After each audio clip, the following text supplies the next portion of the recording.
Dr. Malachi Martin, ex-Jesuit, former exorcist, and one-time advisor to 3 popes, is currently a best-selling author. As a premier investigator of clandestine politics and unlikely alliances of popes and cardinals, his novels offer rare insights into the men who guide nearly 1 billion people in faith and broker the destinies of countries and continents.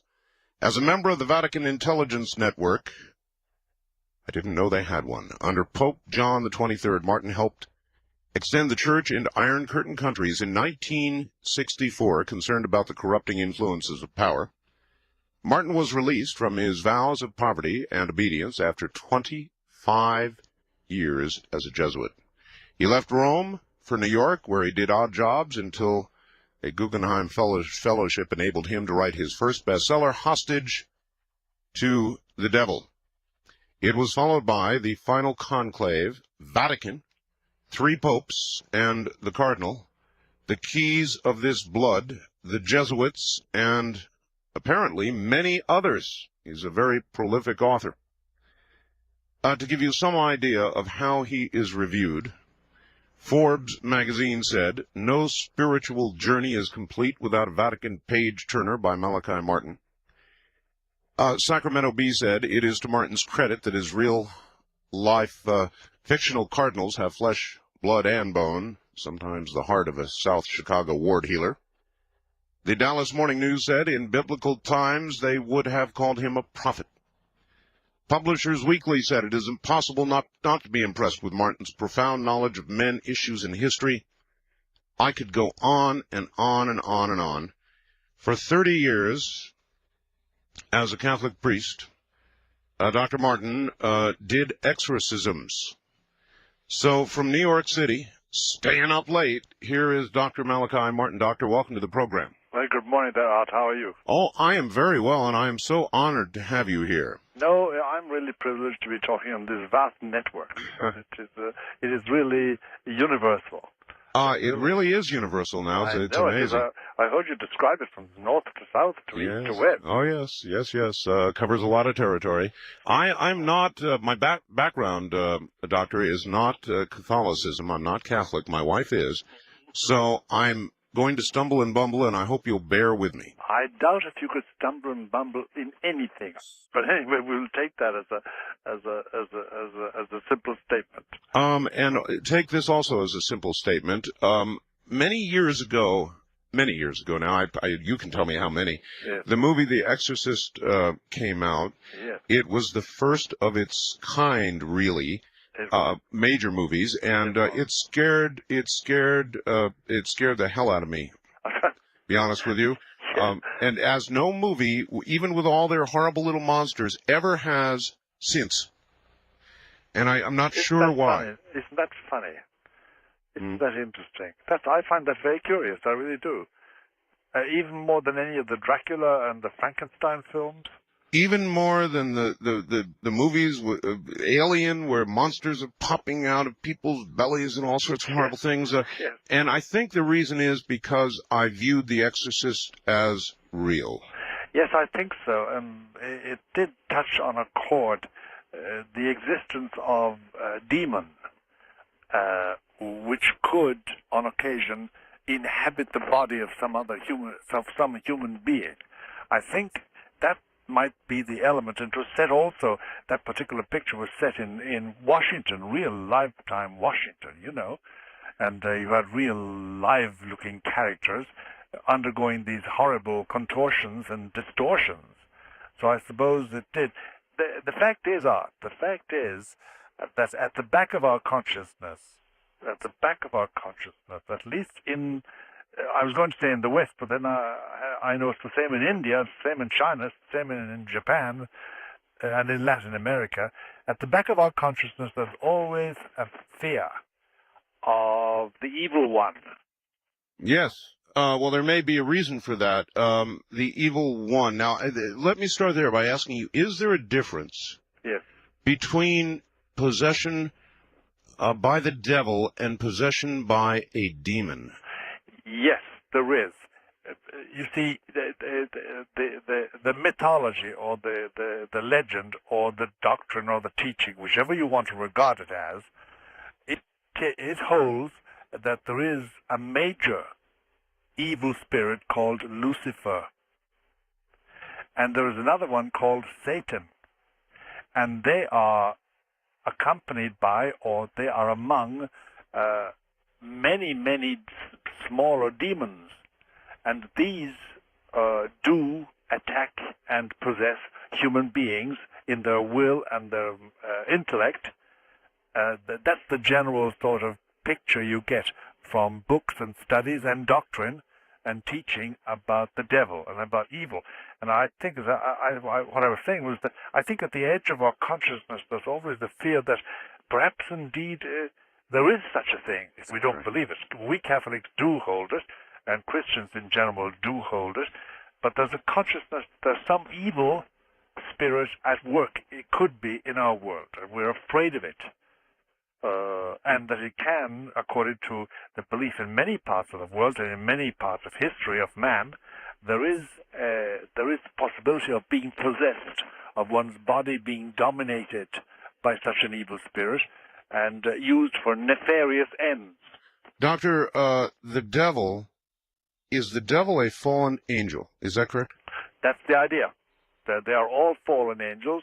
The idea is that once upon a time, 1/3 of the angels of God revolted against him and were condemned to hell and became demons. What was the purpose of that rebellion, Doctor? The purpose of the rebellion was simply the ambition of one spirit, Lucifer, the son of the dawn, that's what his name means, the light bearer or the son of the dawn, who said, I will not serve. I will be equal to God. And he was opposed by one spirit who said, who is like unto God? And that's the name of Michael, Mikael, who is like unto God. Mm-hmm. And there was supposedly this huge battle between the spirits, and the demons lost. And Michael and those fighting for God won. And forever the fallen angels, those who rebelled, are condemned to hell and condemned to be evil and to promote evil amongst human beings. How do we, human beings, fit into the picture? It's almost as though the war is over human beings.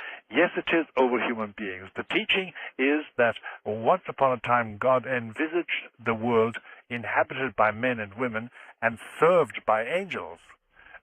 But when Lucifer and Satan and the other demons, then angels, were asked to collaborate and cooperate and serve human beings, especially one particular human being who would be God, namely Christ, Jesus of Nazareth, they said, no, we are angels, we are superior to these material beings. We haven't got their limitations, and we don't die, and we haven't got material bodies, we are pure spirits. So they were destined originally to serve human beings, and they refused. Doctor, how old were you when you became a priest? I was 33. 33. 33, and that was in 1954. And when did you first encounter, as a young priest, how did you encounter anybody who was possessed? I know you have done, how many exorcisms have you done? I've done thousands of minor exorcisms and about a couple of hundred major ones. Major ones in duration and in intensity are difficult, very difficult, and they're far fewer than the thousands of exorcisms you do every year. Exorcisms against various ailments like, for instance, persecution complex, where you're really being obsessed by a devil or a demon, mm-hmm. or alcoholism, or as is the human ills. The list is enormous. Now, I first of all came across it in Cairo. That was the first time that I assisted at an exorcism. Cairo, Egypt. Cairo, Egypt. I was there. I originally started off as an archaeologist, and I was an expert in handwriting ancient handwriting about the time of Abraham. That's about 1700 BC. That's about, 3,000 something years ago. And I was roped in one evening because an exorcism which was taking place in the poorer quarter of Cairo, the assistant to the exorcist, there's always an exorcist and an assistant, the assistant had fallen ill, and I was asked to substitute. And that was my first experience.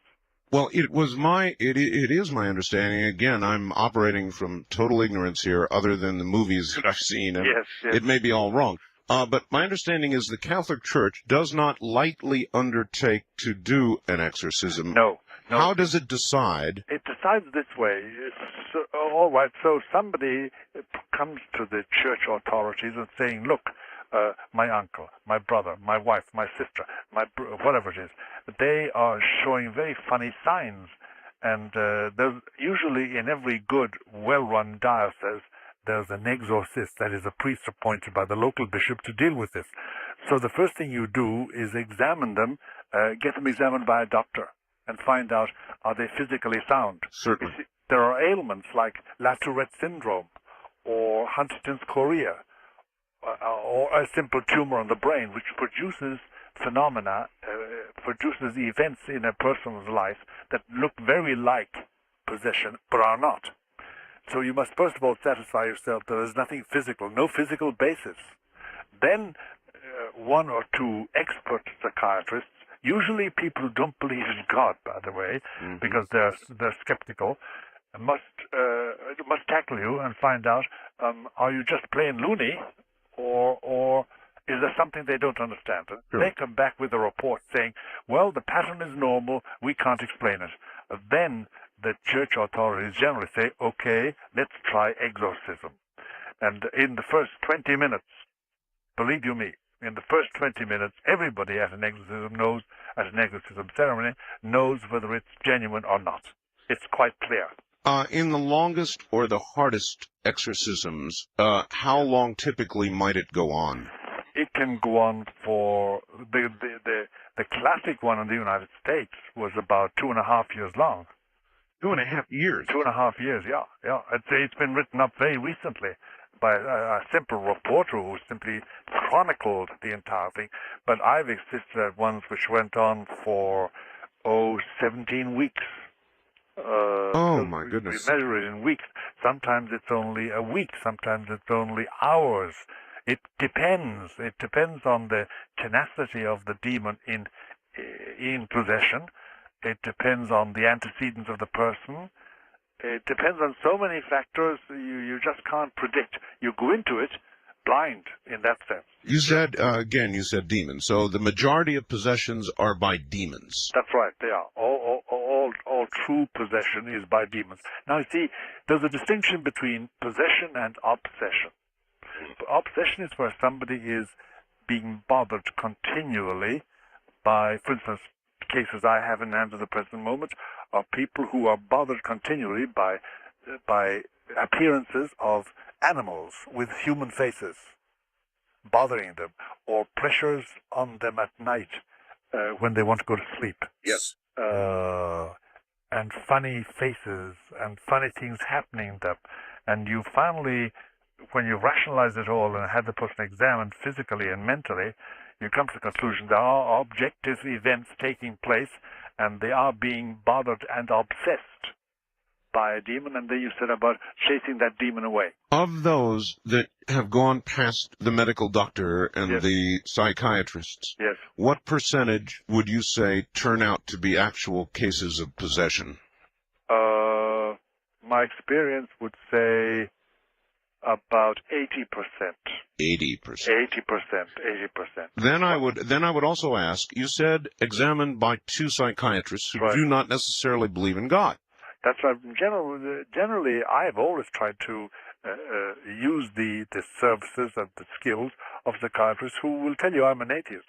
You know, I really don't believe practically in God. Really? So, well, they're not influenced, therefore, by any prejudice. So then there is a good use for even the atheist. There is.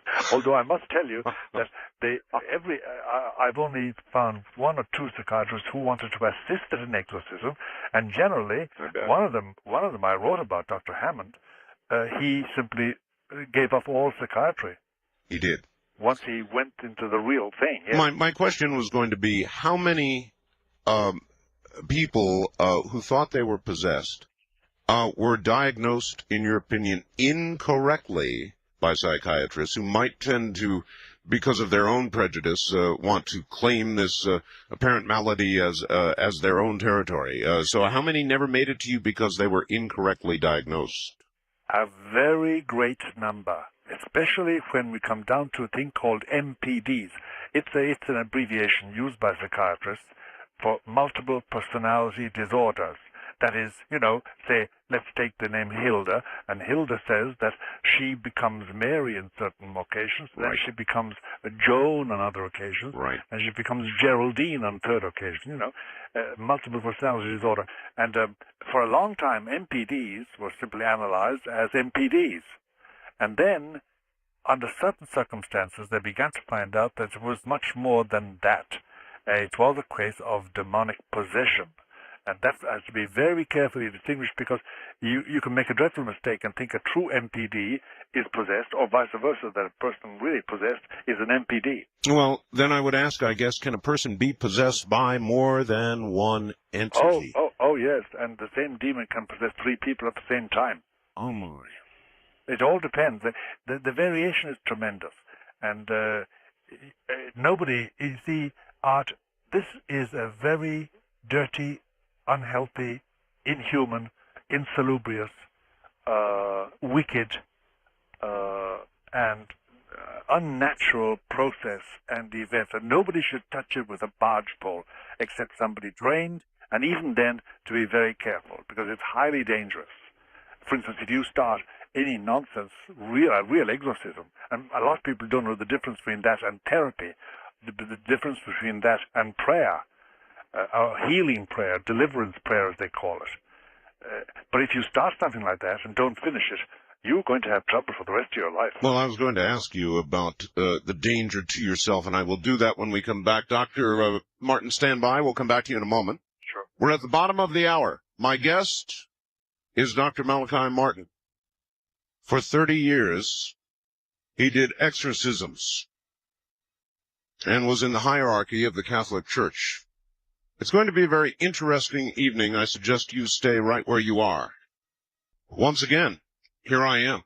Good evening, good morning, whatever the case may be. My guest is Dr. Malachi Martin, and we'll get back to him in a moment. Back now to Dr. Malachi Martin. Doctor, are you there? Of course I am. Good. Good. Into everything. I'm fascinated. Doctor, is there now, or is there going to be, an Antichrist? Whether there is now is a question. There is going to be an Antichrist, and I think the best thing we can do is talk about his public appearance. All right. Because he may already be in existence. For me to say he is in existence would immediately provoke the questions, where is he and what is he doing? Yeah. And I want to avoid that. Yeah. But he will be manifest publicly within a reasonable amount of time.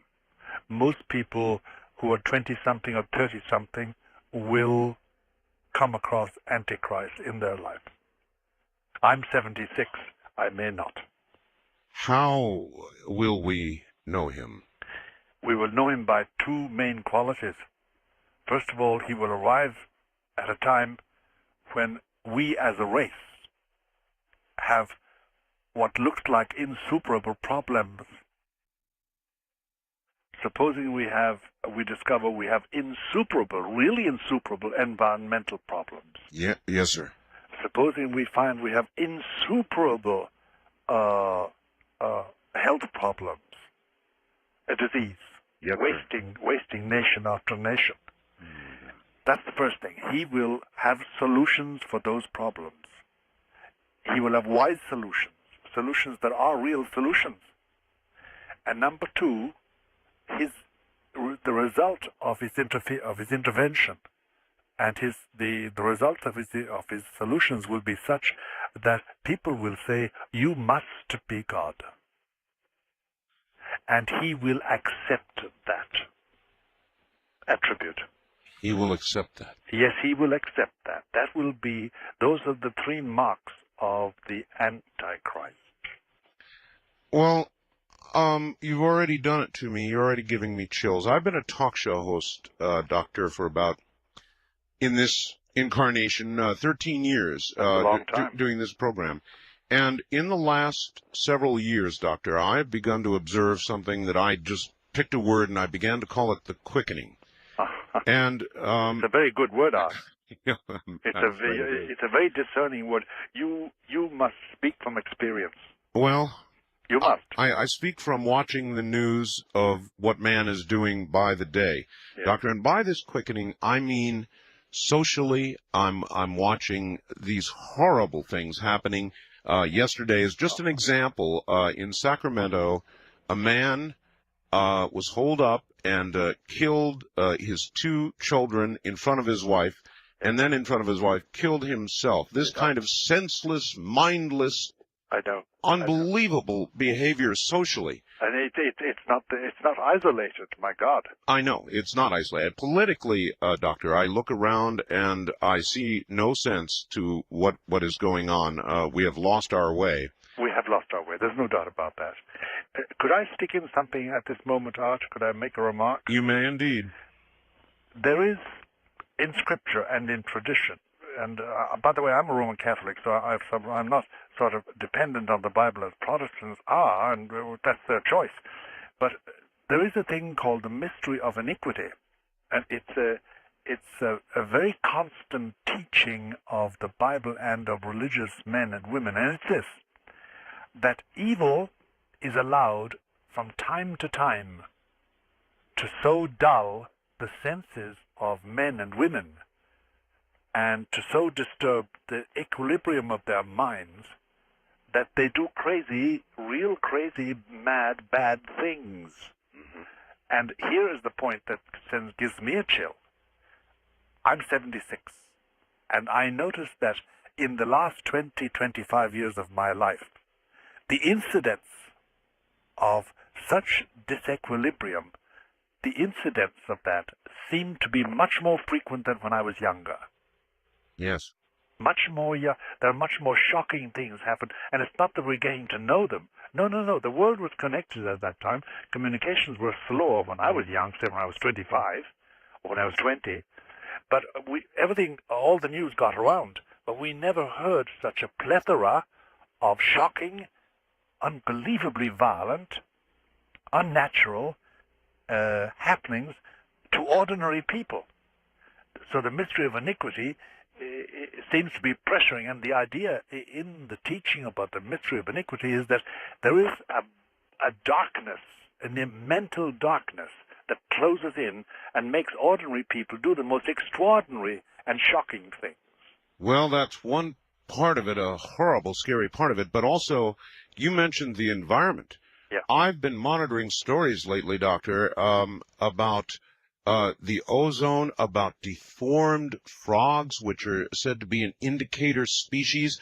I have had people on from various disciplines that you may not agree with who call themselves remote viewers, to prophets, to Native Americans, and frankly, they all tell a very similar story with regard to what they think is immediately in front of us in the next few years.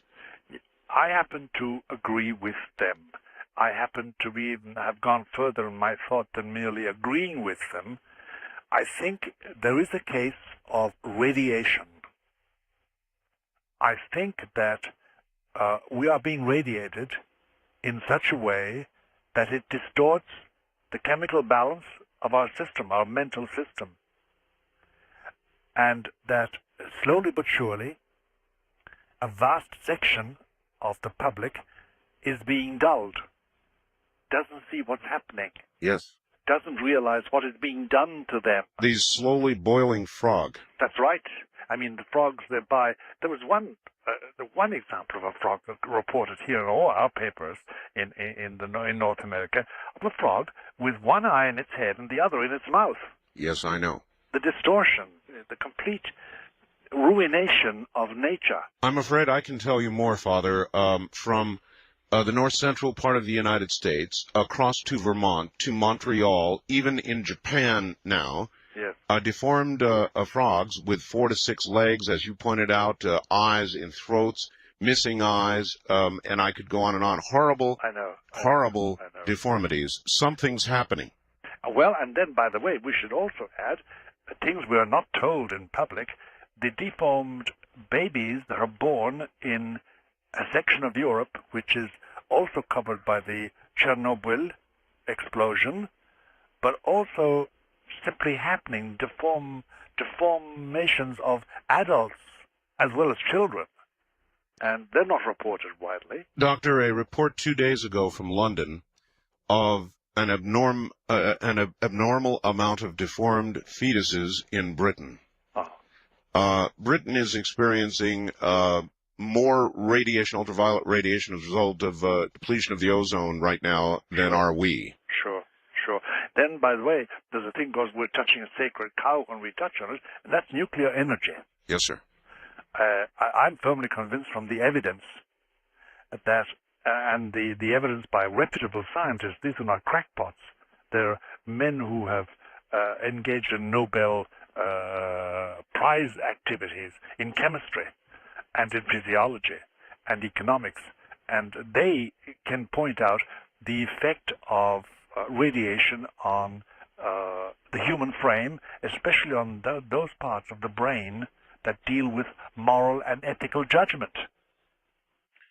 And it's a bit frightening because it means that the rise in criminality, the distinct rise in criminality, recidivism, constant crime and doing, and horrible crimes with no reason at all but simply cruelty, is some deformation of nature in itself.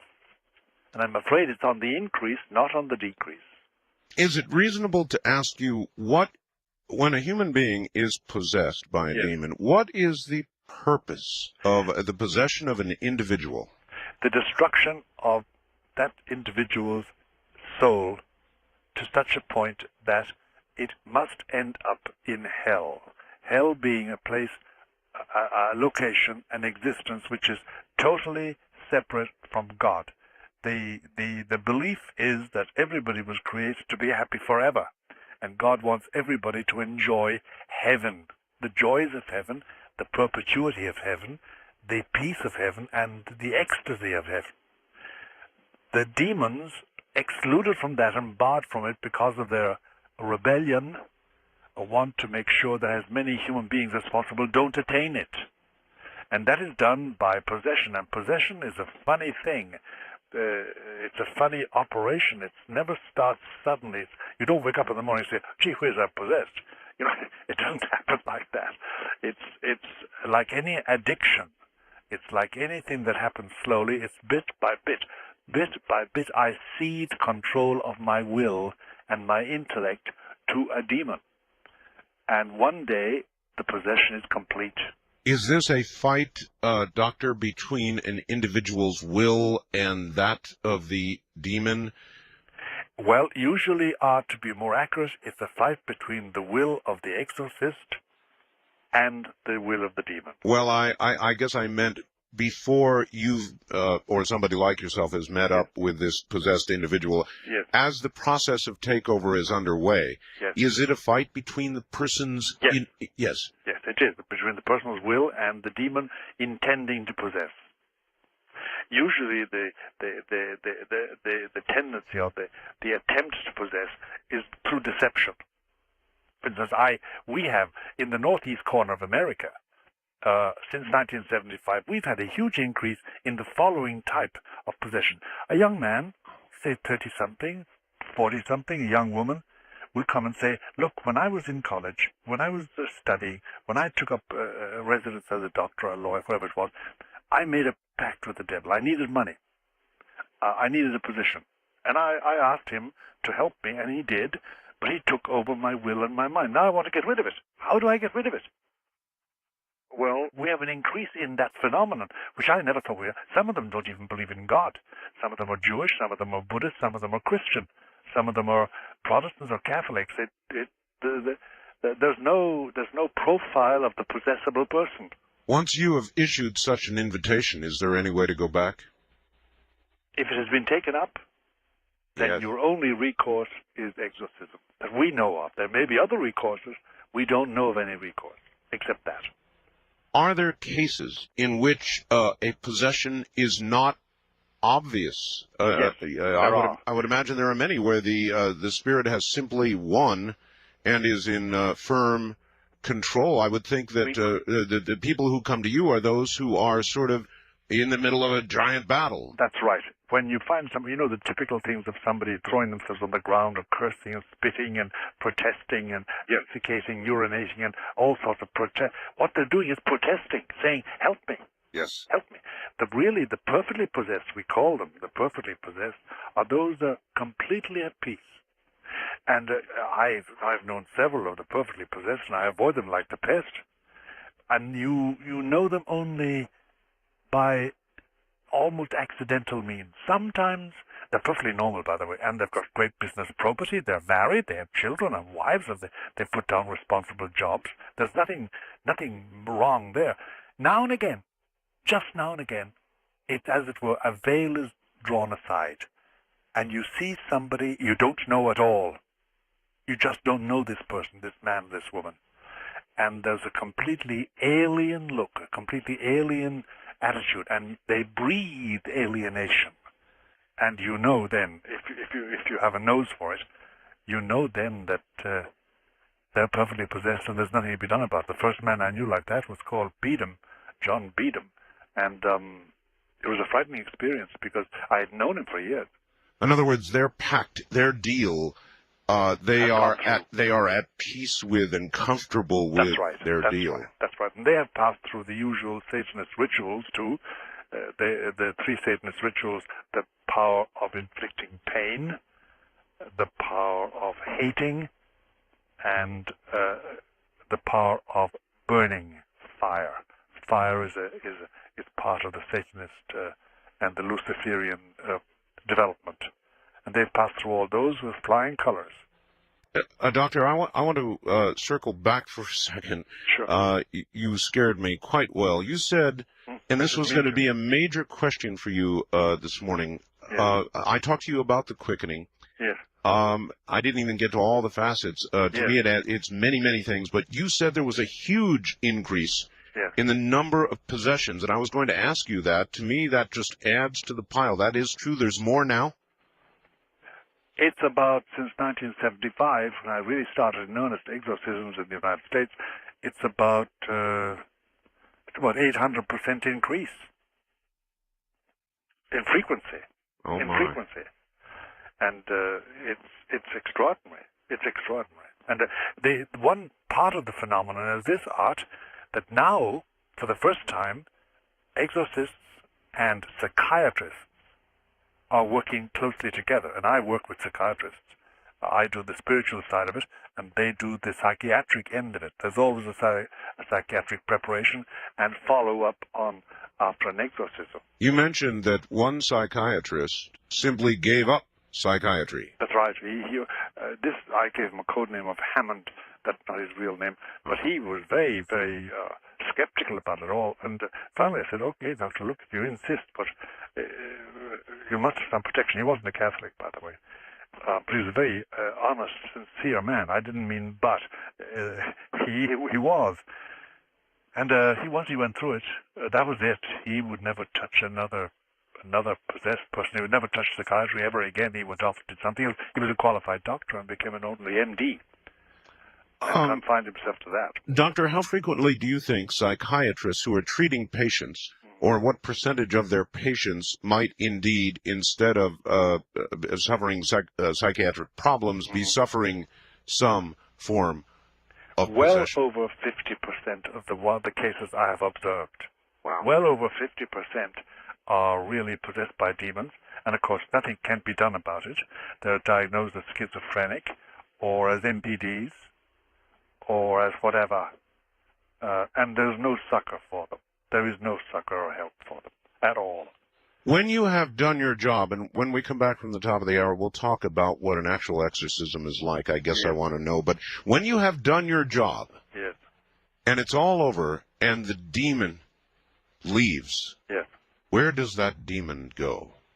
Well, let me gently but firmly sort of put in a corrective there, Art, from the point of view of an expert.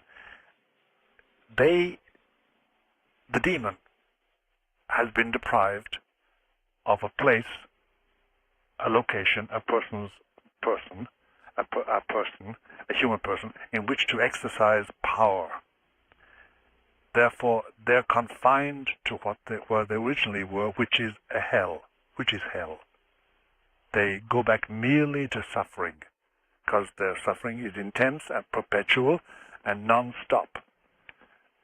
They have had a chance of exercising power outside of their tortures, and indeed the evil they inflict is a way of their getting their own back in some way or other, even though it doesn't relieve their pain. So they are punished for their failure. That's right. They're punished. And that's why in the Gospels, for instance, you have the evil spirit saying to Jesus, no, don't send us back to hell. Send us into these pigs. Remember the swine of Gerasene? Yes. And they rushed over the precipice into the water and drowned themselves. They could possess something. There's a sort of relief, a temporary relief in not being condemned purely and simply to suffer in hell. And therefore they want something to inhabit. And Christ himself said that, and St. Paul says, and St. Peter, and I love the things in the New Testament say that the devil goes around seeking whom he may devour, like a lion, whom he may possess. And I must tell you that the enormous increase, about 800% over what it used to be in our small area, because it's only a small area we do, the northeast corner. Mm-hmm. And it is a huge increase. And here's one more thing to say, Art, which may sort of provoke a whole string of questions. Possession of the real diabolic kind is generational. Generational. Aha, it's generational. Passed on. It's passed on by training. And it's a dreadful thing when somebody comes in who are perfectly respectable, good, normal American families, and they have reared their children to be Satanists and to accept possession, and they would, unless they stopped themselves, pass it on to their children. And it's been going on for well over 200 years. All right, Doctor, hold it right there. Relax. You've got 8 or 9 minutes. I need 8 or 9 minutes after this. And we'll be right back. And when we come back, we will ask you about that, and we will ask you about an actual exorcism. Dr. Malachi Martin is my guest.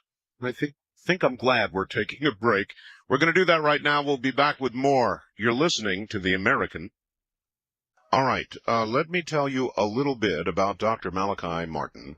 For those of you who just joined, Malachi Martin, ex-Jesuit, former exorcist, one-time advisor to 3 popes, presently a best-selling author, as a premier investigator of clandestine politics, unlikely alliances of popes and cardinals.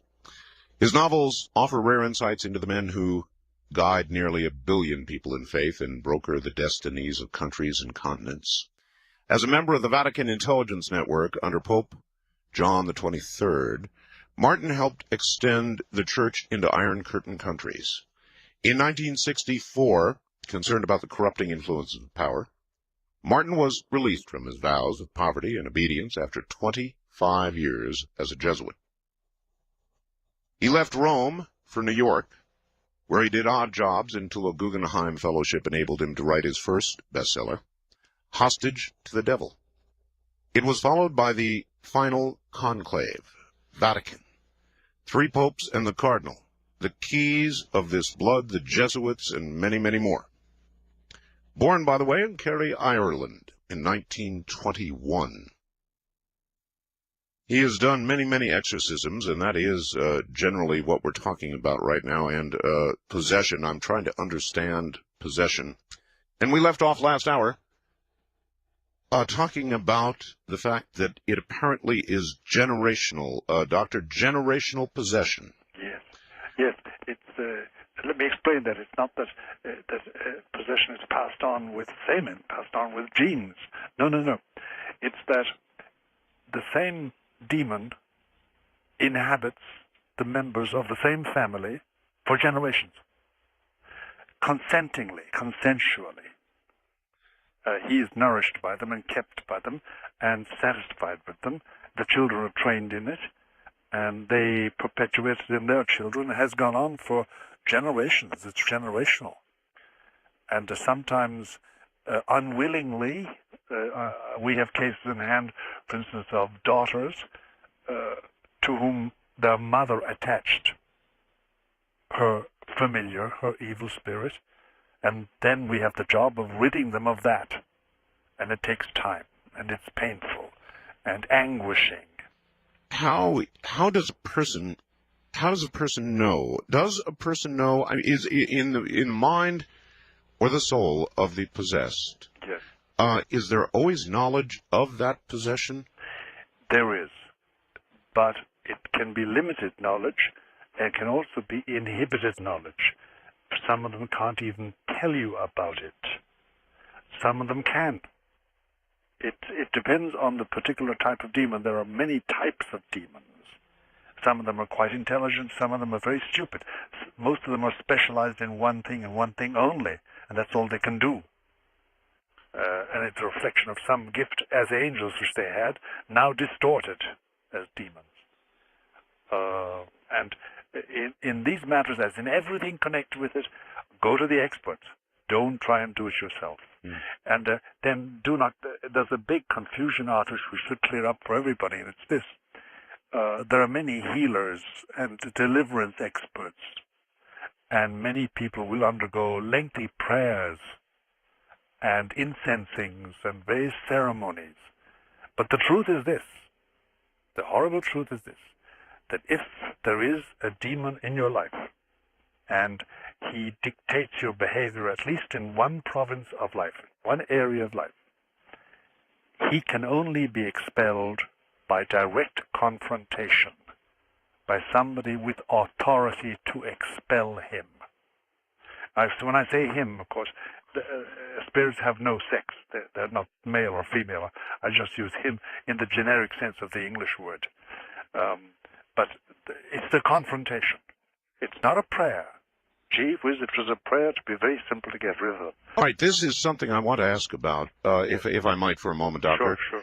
I had a call a couple of weeks ago from a woman who said that she had been in bed, believe this, with her children one night, and she was attacked, Doctor, attacked by some sort of demon or spirit that was actually waiting upon her, actually trying to sodomize and rape her, and she was unable to speak, unable to move, unable to utter anything. And in the middle of this attack, the phone rang, the answering machine came on, somebody's voice began speaking, and whatever it was left. Now, she said that the only way this thing would leave, and she had been attacked many times, was if she audibilized some sort of something. And she said, I sat there and I prayed and I asked God to cast off whatever this was, and it would not go. And my question was, and I pondered after the call, it was a very serious, very scary call, and I pondered afterwards, if God hears our prayers, those cast silently forward, then why would God not hear a silent plea, a scream, as it were? Why must something like this be audibilized? There are mysteries about this entire situation to which we have no answer. But there are laws.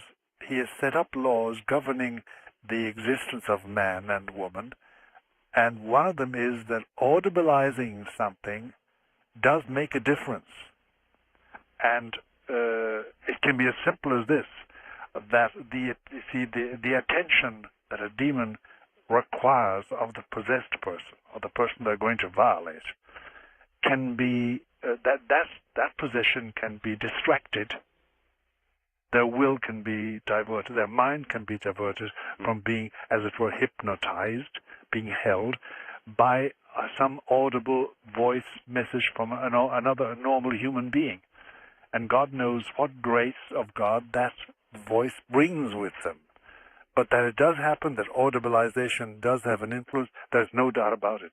There's no doubt about it. And there's no specific answer as to... No specific answer. And Art, there's the biggest problem is, who is possessible? People are always asking me, am I liable to be possessed?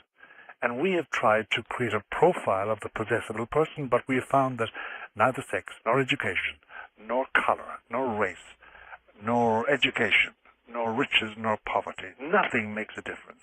It's apparently, to our mind, it's random. A random choice. I know very naughty people who are not a bit possessed. They're just very naughty men and women. And then I know people who are not naughty at all, but lapse in one thing, and they do undergo possession. Knowing the nature of humans, if somebody has made, in effect, a pact with the devil, is it not more likely that those cases of possession would more frequently than not be the rich, the powerful, those who have attained great material success or wealth? You would think so, Art, but yes. De facto, no. No. Poor people, people with very little social resonance, people occupying very obscure positions in the social ladder.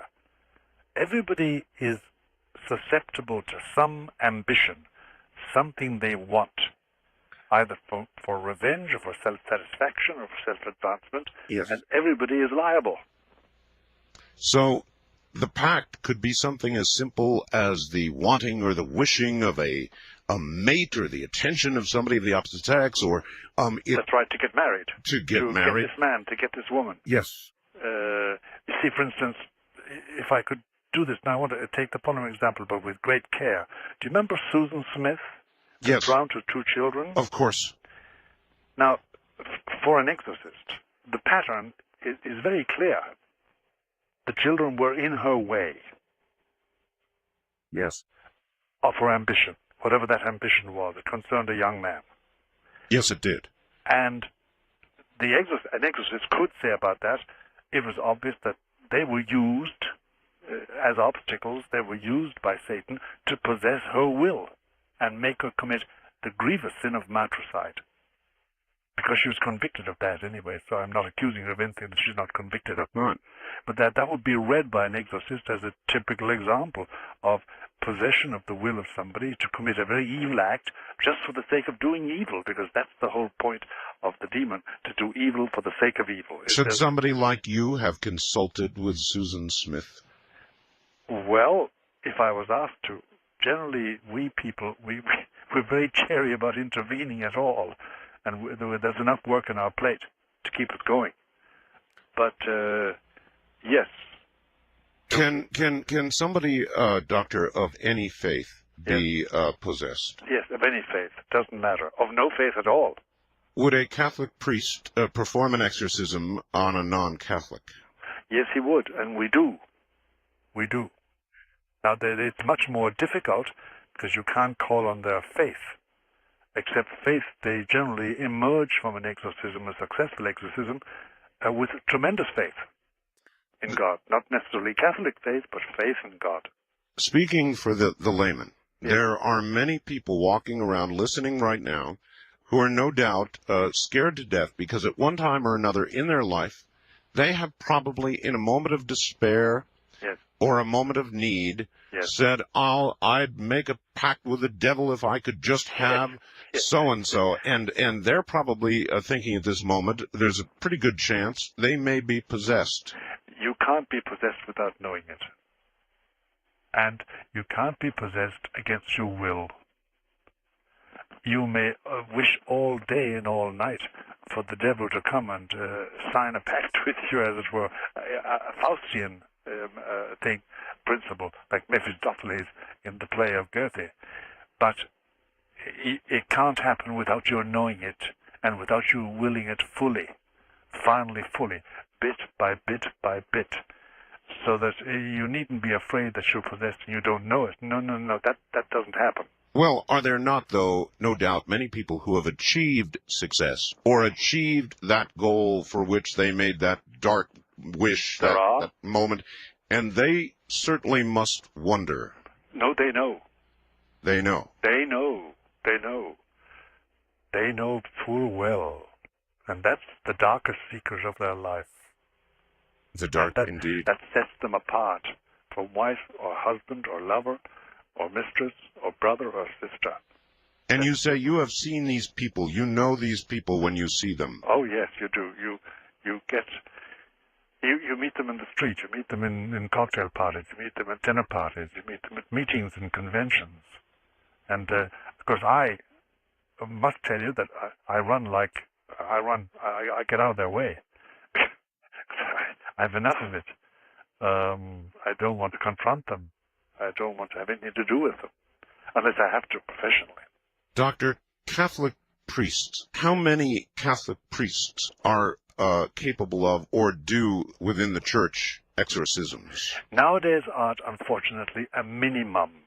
As you know, in the last 25 or 30 years, belief in the devil, belief in evil incarnate, in an evil spirit, belief in hell, belief in the demons, the existence, and the activities, say, of Lucifer and of Satan. They're distinct demons, by the way. People often confuse them, but they're distinct demons.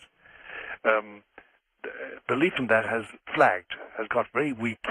And the result is that when we started doing a lot of exorcisms here in the northeast corner of America in the 1970s, we finally had to go to Rome and ask permission because the local bishops, some of them didn't believe. So we went to Rome and said, look, these people, we need authority because, by the way, nobody can do an exorcism without being given authority. And it must be a bishop gives authority. So we had to go and get special permission from Rome to do it because we couldn't get it here. Now, some bishops do believe, some bishops don't believe, some priests do believe, some priests don't believe. Most of them want to have nothing to do with it. They know little and they want to know less. That really, and some bishops, some cardinals we know, say, look, don't bother me. You have all the authority you want, but don't tell me a thing about it. I don't want to have anything to do with it at Possibly all. The source of the hear no evil, see no evil. That's part of it. That's part of it. Because if you have to take into account that so-and-so, this political leader, this particular borough leader, this particular CEO is possessed, it does complicate life, Art. It does complicate life.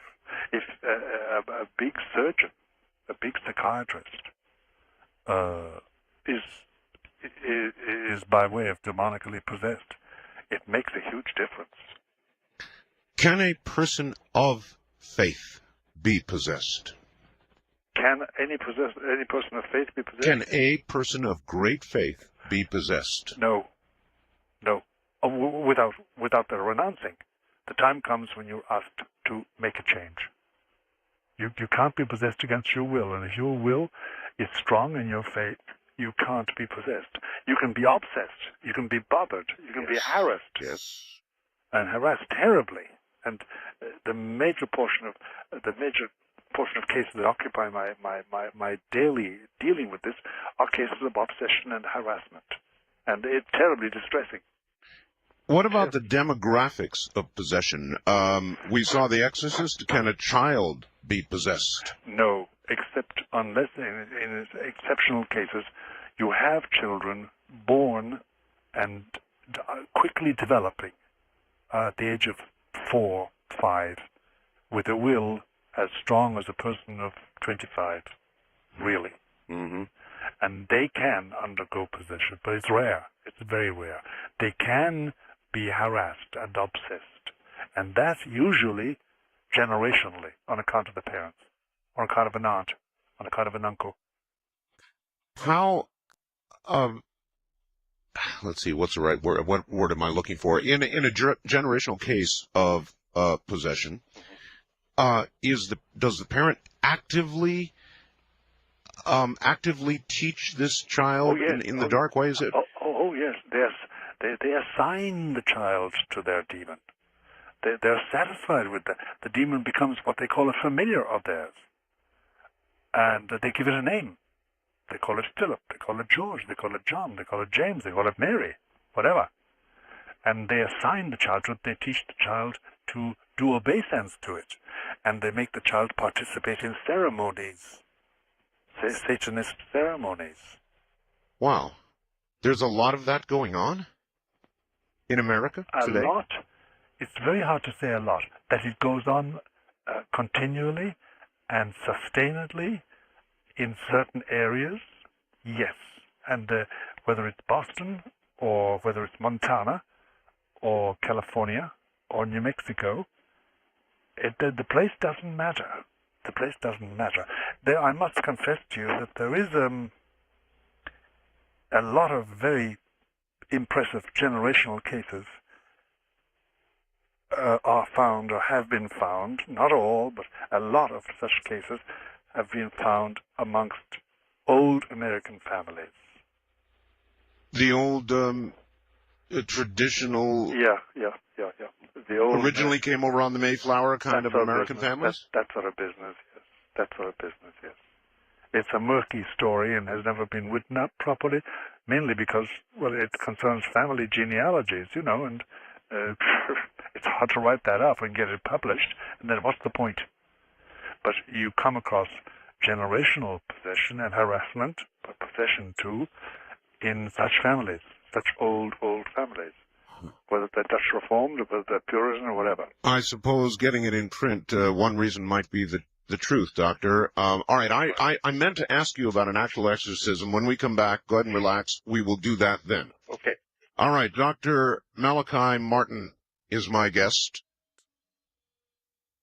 A warning for you, it's probably going to get a little rough. We'll be right back. Back now to Dr. Malachi Martin. And Doctor, you're in, I haven't even told everybody, you're in Manhattan, aren't you? That's right. I live in Manhattan, Upper Manhattan. Doctor, as a young priest, how did you first, what was your first exorcism, and what was your reaction to it? Well, my first exorcism was in Cairo, Egypt, and I was a young priest, and I was an archaeologist. I was lying on my belly or my back in caves on the Sinai Peninsula, copying inscriptions dating from about the time of Abraham, about 1600 or 1700 BC. That's about, 3,000 years ago, more than 3,000 years Long ago. time ago, yes. And an exorcism was going on, and I didn't know it. When I came back down by plane and checked into Cairo, because I came down every couple of weeks to get a bath and to eat properly, Yep. because we lived on goat's cheese and black coffee when we were up digging. One of the priests was telling me that he was engaged in an exorcism and his assistant has collapsed, which is not uncommon with young assistants, because in your first exorcism, if you've never done it before, the impact is so great, sometimes you become totally incontinent. It scares you. To the point where you can't move and can't speak and can't help. And everything, all the portals are loosened. You have diarrhea, you vomit, because it's so repellent. It's so shocking. So it's not for the weak of heart. No, it's not. And I'll describe in a moment exactly what is the repellent part about it. All right. But so I was asked to assist, so I did, and apparently I had a very strong constitution, still have, and I haven't got that effect. It had a disgusting effect. It always has. That was the first time. It was a very sticky exorcism. In general, if you want to understand what an exorcism is like, and what's really the essence, the difficulty, the horror of it is this. You must imagine, say, a common scene. It's a room. It's always within a room, within a house. It's in a room.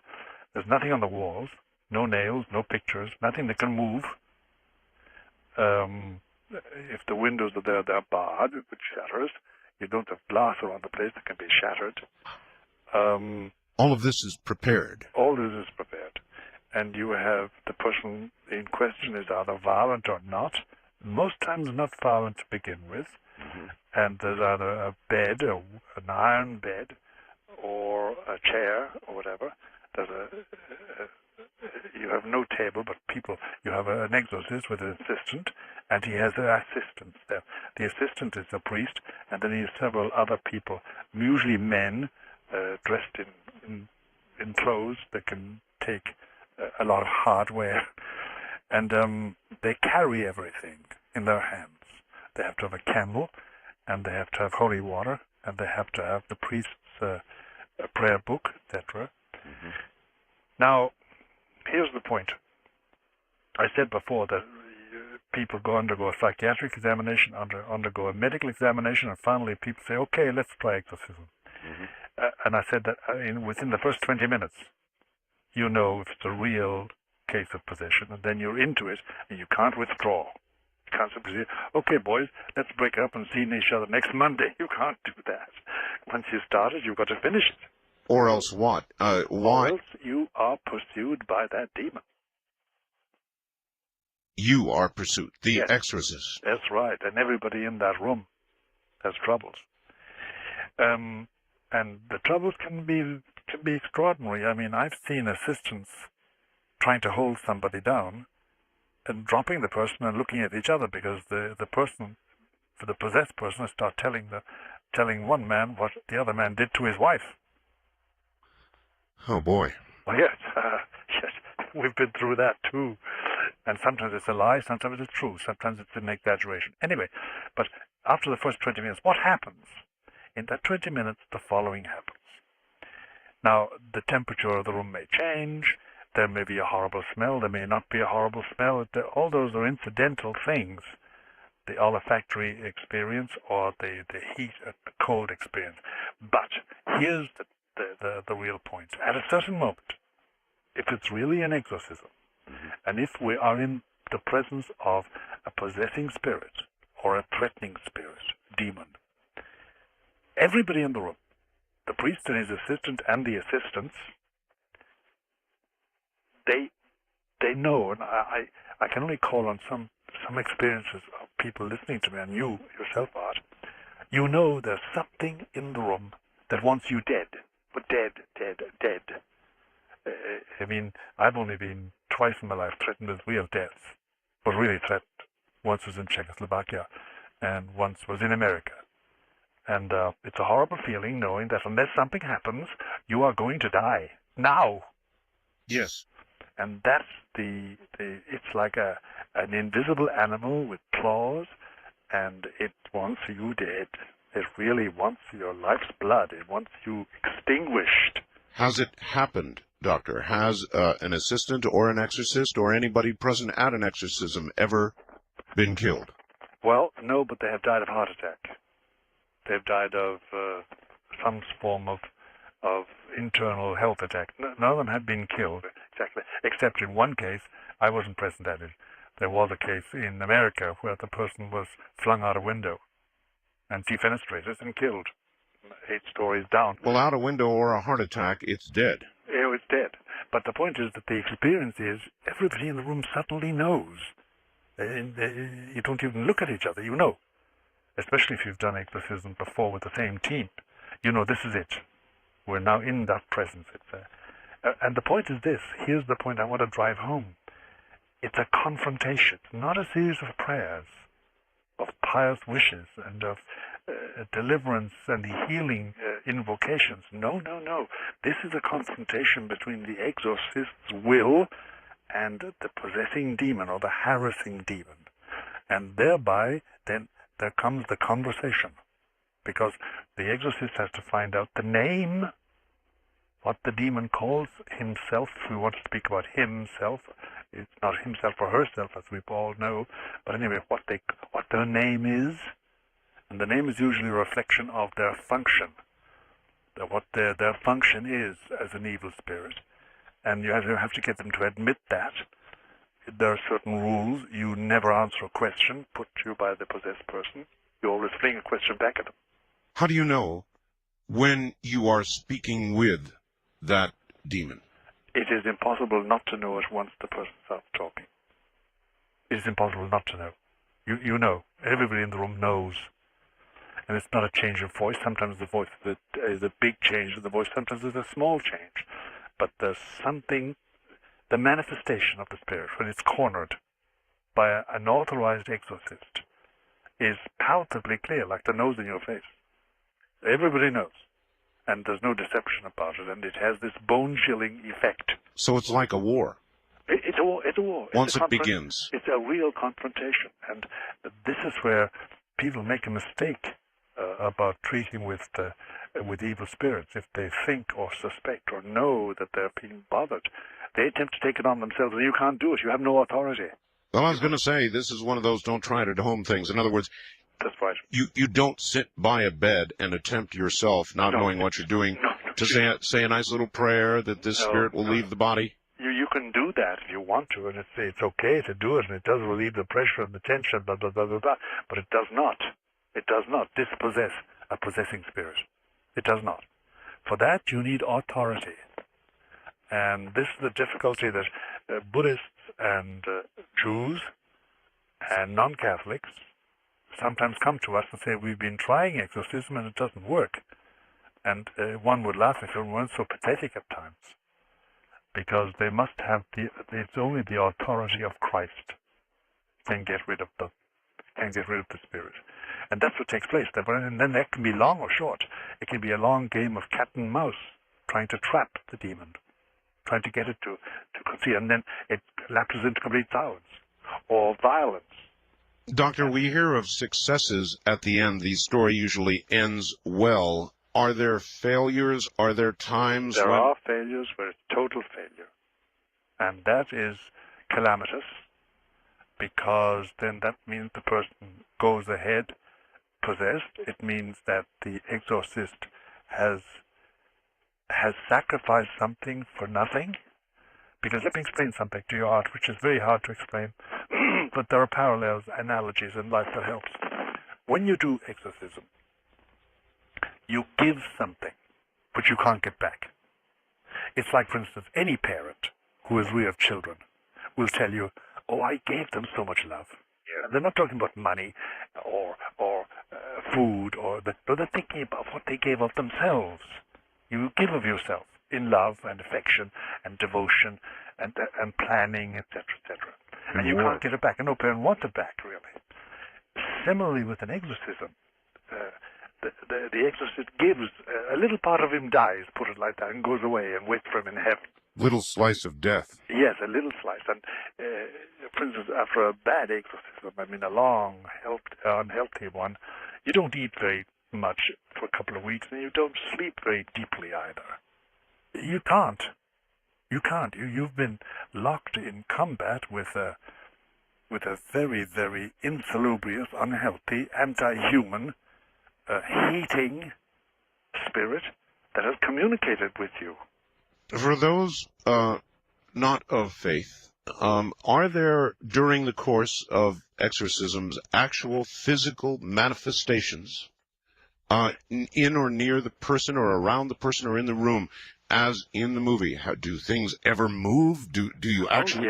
Oh, yes, things move. If there's anything movable in the room, it's going to move.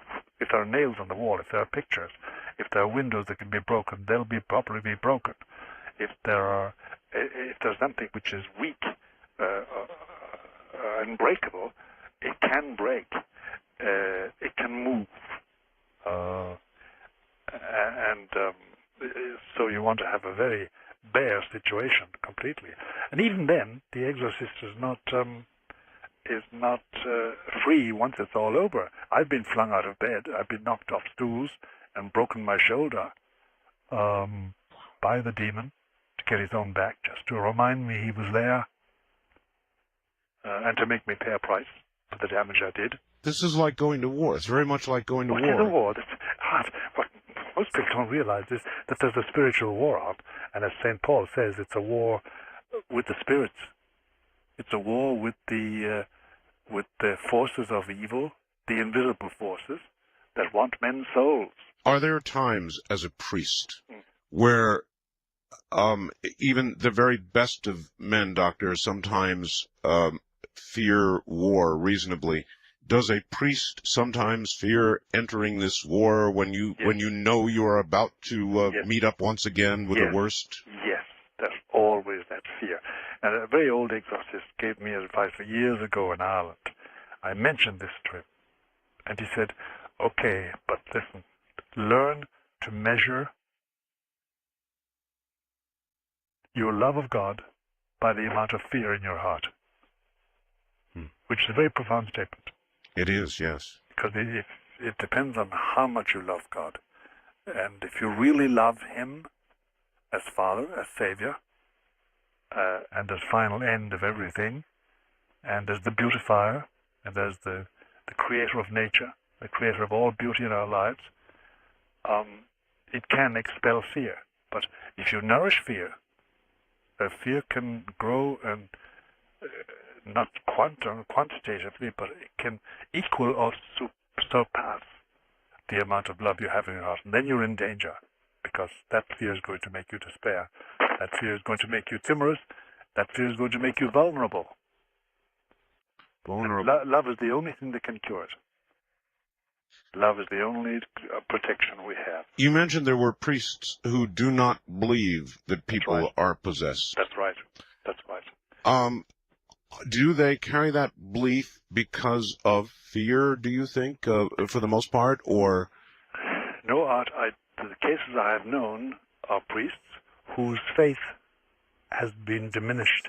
See, faith is not a quantum, like a bank balance or something in your pocket or clothes you wear. It's a dimension of soul. And that dimension can be great or less, greater or lesser. And it can be diminished by infidelities, by sin, by fecklessness, by carelessness. It can be increased by virtue. It can be increased by good actions. It can be increased by the grace of God. But it's usually because of the lack of faith. Faith. When they think that there's no such thing as evil, really. That it's okay, do what you like, just don't frighten the horses. But there are laws, though. God has laws, and He doesn't allow them to violate it. You can violate them, but you're going to pay the price. And one of the prices is that you slowly but surely edge towards that region of human existence where the demons are dominant. And they will satisfy you. They'll give you a good life. But you end up their prisoner. Their prisoner. Is there ever a case where the person who is possessed dies in the course of the exorcism? Yes, it has happened. And it's caused untold trouble because there's usually a lawsuit. But that's why we are very careful as regards the medical condition of the persons that we exorcise. What has been, you say there's a lawsuit. Well, I mean, the husband or the wife or the boy or the friend or the son or the daughter sue the priest. Sue the priest? Yeah. For having put their relative through an experience that caused them to have a heart attack, caused them to have a coronary, whatever. It has happened. What would happen, Doctor, to the soul of the person who would die under such circumstances?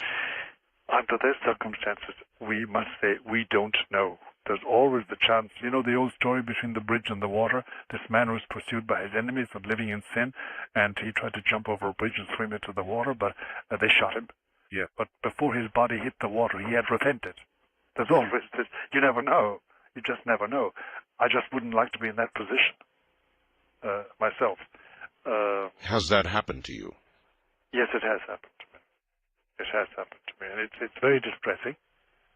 And then I've been asked to go to see people who are possessed by their husband or their wife or their brother or their sister and come away empty-handed. They simply told me to go to hell. Literally. Literally? Literally. Well, that would be one pretty good sign, wouldn't it? I mean, it's just not something you do is tell a priest to go to hell. It's very discouraging. Very discouraging, and they do it with great hate. Great hate. Well, as I say, wouldn't that be a very clear sign? It is. It is, Art. And so if you are told to go to hell, to get out of here, I don't want anything to do with you, which I can imagine more than not you might be told, then what do? Well, you go away and you pray.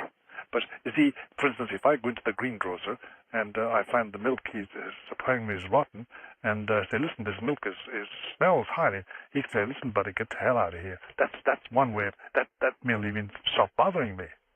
But if somebody tells you in the way that it does happen now and again to an exorcist, please go to hell, because that's where I'm going. I want to be with the prince. And now I'm quoting a certain case to you. Then it chills your bones, because you know you're up against somebody perfectly possessed who just is waiting to die and go home to his master. Have you ever wondered, Doctor, about your own heart, about your own constitution going into one of these? Yes, I have. Yes, I have. And my heart specialist has always warned me that there's a danger there. And I know there is. There is. But, you see, when you're over 70, you know, the amount of good you can do in this world is limited, because you're no longer 20, 25, 30. And therefore, whatever good you can do, you do if you're wise. Because one day soon I'm going to take the high jump. As we all shall. As we all shall. So, even today, if you encountered it, you would still do it? Oh, yes, I would. Oh, yes, I would. Because the commiseration, the human compassion, and the pity that the Holy Spirit puts in your heart impels you, because they are miserable, and they make appeals to you, unless they're completely possessed. Doctor, hold tight, relax, Sure. and I can use a moment of relaxation as well, and we'll be right back to you. My guest is Dr. Malachi Martin. This is CBZ. Well, all right, there are stations that are just joining us now. You have missed 2 very important hours, and it's going to be impossible to catch you up, but we'll try.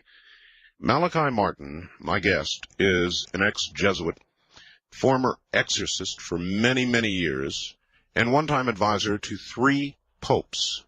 He is now a best-selling author as a premier investigator of the clandestine politics and unlikely alliances of popes and cardinals. Dr. Martin offers rare insights in his books into the men who guide nearly 1 billion people in faith and broker the destinies of countries and continents. As a member of the Vatican Intelligence Network under Pope John the 23rd, Martin helped extend the Church into Iron Curtain countries. In 1964, concerned about the corrupting influences of power, Martin was released from his vows of poverty and obedience after 25 years as a Jesuit. He left Rome for New York, where he did odd jobs until a Guggenheim Fellowship enabled him to write his first bestseller, Hostage to the Devil, followed by the final conclave, Vatican, 3 popes and the cardinal, the keys of this blood, the Jesuits, and others. He has been reviewed by many. Forbes said, no spiritual journey is complete without a Vatican page turner by Malachi Martin. Sacramento Bee said, it is to Martin's credit that his real-life fictional cardinals have flesh, bone, and blood, sometimes the heart of a South Chicago ward healer. The Dallas Morning News said in biblical times they would have called him a prophet. He just described in great detail what exorcisms are like. Doctor, are you there? How you've held up through great exorcisms. How are you holding up this morning? Very well indeed. I mean, this has been an exhilarating experience, Art. All right, Really I have a lady who would like to speak to you. She sent me a fax, Doctor, and I called her. She sent me the following. Yes. Art, please help me. If I'm not possessed, then I'm being harassed, tormented, used, abused, sodomized, all of it. I believe my mother promised me to her evil spirit. My family is an old American family. I converted to Judaism 30 years ago, and she sounded so much like somebody you described that I thought I would bring her on the air for a moment. Her name is Eva. Eva, are you there? Yes. You're on. My name is Eva. Eva, all right, Eva. I'm sorry, you're on the air with Dr. Martin. How do you do, Dr. Martin? Good morning, Eva. Can you hear me? Yes, very well. Yeah, thank you. Good. If you are in that condition, if you think you fulfill all those conditions in your life, you should apply to the local bishop, the bishop of the diocese in which you live. I don't know what that diocese is, and I don't need to know. San Francisco Diocese, San I would Francisco. imagine. Oh, yeah. Well, there may be a difficulty there because Yeah. a lot of the clergy in San Francisco have given up any belief in the existence of evil, above all in the existence of evil spirits, and I wouldn't at all be surprised if the Archbishop of San Francisco is among those. Yes. I do not know, Eva. I don't work. I love San Francisco. I've been there several times in my life. I'd love to live there. Don't bother. I don't choose to be here. I know. I know. Well, that's what happens with most of us. Our place of living is imposed on us. But in any case, you have to apply to the local bishop for an exorcist. Now, you say that a person who is truly possessed Yes. is aware of it and has made a deal.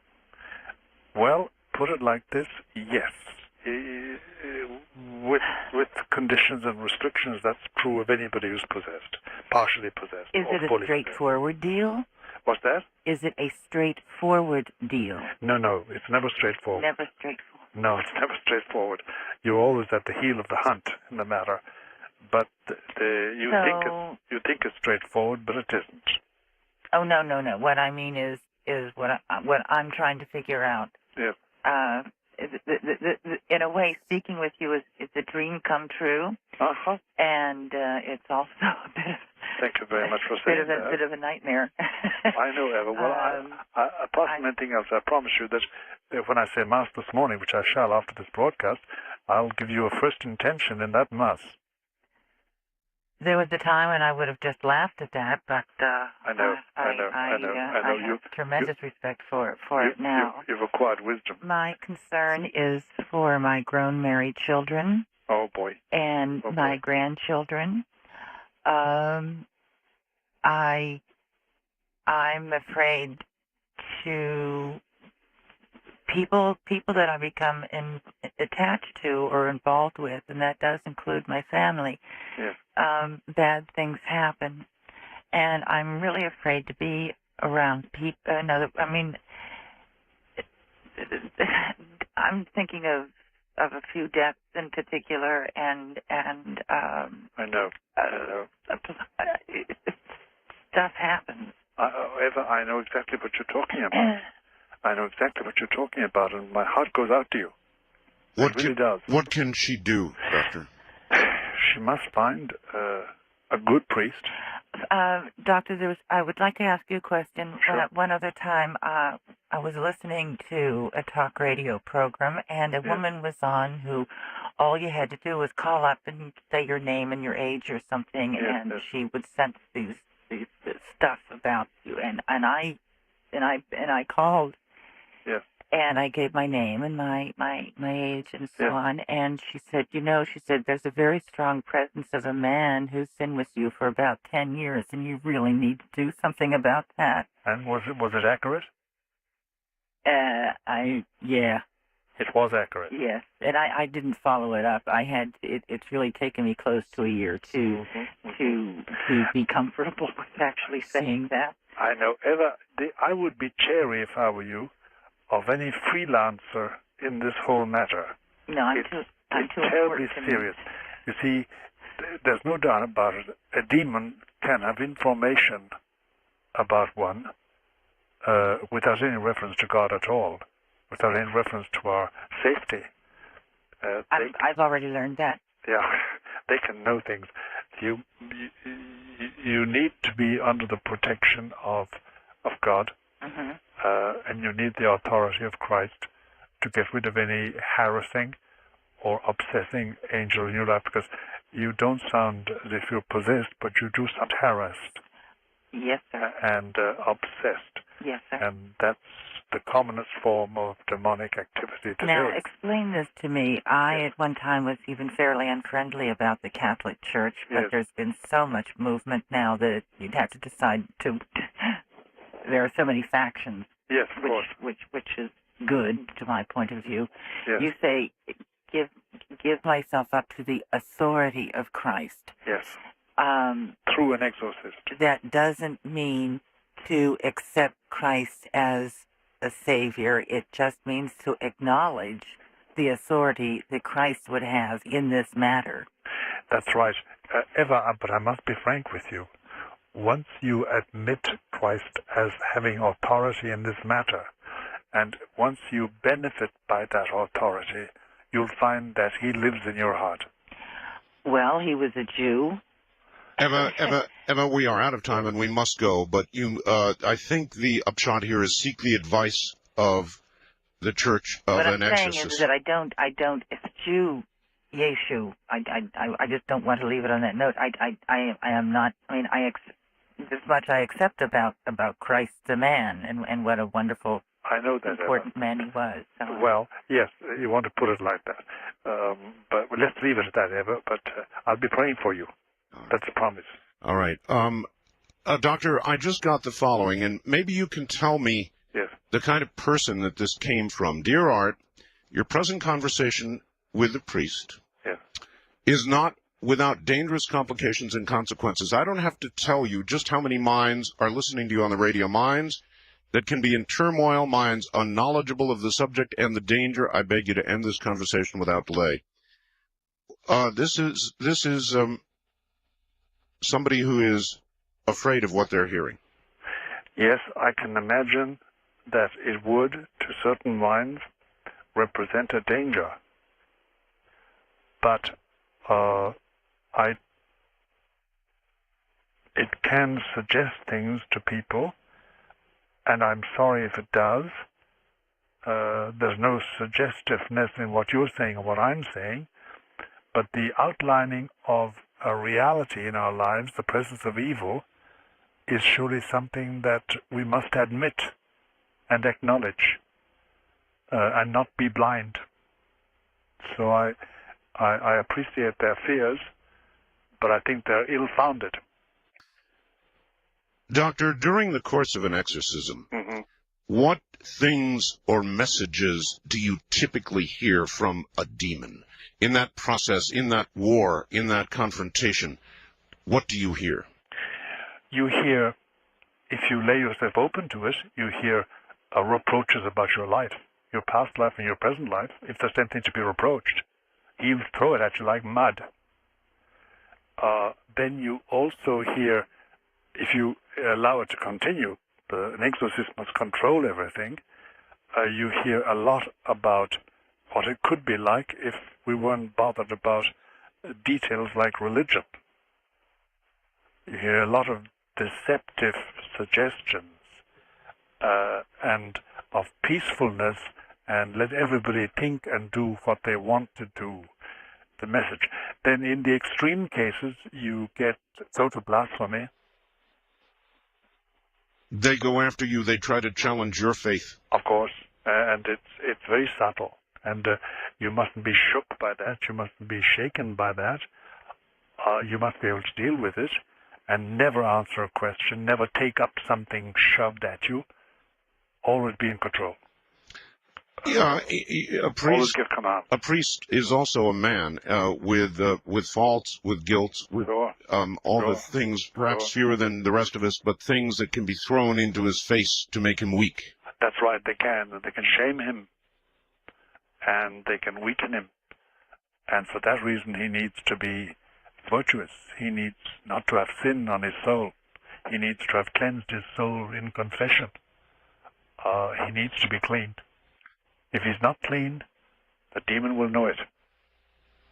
Is it possible, as in that movie, The Exorcist, that the demon can move from the possessed to the exorcist? Yes.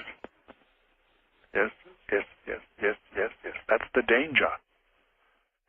You can't have any truck with this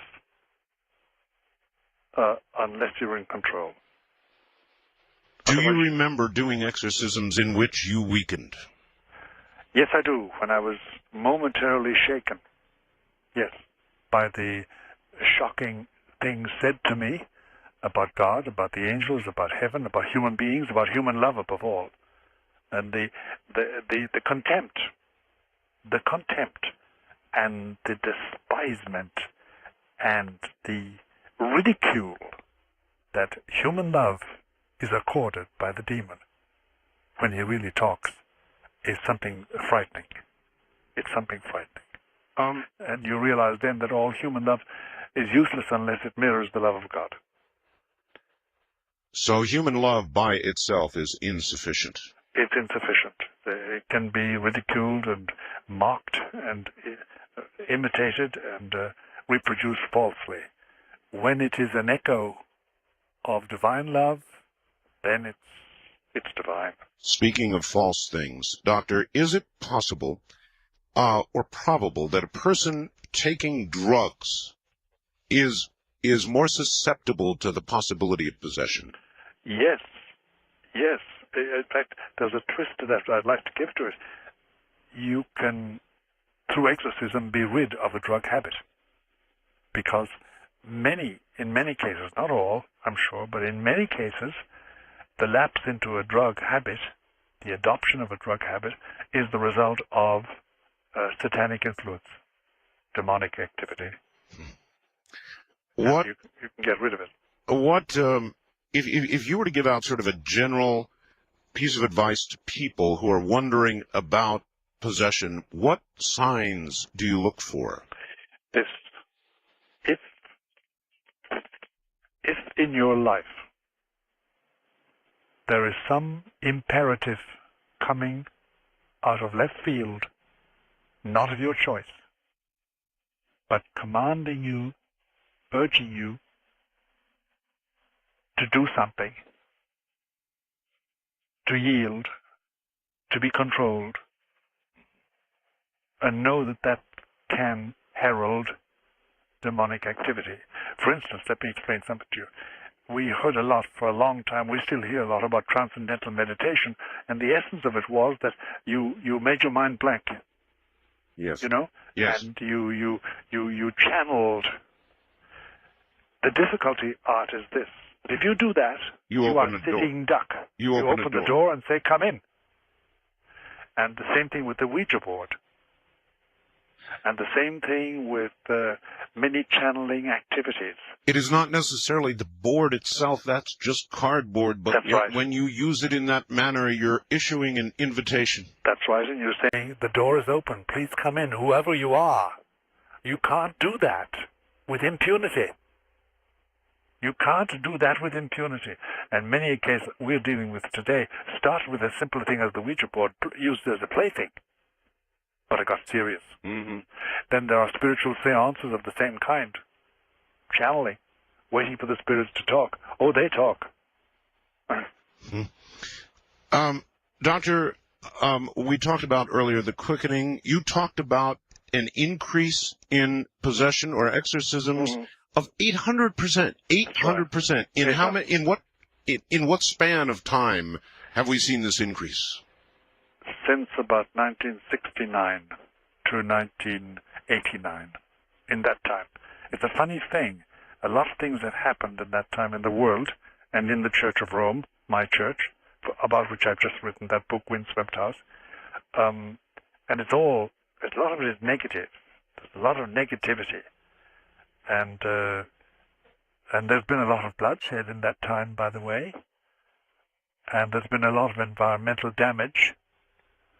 And surely Lucifer, who wants the death of the human race, will use any means, especially radiation, to destroy human hopes and human life.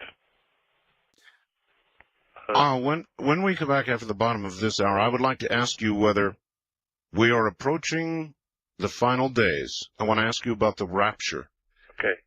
Thank you. So stay right there, Doctor. Dr. Malachi Martin is my guest, and we will take calls as we're able to here, so bear with us, but we'll get more and more toward the telephone. A fascinating night, without question. Dr. Malachi Martin is my guest from Manhattan, where it's getting pretty late in the morning. I'm Art Bell, and you're listening to the CBC Radio Network. Back now to Dr. Malachi Martin in Manhattan. Doctor, in your second set of tapes concerning the storm and inside the Vatican, you had pointed out that we are going to be chastised. This is from a gentleman in Beaumont, Texas. That we're going to be chastised. You said it can't be mitigated. There will be catastrophes, calamities, natural disasters. Great sections of humanity will be leveled. This is part of the third secret of Fatima in 1917, July 13th. But you implied this would be more in the distant future. Then in the deserted vineyard, you said very clearly this will occur, you believe, in the next 3 or 4 years. Yes.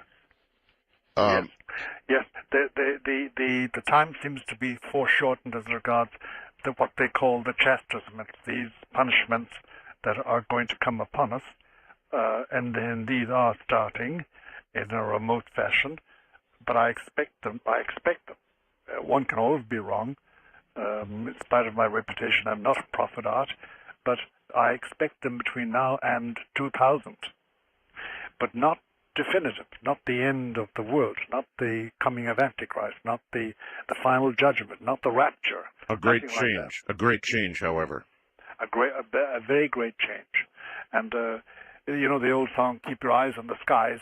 I would keep my eyes on the skies from the beginning of this winter until the end of spring '97, because depending on what happens in that time, we will more or less have a prognosis for what's going to happen between now and 2000. How many human beings do you think will make it through this change? A good majority of the present human beings that are alive, but in great misery. In a world where perhaps you don't want to live, that sort of thing. That's right. That's right. All right. A lot of misery. There are many people who want to speak with you, Doctor. Wildcard line, you're on the air with Dr. Martin. Good morning. Where are you, please? Yes, this is a doctor, and I'm a former seminarian. I would rather not give my name. That's quite all right. That's quite all right. That's quite all right. A wonderful program, Art, and Father Malachi. I think one of my spiritual directors was a friend of yours. Namely? Father Menard. Oh, yes. Ernest J. Menard. Yes. And I was a seminarian with the pre-month detentions in L.A. for a while. But I wanted to talk, first of all, would you tell Art something about the 3 days of darkness when I'm done? Yes, I will, briefly. And I wanted to just mention, I wanted to talk about how I was a youth minister after getting out of the seminary. And we were asked by the bishop to go to Ogden. And we were told why the bishop wanted us to be in Ogden. And we did a retreat for 110 Hispanics. And dozens fell on the ground frothing. And I realized that I was not prepared for that. And so I fasted for about 3 days while we were doing that retreat. And no ills happened. But later on in Oregon, I met somebody who was heavily involved in New Age and occult. Yeah.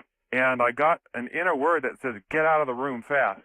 And I was trapped between, it was a real small room and crowded and couldn't get out without making a scene. So I waited a couple minutes. And that night, I had my first out-of-body experience. I was basically grabbed by a demon. Mm-hmm. And I've had occasional out-of-body experiences since then, and basically they are stopped by the name of Jesus. That's right. It's the only means at that stage. Get free of it all as soon as possible. Yeah, those people who are involved in out-of-body experiences, Jesus. Dangerous, Doctor. Thank you for the call. Very dangerous. Very dangerous. Very dangerous. Any truck with that, and you're into what they call, you're onto the middle plateau. And that's a very dangerous situation. Doctor, 3 days of darkness? Yes, there's no doubt about it. There are going to be 3 days when there's a great darkness over our earth, and during which it will be dangerous to be abroad, to be outside your home. And even in your home it may be dangerous. 3 days without sun? 3 days without the natural light we're used to out, yes. Without that. But it's like everything else, when it takes place, they will endeavor to give it an astronomical and a geophysical explanation. You know, so much of what you're saying this morning, my audience knows, you might not, because you're in Manhattan, where I presume that you've not been able to hear me. Yes, I've heard everything you said tonight. Well, tonight, yes. But, Doctor, in just the past week, Yes. I don't know why, I asked the audience, Yes. if one day you arose and the sun did not come up, what would you conclude? I just asked them that general question, and what was the answer? The answer was, many answers were flippant, Yes. but many answers were they would conclude that the end has begun or that a change is definitely upon us. It was just, it's eerie to me that I even asked that question. I know. All right. I know. East of the Rockies, you're on the air with Dr. Malachi Martin. Where are you calling from, please? From Fort Myers, Florida. How you doing, doctor? How you doing there? What's on your mind?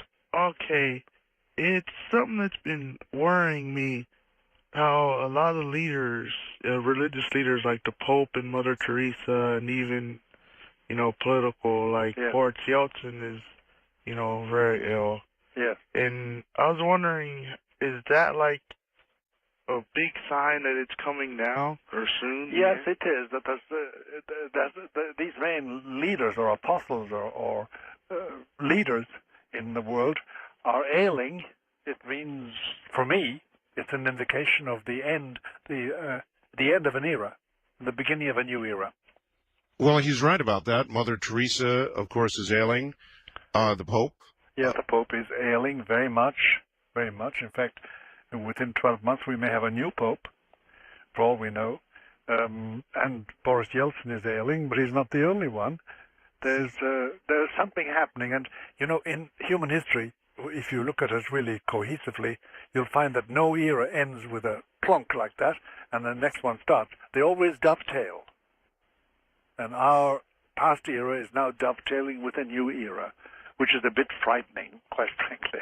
Many things are beginning to happen. Volcanoes erupting, the ozone thinning. That's right. Animals beginning to mutate. It seems like all of this is increasing in its occurrence, increasing right. rapidly. It is, and Jesus said about his own generation, he said, this generation, he said, can tell me in the evening what tomorrow is going to be like. It reads the signs of the weather, but it cannot read the signs of the times. And we are like that. We don't read the signs of the times very well. All right. West of the Rockies, you're on the air with Dr. Malachi Martin. Hi. Hi. Thank you for having me on your show, Art. Yes, sir. Where are you? I am in the Bay Area, All right. California. Yes, sir. I have two questions for, is it Father Martin? Yes. I am, Art, I'm an attorney, and Yes. I've also been a Christian for, right around 17 years. Yes. I've been studying demonology almost as long. Yes. And I have two questions for the Father, Yes. and a couple comments, if I could. Go. Yes. First is, what is the, well, let me preface this and say you have mentioned a couple of times that it's, when you do exorcisms, there's a conflict of the wills in driving the spirit out. Primarily the wills. Yes. So what is the basis of your authority to cast out a demon? Christ. Okay, yeah, you've been a little bit weak in referencing that, and I would go beyond No, I and say didn't not mean to only be weak Christ, at all. but the blood of Jesus is what... I didn't mean to be weak at all. It's Jesus Christ. Okay, that's good. The second question is, I am, denominationally speaking, more of the Protestant tradition, and I would ask you, can a non-Catholic, without the Pope's authorization, do exorcism? I've never come across one yet. Okay. But it may be, but I've never come across it yet. They come to us, even though they remain Protestants, they remain Methodists and Lutherans and Mormons and whatever, or Jews or Muslims or Buddhists, but they come to us for exorcism. Okay. Well, I'd like to proffer that you're speaking to somebody who's done a number of exorcisms. Just good. through my life, I'm not a Catholic and I don't have the Pope's authorization, but if it's Have they okay, I'd succeeded? quote two scriptures, Art, for you, the benefit of your audience to support that. Have they succeeded? Is that okay if I do that, Art? The question was, have they succeeded? Oh, yes. Yes, I ministered to a young lady last June. She had multiple nightmares every night. I mean, not just bad dreams, real nightmares. And we went through about 2 to 3 weeks of deliverance sessions and drove out 20-some demons, many of them manifesting and speaking and telling us where they're from. And Doctor, is there a danger to what he is doing? Listen, in my book there is, but if he's protected, he's protected. And you may have some protection, sir, of which I do not know. It must ultimately come from Christ Jesus in my book. That's what I affirm. But if you have that protection, fine and dandy. God bless you. I'll pray for you. Thank you, I Father. hope you go right ahead. You sounds Because like you had a great deal you more. can't expel these demons except in His name. That's affirming to hear you say that. I would like to just read two scriptures, Art, that are one of them is one of my favorite verses in this area. Another one that just I would prefer you don't do that. Okay. I thank you for the call, sir. But it is possible then, Doctor, that somebody, a layperson, could successfully do an exorcism? That's right. He must therefore have been granted the authority of Christ Jesus. He must have been. And that's not impossible. It's not necessarily absolutely metaphysically necessary to come through a churchman, through an ecclesiastic. Normally, in my life, it always has. But if somebody else can do it directly with a gift from the Lord, more power to him. Doctor, there was a recent movie. I don't know if you're a movie goer. It was called, I think in its final version, Prophecy. Its working title during production was God's Army. It was with Christopher Walken. Are you aware at all of that movie? I know. I heard or read about it. I didn't see it. I don't go to movies very much. It basically imagined a second great war between heaven and hell. Is such a thing possible, some second great war between heaven and hell? Or is it simply, yes? Yes, there is going to be one final clash. One final clash. And we're on our way to it, but we're not there yet. We're on our way to it. How close to it do you think we are? Of course, Art, you and I know, as sensible men, it's very hazardous to guess at timings. Yes. The one thing that's difficult are dates and times and hours and places. But, given what is happening to the nations, given the existence now of the New World Order as a fact of life, and not a theory, and not a plan for the future, and given the rising sea of very disturbing things happening, men and women, negative things, we are approaching a point when something has to give. And it would seem to be on a global level, and it would seem to finally involve spirit, morals, ethics, finally the final battle. So what time?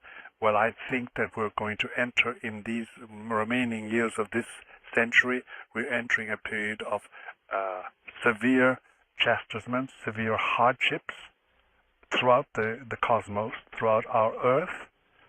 And I think that into the new century, the 21st century, we're heading for a lot of confrontations and ending up in a short time with that final battle.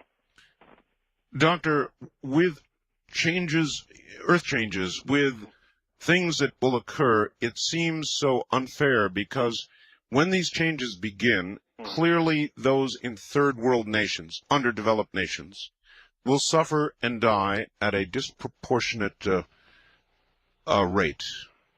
I do not know that, Art, for sure.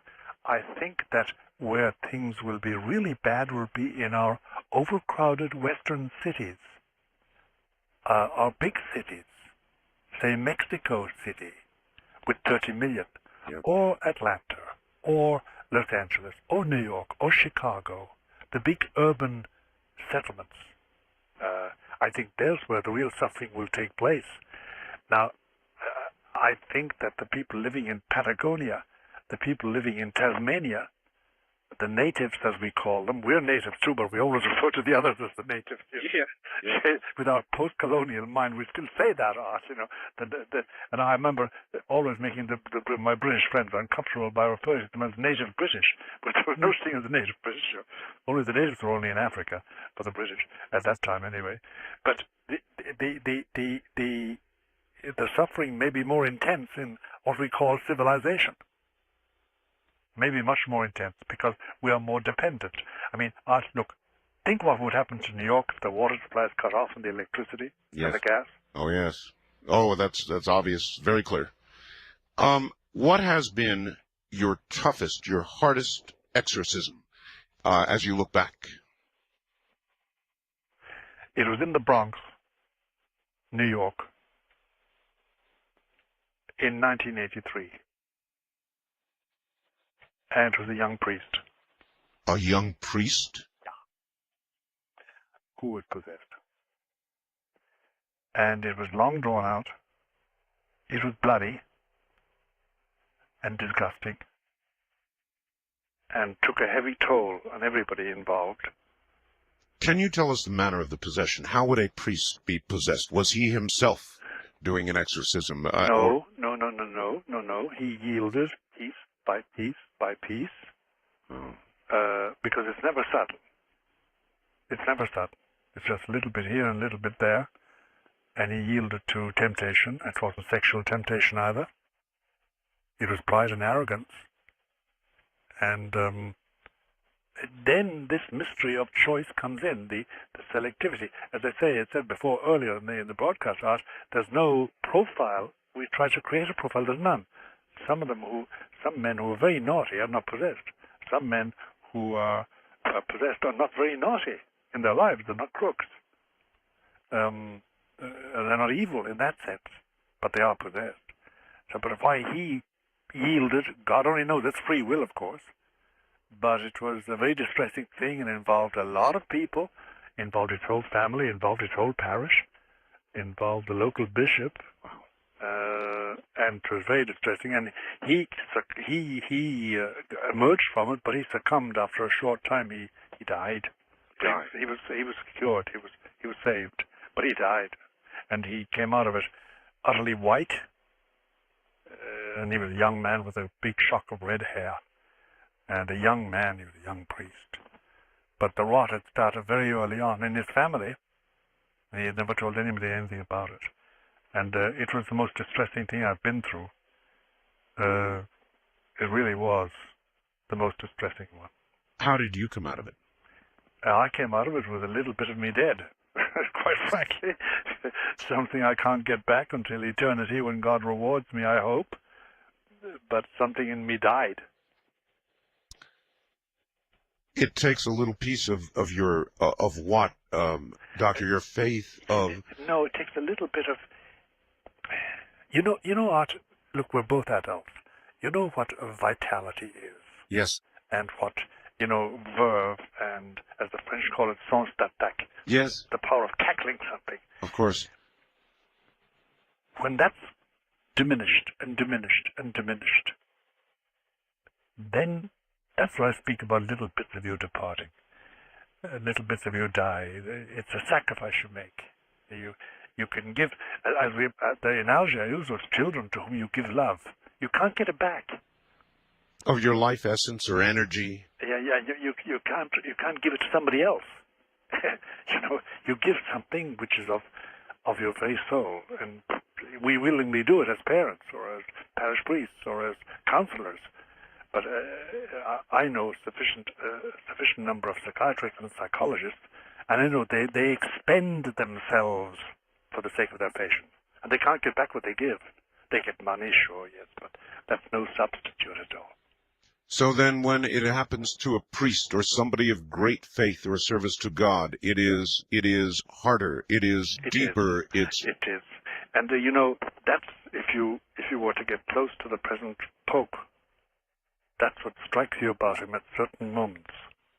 A complete draining of his spirit. I remember I had to convey a message to him once. He came home from a 10-day tour of the Far East. And Doctor, we're at the top of the hour. Are you constitutionally capable of another hour? Yes. You are? Of course I am, yes. All right. Wonderful. Stay right there, and we'll be right back to you. Dr. Malachi Martin is my guest. We're talking about exorcism and possession and more, and we will be back. All right. The following comes to me, as you might imagine, unsigned for a good reason. Doctor, I'm going to read you something. I'd like you to react to it, if you would. Certainly. Dear Art and Dr. Martin, in 1991, I made a pact with anyone that could get my girlfriend to come back. The response was by Satan. At that point, my eyes literally rolled back, and I heard only 2 words, 1 year. 1 year later, she broke up with me for no good reason. Several months later, I was asleep, had a dream that I was looking at myself in a mirror brushing my hair. When I looked at my eyes in the mirror, they turned totally black. The person was me, but the soul behind the eyes, evil. At that point, I knew exactly who it was, what I wanted, and how it got there. At this point, I was awake, tried to get up and turn on the lights, but was physically pushed back down to a prone position and could no longer move even a finger. To make matters worse, the bedroom door slammed shut, and I was cut off from the light in the hallway. What happened to this person?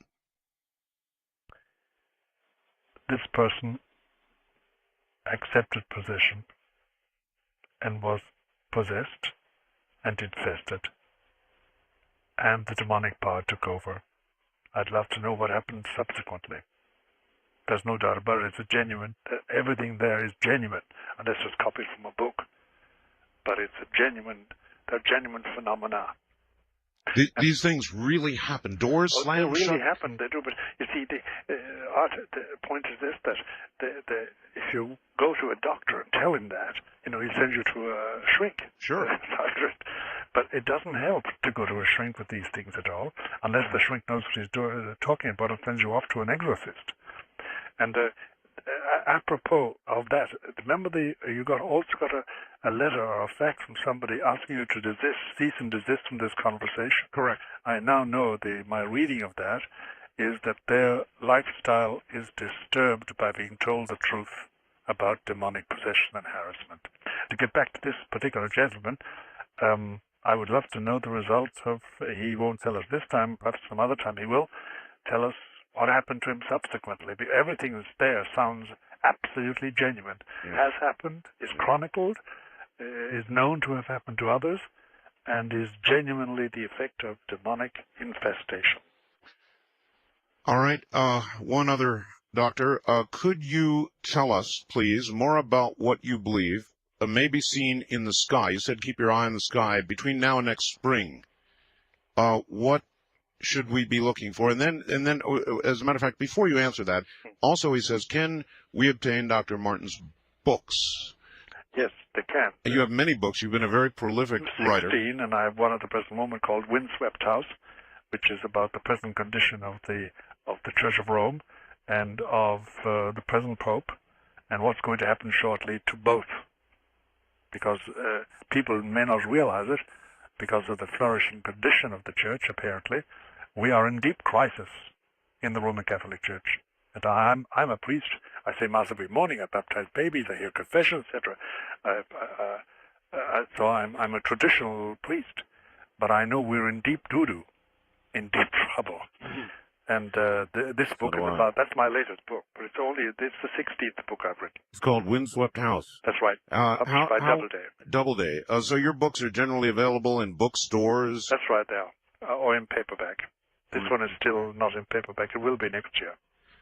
What, Doctor, are ghosts? Ghosts? Yes, sir.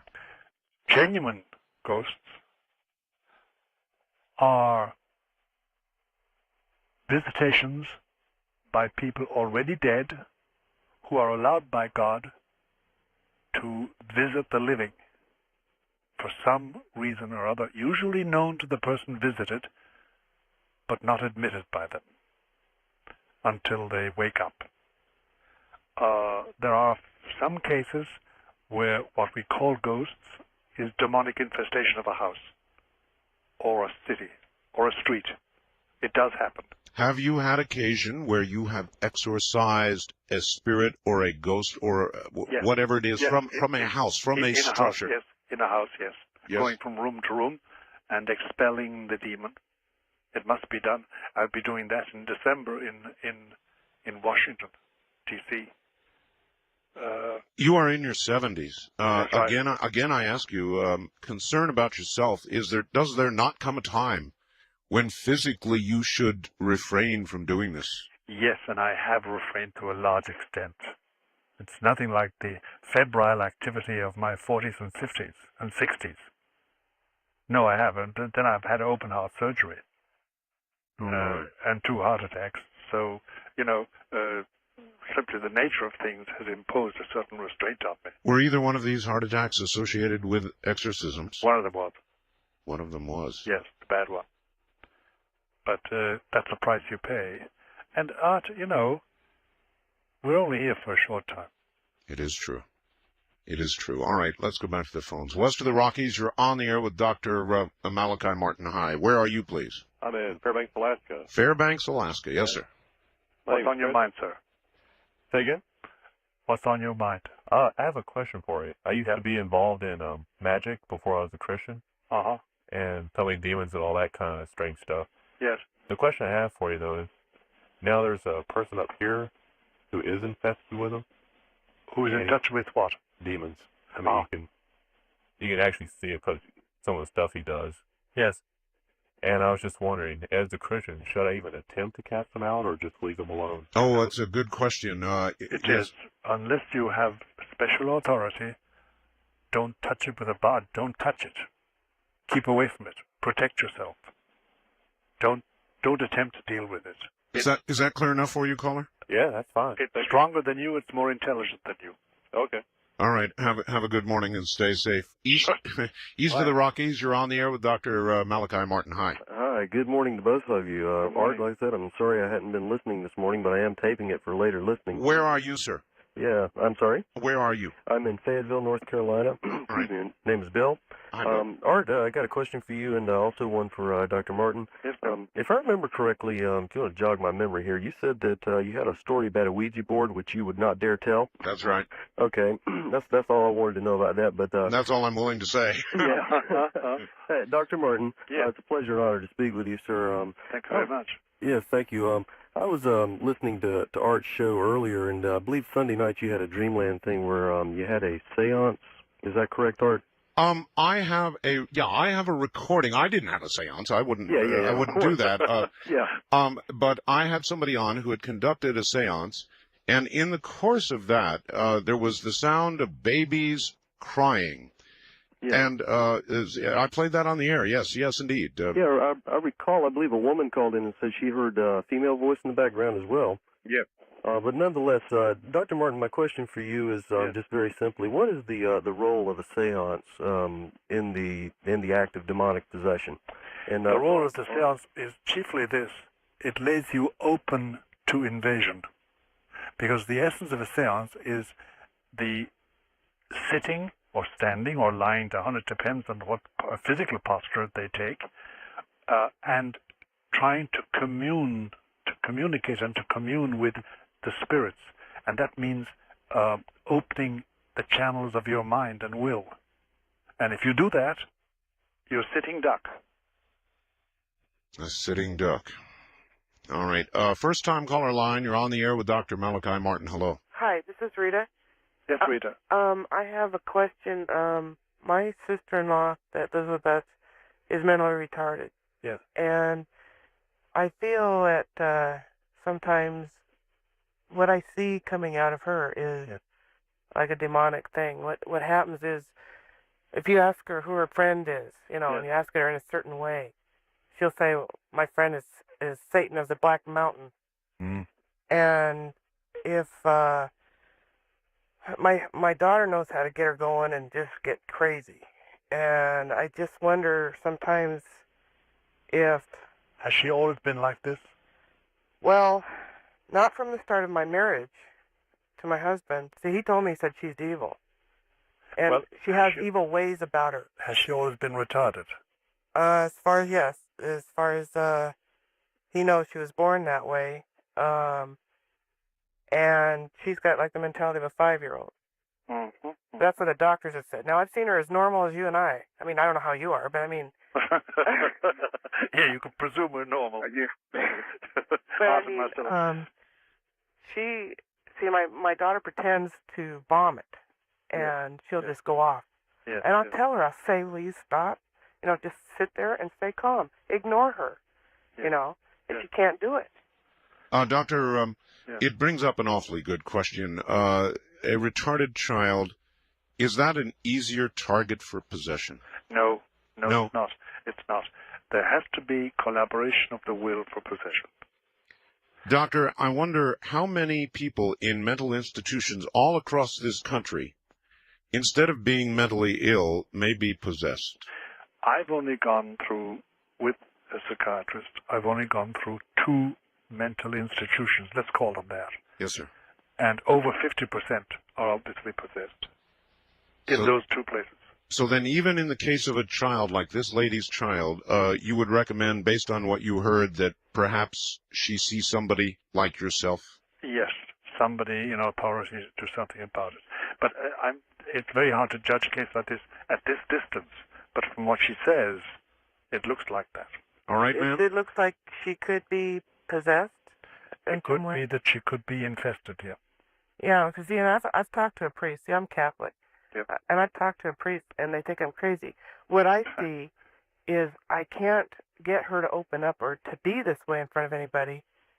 But it's like the sheep that is the wolf that's under the sheep's skin. Yeah, I know. You're being very much more accurate than you know in describing it. You must find a good priest. And I've talked to priests that say that they wouldn't touch it with a 10-foot pole. Of course not. They're afraid of their pants. And they say is that most priests, doctor, or a majority of them? Unfortunately, today, a majority. Because, you see, now when they're training in seminaries, they're not given any formation whatever. They're given no formation, no theological formation, and no instruction. And then, a lot of the professors in seminaries, a lot of the trainers, a lot of the bishops don't believe in the devil. Ooh. And that's great PR for him, because it means, as you know, during the war, the successful spy was the one nobody knew was a spy. Well, how can, a dumb question from a layman, how can a priest believe in the Almighty and not the other force? I mean, because actually, Art, it's a very telling question, and it's an intelligent question, because overall their faith has weakened. I said before to you, it's a dimension. It's not a quantum. It's a dimension, and overall it has. And if you, I have done this. I've probed people who don't believe in this, and I find that their belief in the resurrection of Christ Jesus, their belief in heaven, their belief in hell is all shaken to bits, sometimes non-existent. Can I ask you about a very sensitive question again regarding the fallibility of priests? In America, in the church, there have been too many stories, Doctor, of priests after their vows of celibacy who have then... Pedophilia. Yes.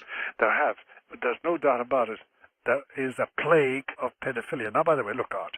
There are 55,000 priests in the dioceses of America.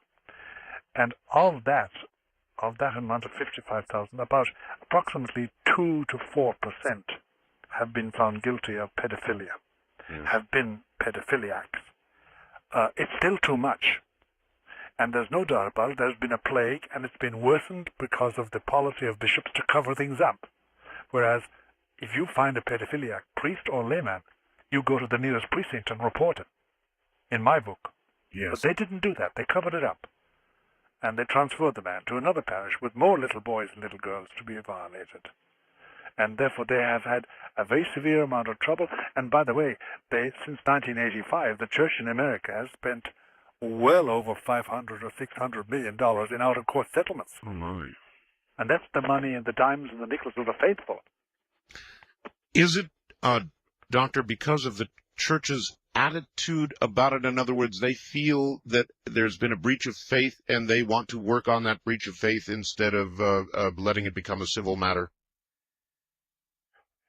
Or is it just a plain old cover-up? No, Art, it's more complicated than that. There isn't a network of homosexual priests. We know that now. Unfortunately, there is a network, and they cover for each other. So that's a complicating factor. It's not a wide network, but it does exist. Number one. Number two, as you know, for any ecclesiastic in the Catholic Church, there are only 2 evils: bankruptcy or moral scandals. Yeah. The 2 things they're afraid of. Yeah. They're not afraid of anything else. And therefore they try and cover anything up which is liked, which breeds scandal, because that destroys prestige and finally stops money, stops people contributing. What are your feelings about vows of celibacy? I'll tell you something.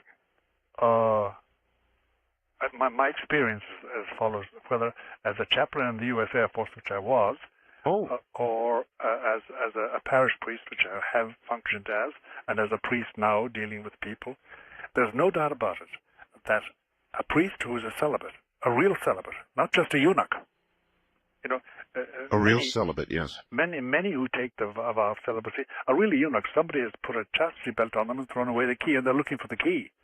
And sometimes they find it to be rude and lewd about it.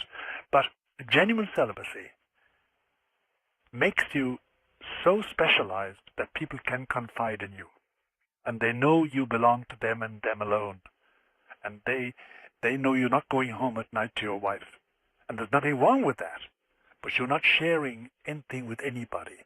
Your heart belongs to Christ as a celibate, if you're truly a celibate. But celibacy is it's a gift, by the way, and it's a rare thing, the practice of celibacy. There are a lot of celibates who take that vow, but the practice of celibacy does make a man very special, because he is uniquely devoted. And by the way, I don't know if you found this out, but the biggest psychiatrists I know, the biggest surgeons, they're practically celibate.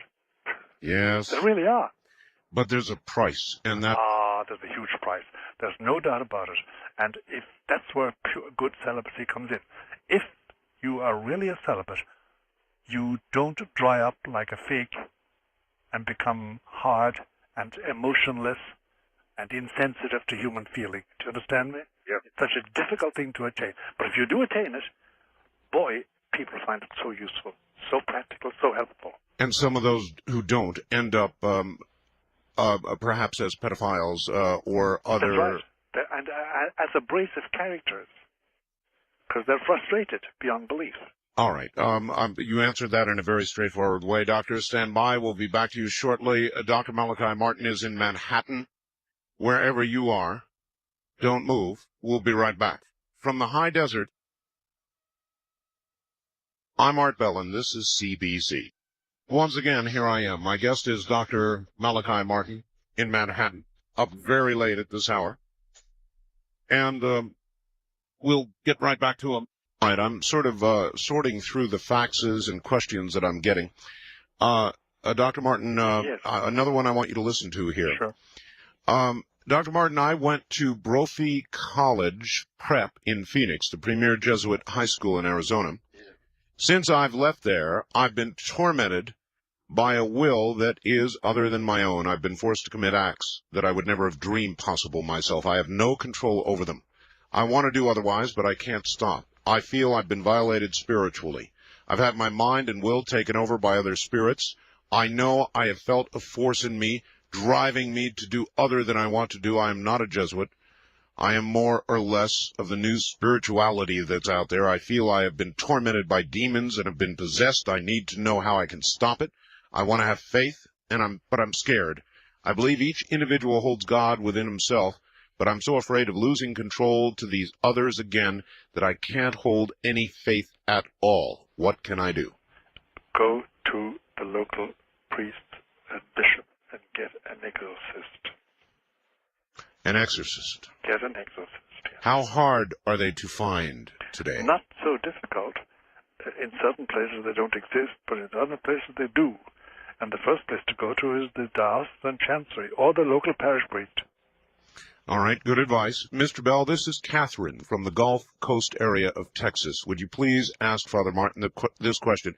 Father John O'Connor, not Cardinal John O'Connor, yes, said because the energy loss from a true exorcist is so great that a Catholic exorcist lives only about 15 years after he is deeply involved in this. He further says the hatred from the demon is so horrendous that it literally drains him. Yes? Yes. But there are exceptions to the 15-year rule. You must be one of them. Yes, I am. How do you feel? Why do you feel that you have been so blessed? I don't know, Art. I just don't know. I take it as it comes. I didn't expect to live this long. I really didn't. Surprised, huh? Surprise is right. If you had told me that one day would be 76, I would have horse laughed. Horse laughed. Yes. I would like to ask you about something we've dealt with on this program several times. I know your background is in archaeology. That's right. So therefore, there have been many who have speculated and talked and thought about the pyramids, the Sphinx at Giza in Egypt. Yes, yes. There is some work going on that may result in the opening of some secret passages below the Sphinx. Yes, I've read about this. I'm not au courant with it. I don't know how far they've got. I don't know really what's being done, but I know there's something being done of that nature. Would you be surprised if there is something very ancient found there? No. See, the soil of Egypt and of Palestine in general preserves things because it's dry.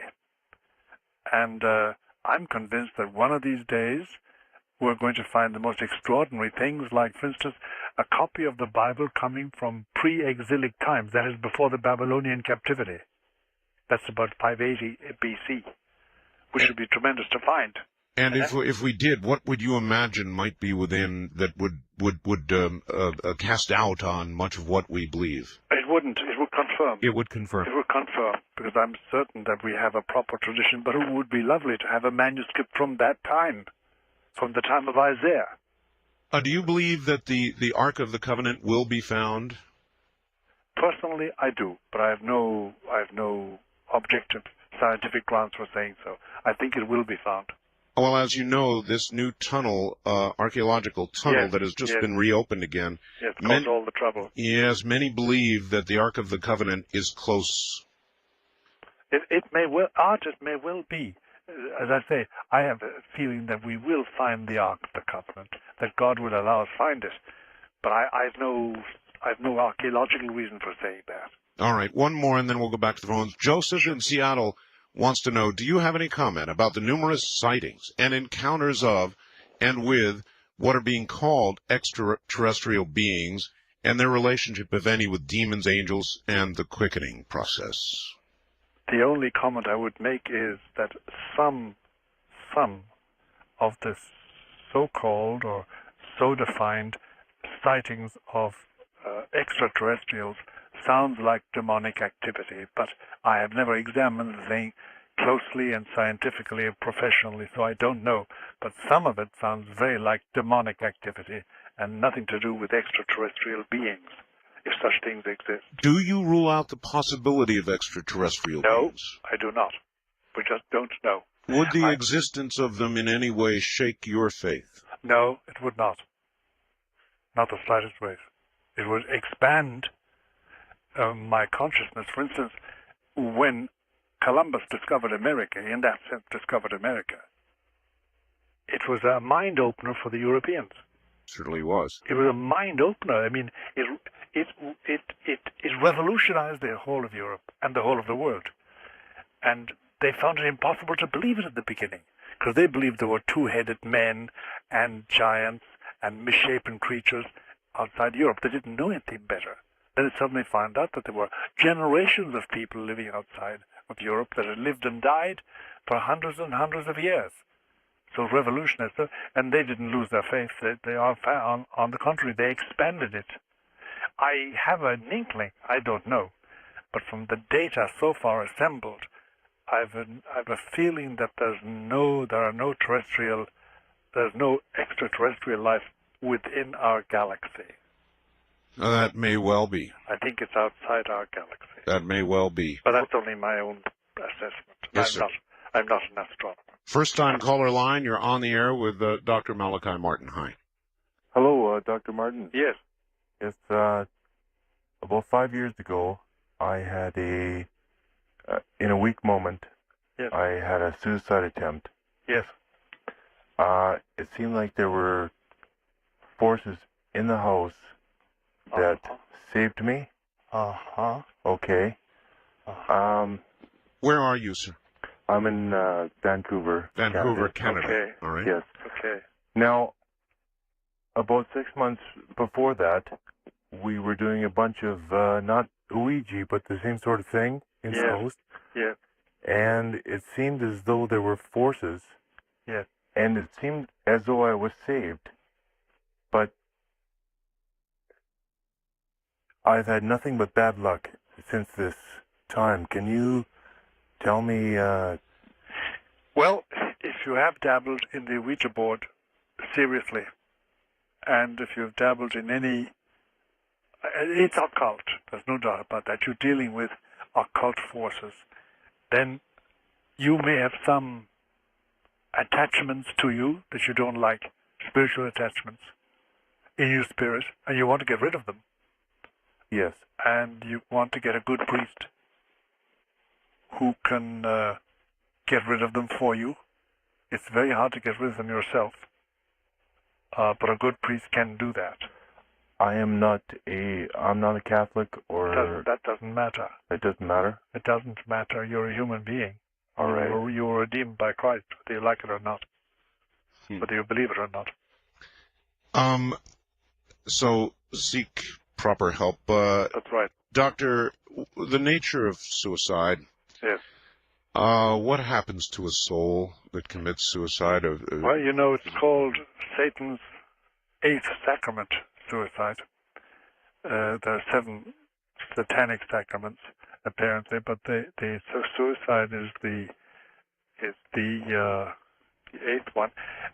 What happens is briefly this, that by my own hand, I cut myself off from leading a life according to God's will, who is the master of life and of death.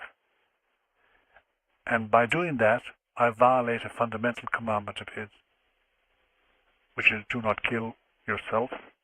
It's a fundamental law in my nature. And I thereby enter the gray area where I can never see the light again, I can never be with God, I can never have happiness, and I suffer the torment of being separated from the one thing that would have made me happy, would have made me, beatified me forever, God and His beauty and His truth and His heaven. What about those people that suffer physical maladies that are terminal and horrible and simply... I know. And simply want out. And I've thought about this and talked about it on the radio as a talk host over many years. And my position was always sort of, whose life is it anyway? I'll be in control of my own life. Nobody will tell me what to do. My wife told me, Doctor, don't do it. Even if you're suffering, you are meant to go through this. And if you don't go through it, something terrible is going to happen. So, and those words have rung in my ears for years. I know, and they ring in my ears now that you said them, and I won't forget them. They've been said to me on other occasions by other people for other reasons, for the same reasons. I don't know. I really don't know, Art, in the whole of human history that I have read and talked about and inquired into. I don't know of any explanation justifying human suffering except the sufferings of Jesus Christ on His cross. If I can identify with His sufferings, in spite of my cancer, in spite of my arthritis, in spite of my AIDS, if I have these things, if I can identify with His sufferings, I can merit can merit a greater place in heaven. I can merit a greater closeness to God. And I know in my soul what I want is God's beauty and truth. So then to avoid it by taking your own life is to exclude yourself from His company. That's right. That's right. Now, I do not exclude at all, Art. I must tell you this much. I do not exclude that, for instance, if I proceed to take cyanide or something, some suicidal act, I do not exclude that before I die, God can touch my heart and make me repent of it, even though I can't undo what I've done. In other words, redemption always possible even at the last second. But yes, I don't exclude God's mercy, but you're running a terrible risk. You know? The numbers might not be with you. That's right. All right. Wildcard line, you're on the air with Dr. Malachi Martin. Good morning. Yes, thank you. Where are you, sir? I'm calling from California. All right. Yeah, okay. But, thank you for the opportunity to speak with Dr. Malachi. I had a couple of questions, but for first, I was very concerned about something that you said. You had stated that something about the draining of your spirit. Yes, that's right. I didn't really understand. All right. Let's try and explain that again. In the course of an exorcism, your spirit is drained, or a piece of you is lost forever. Is that about right? That's about it. You give out something you can't get back. Otherwise, you're no good. You're not effective. It's like the love you give your child, or your wife, or your husband, or your country, or a cause. If you really give love, you don't get it back. Does that help you, caller?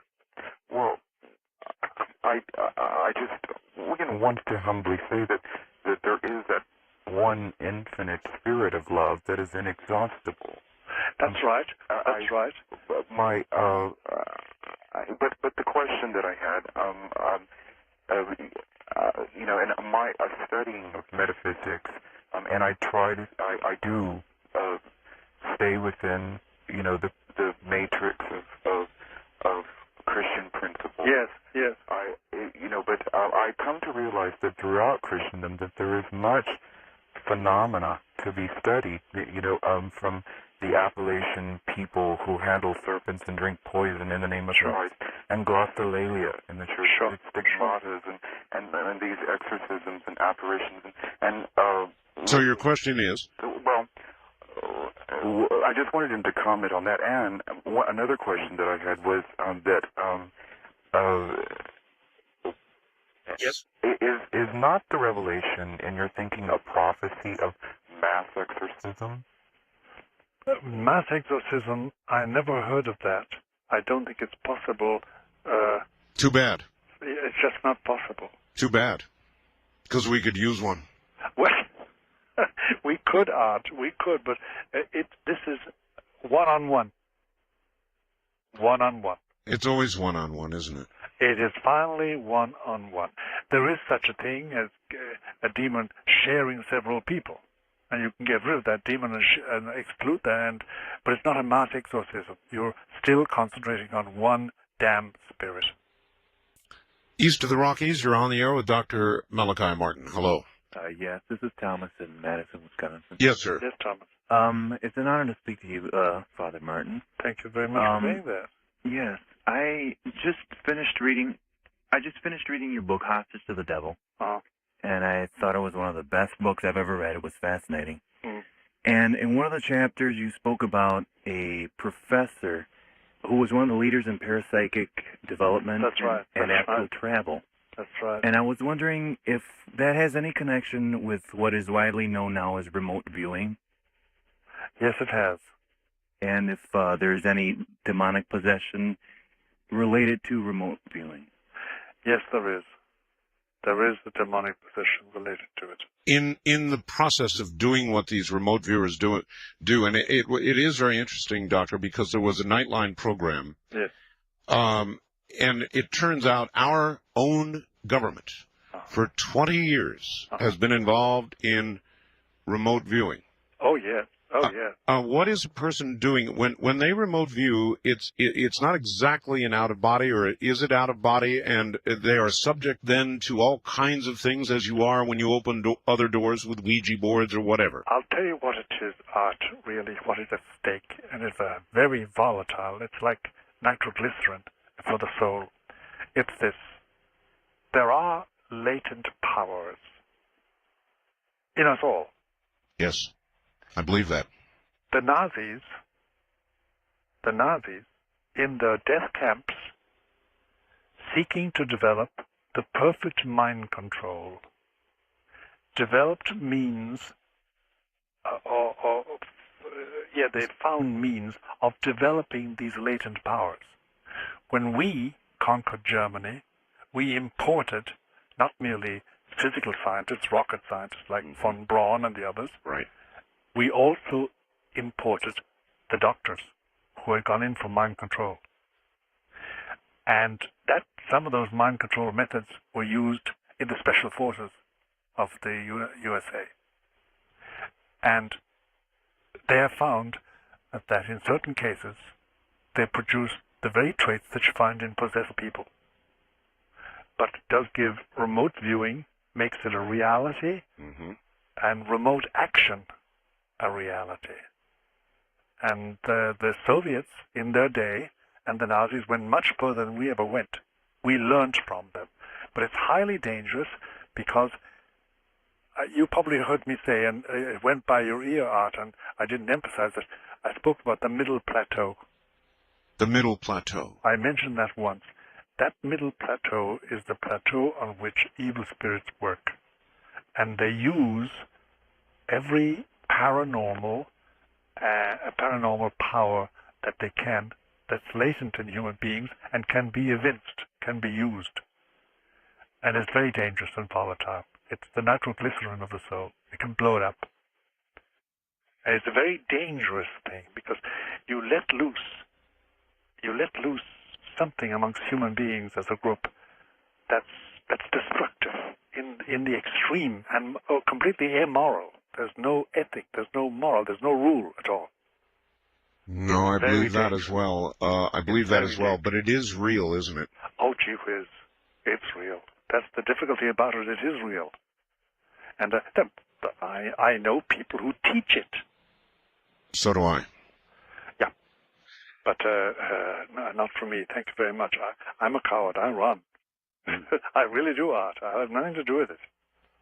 And I want to stay with the devils or with the angels. You know, circling back, again, I can't get it out of my mind. There are these people who have comfortably made a deal and are living with this deal. Oh, yes, and they expect to go home to Satan. Oh, yes. Are there more and more of these people? You see them, you know them? Well, more and more. There are more and more appearing to be there, anyway.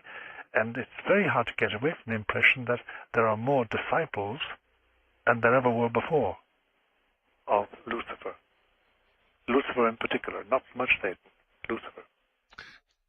Listen, Doctor, we are at the end of another hour. Okay. Are you willing to stay for the final one? Yes. You are. Wonderful. Why don't we crown it up and finish it up? So we shall. Stay right there, relax. It'll be several minutes. We'll be back to you. Dr. Malachi Martin is my guest. And I've got a couple of questions, one concerning something called the Gulf when we come back. You're listening to the CBC Radio Network. I'm Art Bell. All right, back now to Dr. Malachi Martin, who is my guest. Doctor, a couple quick questions before we go back to the phones. Yes. Doctor, was that movie, The Exorcist, based on a real case? I meant to ask you that. Yes, it was. It was. It was based on a real case, but it was highly Hollywoodized. Do you understand me? Yes. Because the reality was very different. It was a landmark case, actually, way back in the 1950s. And it was a genuine possession case of a young boy. They made it into a girl, the Exorcist movie itself. Yes. But it was a landmark case and was written up only 2 years ago with the actual thing, the actual history itself published by Thomas Allen. And he just simply wrote it up as a reporter. It's fascinating stuff. I believe it was in the St. Louis area, wasn't it? That's right, it was. And the actual telling of this thing, the history of it, is much more fascinating than the book. It's much more fascinating. It's an amazing thing. But it was a landmark case. Was there a loose connection to the real case? Yes, there was. There was a loose connection, but it's very loose altogether. Nevertheless, I shall never forget the end of that movie. You mentioned there was a case of somebody going out a window. That's right. There was. Where was that? That was in Washington, D.C. Resulted in a death? Yep. It is equivalent to defenestration. Doctor, there was There was another movie that I saw once called The Seventh Sign. I never saw that one. No, it doesn't matter. It talked in the movie about the Guff, the place from which souls come, new souls imparted to new human beings born. And it theorized that one day that Guff became empty, and there were no more souls, and it began the end of all. Is there an endless supply of souls? Well, put it like this. God can go on creating souls as much as he likes. In that sense, there's an endless supply, but they're not just hanging around someplace, like in cold storage, waiting for bodies. You know, that's a bit of fancy. Yes, no doubt. It's a bit of fancy. All right, well, this following is not fancy. It's awfully serious. We're drawing a lot of serious comments, and I'm going to read this to you and get your reaction. Sure. Dr. Martin, I've recently been fighting suicide. Yes. I was at a point where I gave up on life because of my sexuality. Yes. I'm gay. I've known that for a long time and have never wanted to be that way. Yes. I once gave up and came close to suicide and tried to invite forces toward me that would help me attain the goal. Yes. Now, however, I don't want to die, but I find myself being compelled to this route very often. I feel something is pulling me to kill myself. How do I deal with it? I know the Catholic Church condemns homosexuality, but am I really as evil as these forces that are driving me to kill myself? How do I overcome it? The answer is that you are not as evil as these forces would have you believe. And the persuasion that you are evil is merely a means of getting you to despair and say, what's the point? Let me kill myself. You need a good confessor. You need a good advisor, as well as perhaps some therapy. But therapy won't cure this. It's a question of asking God's mercy and getting it, and getting absolution for sins, and starting the long process of cultivating friendship with God. It can be done, and a good priest will help you, and there are good priests. All right. On behalf of a lot of people out there, I'm going to ask this. If someone wanted to try to ask you, Father, a personal question, is there a way to do it by writing to you, or is there I know you have a web page. I have a web page, but perhaps they want to make it more private than that. In that case, they can address a letter to me at the following address: 217 East 66th Street, New York, New York, 10021. That will be confidential. I may never answer, but I usually answer all my letters. Well, that's going to be a chore. That's going to be some chore. That'll keep you busy. Yeah, but 217 East 66th Street, New York, New York, 10021. That's right. All right. In addition, you do have a web page, and I presume somebody could send you email. Yes, they can. All right. That web page is linked on mine, so a lot of my audience will know my web page. You can go there and link immediately to Dr. Martin's. On the first-time caller line, you're on the air. Hi. Yes, I'm calling from Honolulu, Hawaii. Yes, sir. My name is Father Seraphim. I'm a member of the Russian Orthodox Church, and Yes, sir. hello, Father Malachi. Hello, Father. How are you? Very good. We've been hearing an awful lot. I'm a member of the Russian Church Abroad, which is Old Calendar, and very opposed to the ecumenical movement. Gotcha. And with the Balamon document, accepting basically was against unionism, but Yes. a mutual acceptance of both the Roman Church and the Eastern Church's sacraments, both ways. And the Patriarch of Constantinople, as you well know, is trained at the Oriental Institute by the Jesuits in Rome. That's right. I was wondering if you have any insight. Both he and Pope John Paul have both expressed that their desire is for the Church to unite, the two, as they say, called the two lungs of the body of Christ. That's right. Unite by the year 2000. What insight do you have in this? Well, I'll tell you, Father. I didn't get your name. Father what? Father Seraphim. Father Seraphim.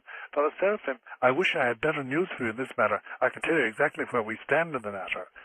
But both Bartholomew and Alexei of Moscow, but talking about Bartholomew as the head of the of Constantinople Church, I have both stressed that at the present moment there is no there's nothing in sight.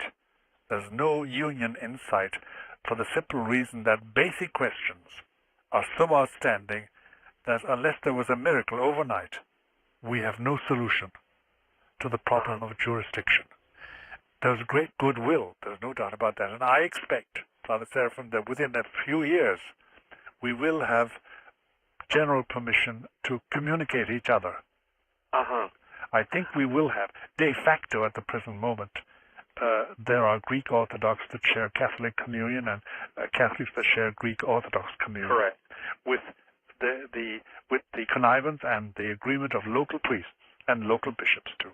Right. But that should be done, though, officially by the heads of Orthodoxy and the heads of the Roman Catholic Church. We are pretty far from that. I think, between you and me, Father Seraphim, I'd rather be realistic about it. How does the Pope see the Ballamon document, which effectively was against unionism, but did accept on a unilateral basis, it did accept the validity of both churches and their sacrament. Oh, it did. And by the way, we didn't even need that document because we have always accepted the validity of Orthodox sacraments. My God. For instance, when Greek Orthodox are dying and they have a Catholic spouse or a Catholic, I absolve them with the Greek priest. We both work together. Doctor, yes. I'm a layman's question for me, and we deal with this all the time on the air. Sure. Over all of human history, so many men have killed so many men in the name of their Creator. That's right, they have. We know that. We know that. We're just coming to this realization, but we still do it. To a large degree. Yes, we do. We still do it, and it is an aberration.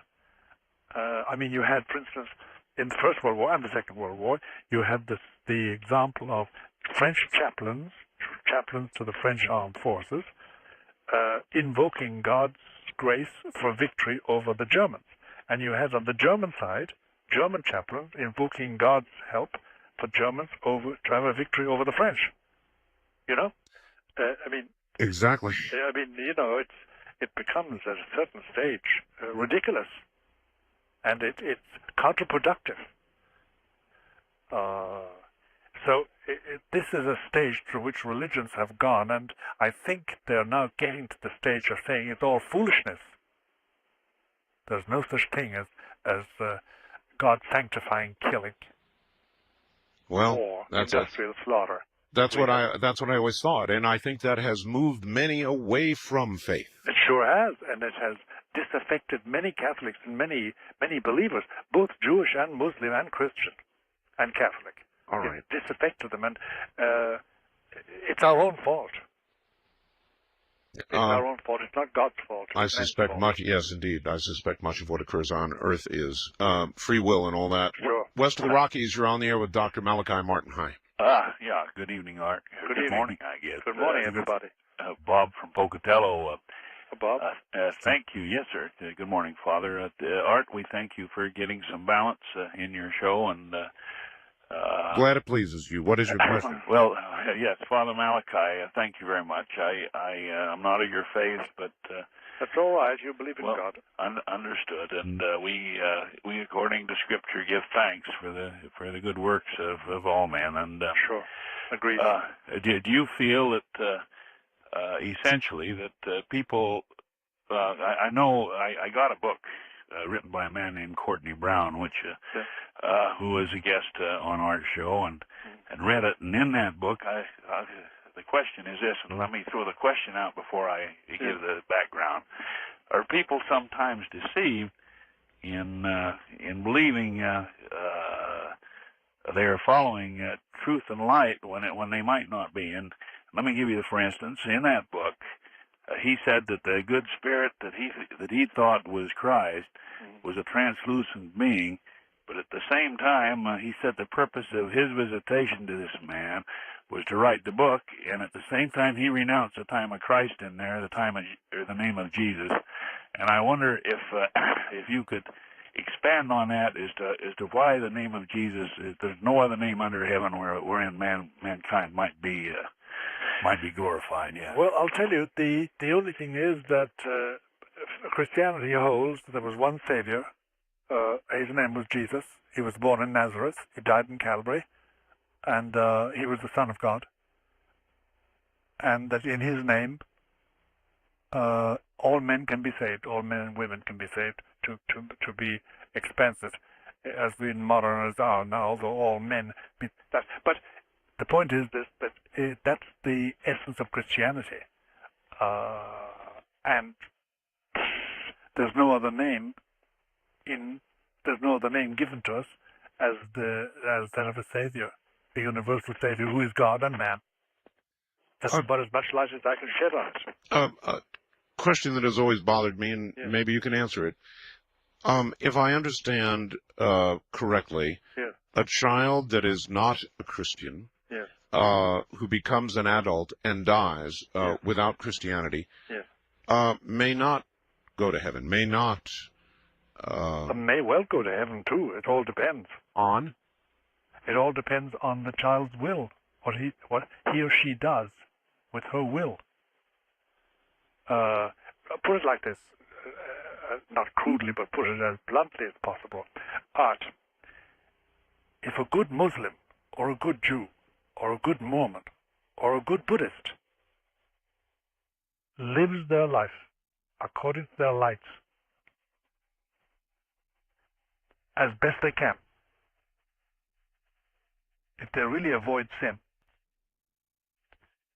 and they can get the grace of going to heaven, but that grace comes to them through Jesus, even though if they don't know him. So no, they're not excluded from heaven. It may be that answers a question I'd long had. I always was under the impression that if one is not baptized, one can't go to heaven. No, that's not so. It's not so. That's not so. The equivalent of baptism, the cleansing of sin, and therefore the being pleasing to God, can take place through the grace of Christ. There are many paths. There are many paths. The only thing is that it's difficult to avoid sin. It's difficult to be a good man, a good woman. It's difficult. The grace of God is necessary. And how many men and women achieve that, God only knows. But they're not excluded from heaven just by not being Christians. They can get the grace of Christ by living their lives as they should. All right. That's a good answer. East of the Rockies, you're on the air with Dr. Malachi Martin. Hello. Good morning, Art and Father Martin. Good morning, sir. First of all, I'd like to say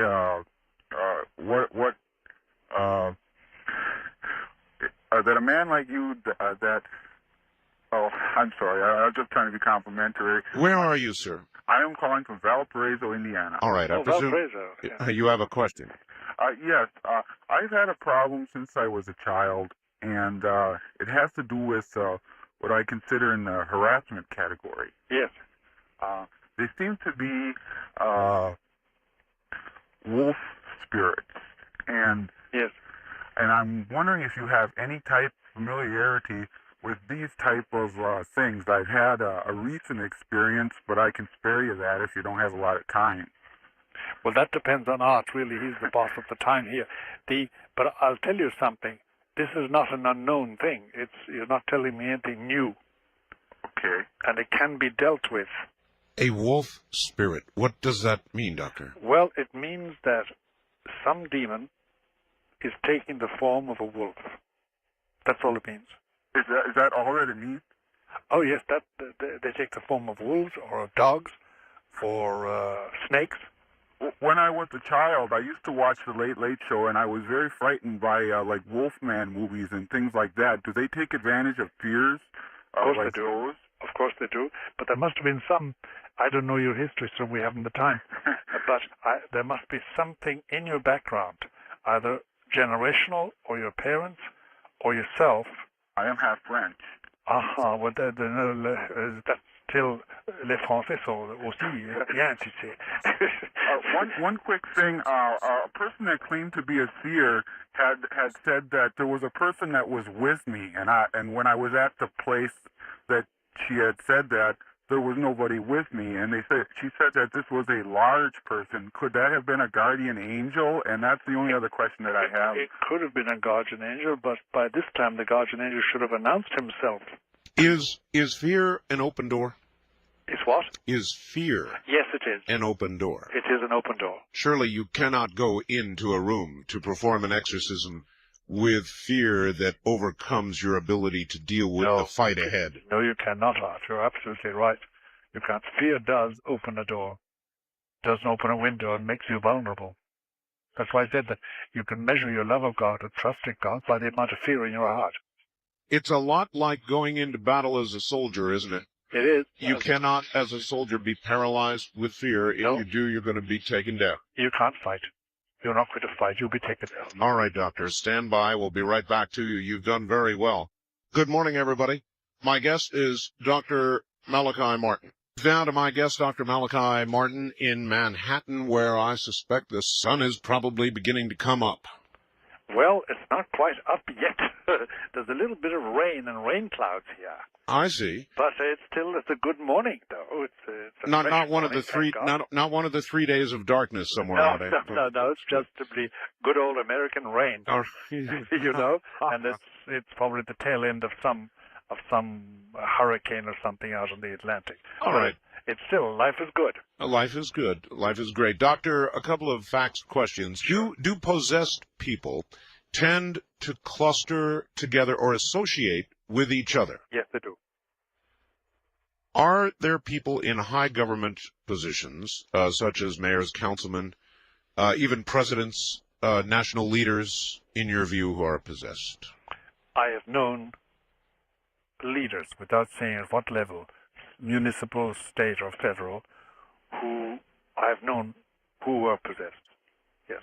I don't say which country even, but yes, certainly.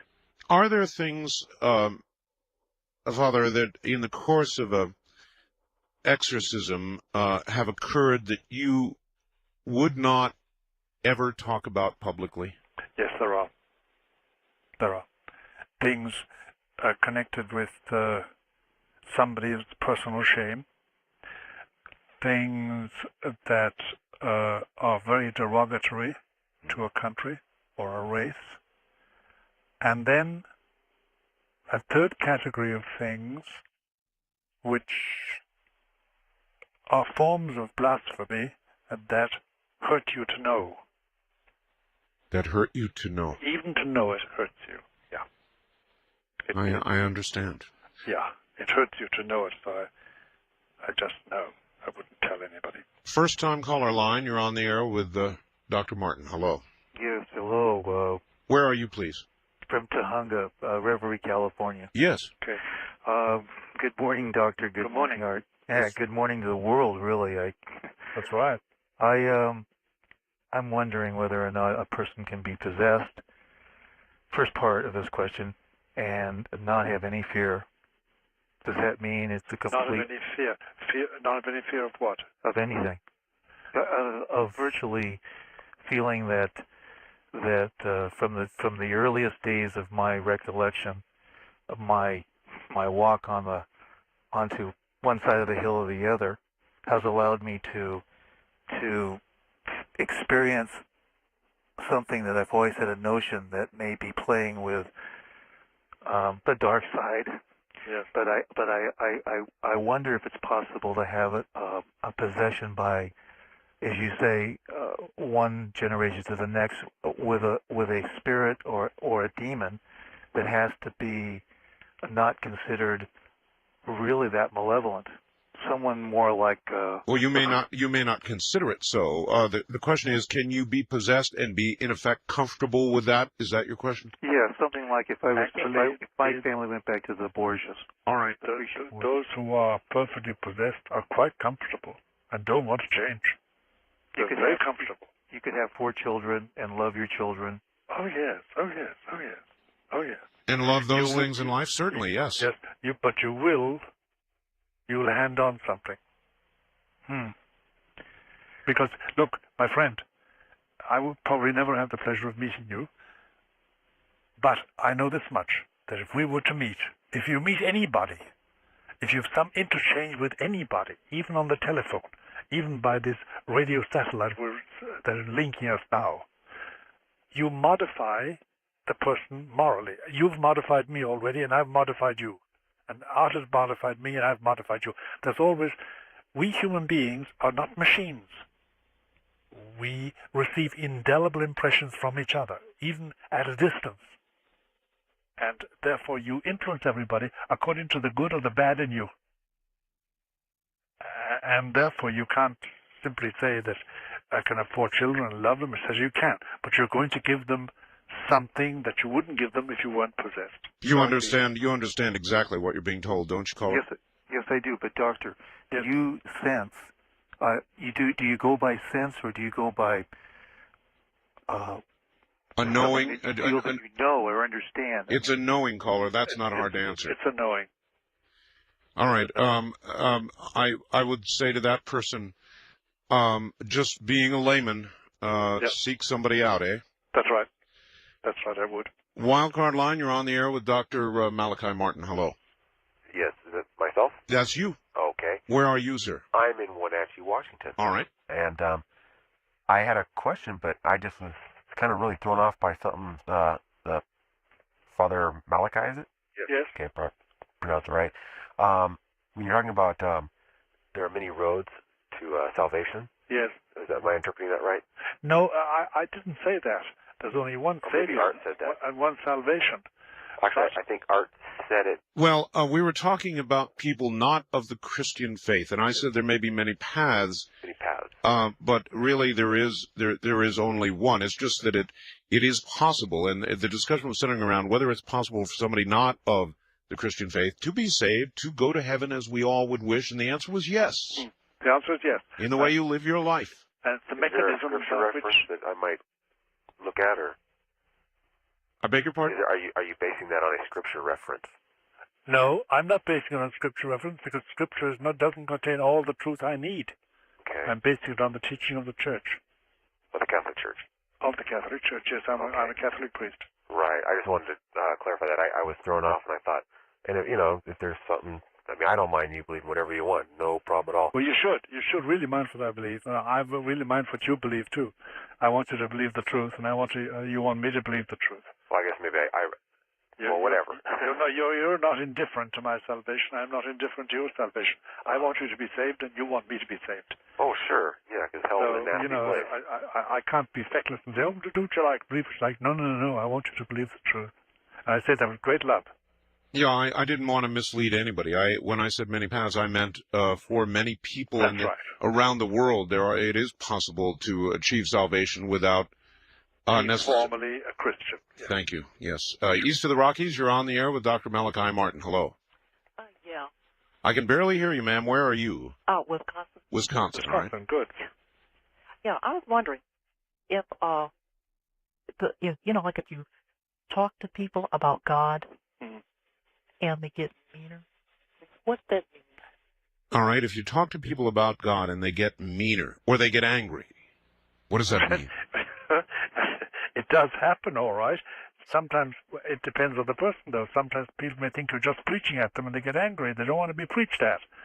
Others, because they don't believe in God and they've shooed away from it and they don't want to be reminded of it. There can be various reasons why they get mean, and they shouldn't be mean. They should not get mean. If there is a particularly violent reaction, then it might have more meaning, mightn't it? That's right. It might have art, yes. It would, if it is a particularly violent reaction. And as a Catholic, I often met that in my youth, when there was much more prejudice against Catholics. I get a very violent reaction from people. But people are funny, They are. There was a TV show named that, I think. West of the Rockies, you're on the air with Dr. Malachi Martin. Hi. Hello. Hello. Hello, Doctor and Art. Yes, where are you, ma'am? I'm in Southern California. Okay. My question is, excuse me, what are your thoughts about multiple personality disorder?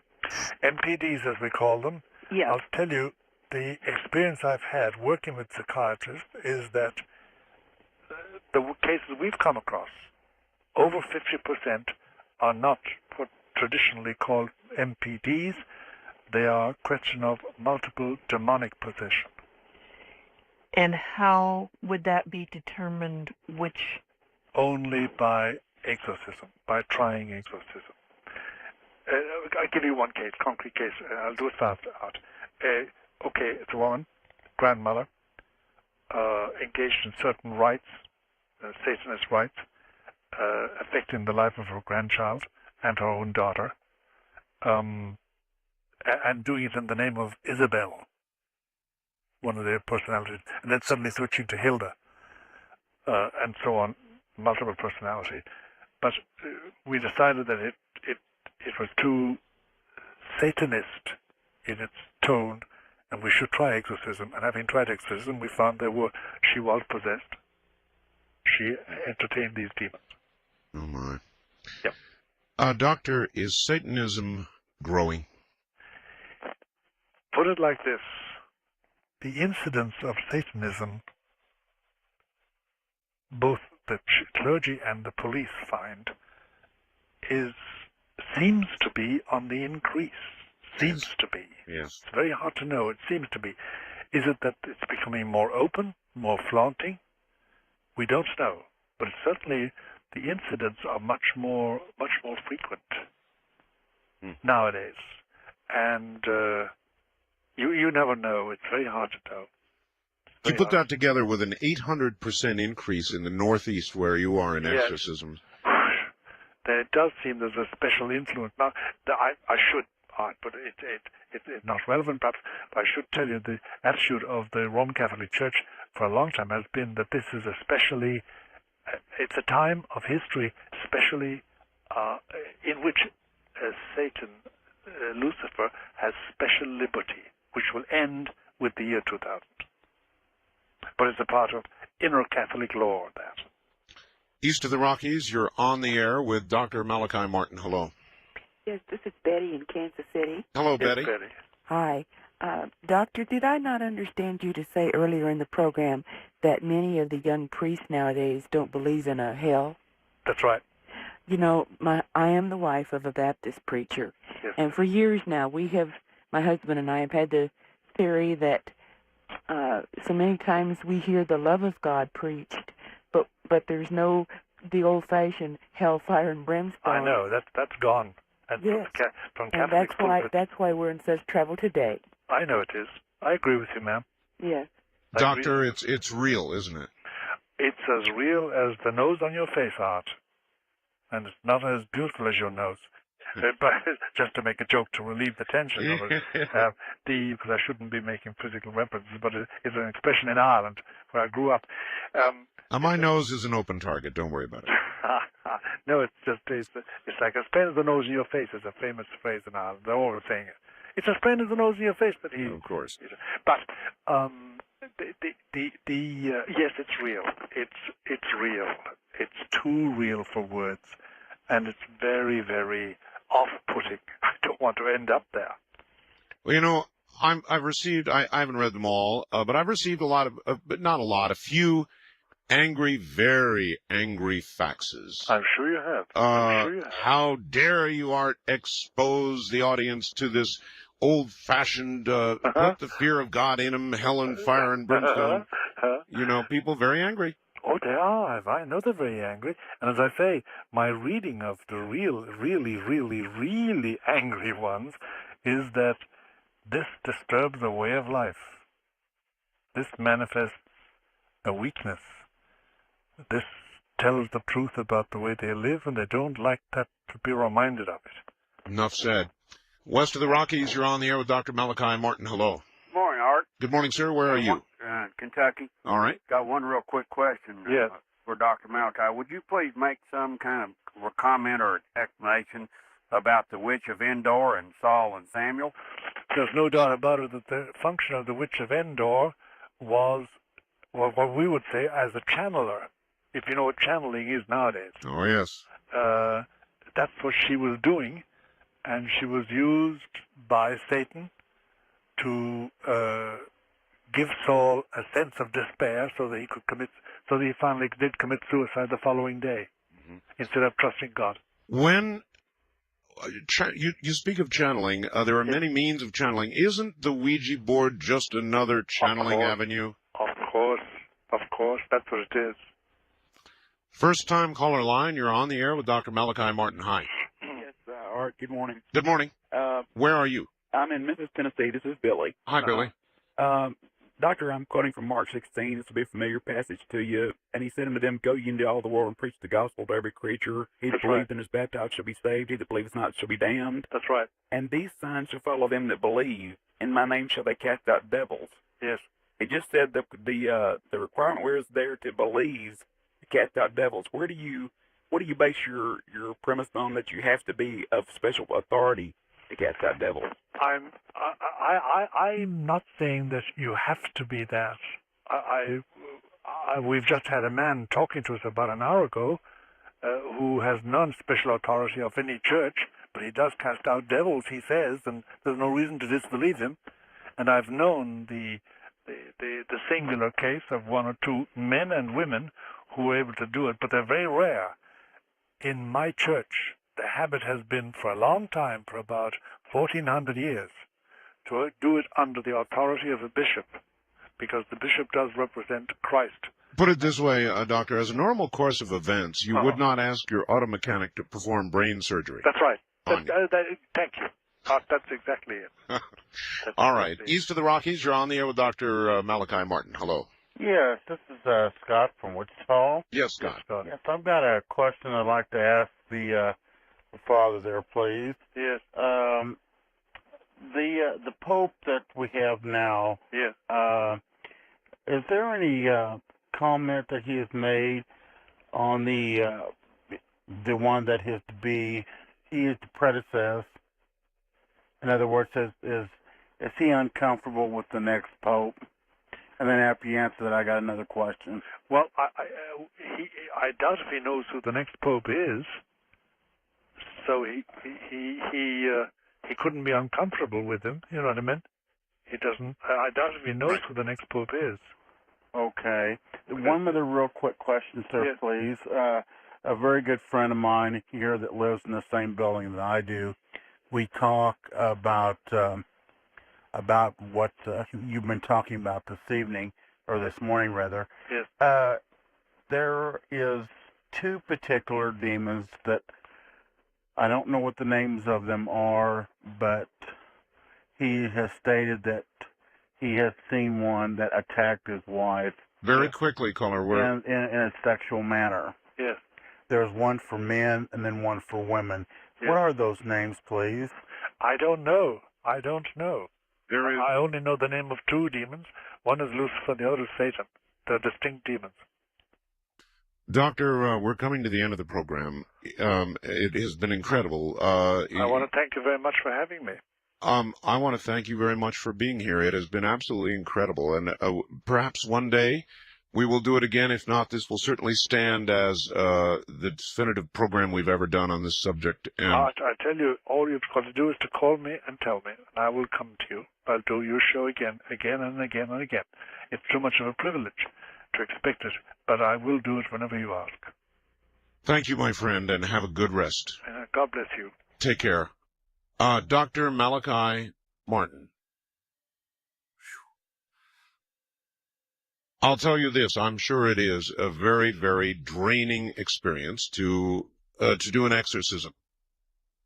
It's also somewhat draining to talk about it and to grasp over a period of time these concepts and ideas. Very interesting.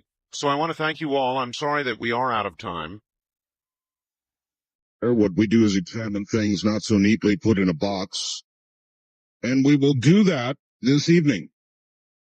My guest following Linda Howe, who has a report on HARP, one that many of us have been waiting for, the HARP project in Alaska, will be Ted Flynn. And he will help you do an examination of prophecy as the Catholics see it between now and just a little bit after the year 2000. So that's the lineup for this evening. I think you're going to enjoy it. Get a cup of coffee, sit down by the radio, and prepare yourself. We're We're going to be doing a lot of things this evening, so get yourself set. Many of you helped Hal, and I believe she's got something on Project HARP. Good evening, Linda. Yeah, Art. This past week, Sonoma State College in California announced on National Public Radio the results of its Project Censored, a list of 10 most important stories of 1994 that went largely ignored by the general media. On that list of 10 important stories was Project HARP, which I have reported about since last fall. HARP is the government acronym for High Frequency Active Auroral Research Program, originally run as a joint program by the Navy and Air Force through Phillips Laboratory at Hanscom Air Force Base near Boston, Massachusetts.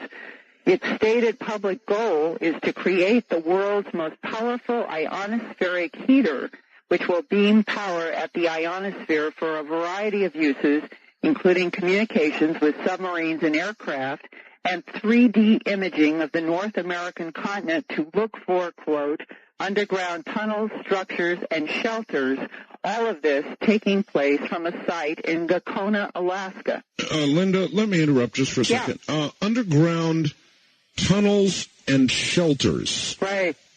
Well, the man I interviewed gets into this, and remember when I talked with program manager John Heckscher 4 months ago, he described this wording that was in the 1995 Defense Authorization Budget in a Senate bill in which Heckscher, the program manager for HARP, explained to us that he had no congressional funding for 1995 without Pentagon approval from its Counter-Proliferation Division, which was supposed to embrace this idea of looking for underground tunnels, shelters, and structures, because, as Heckscher said, someone had put that wording in the Senate Defense Authorization Bill as being imperative to HARP going forward, but he himself said he was not certain about what those words intended.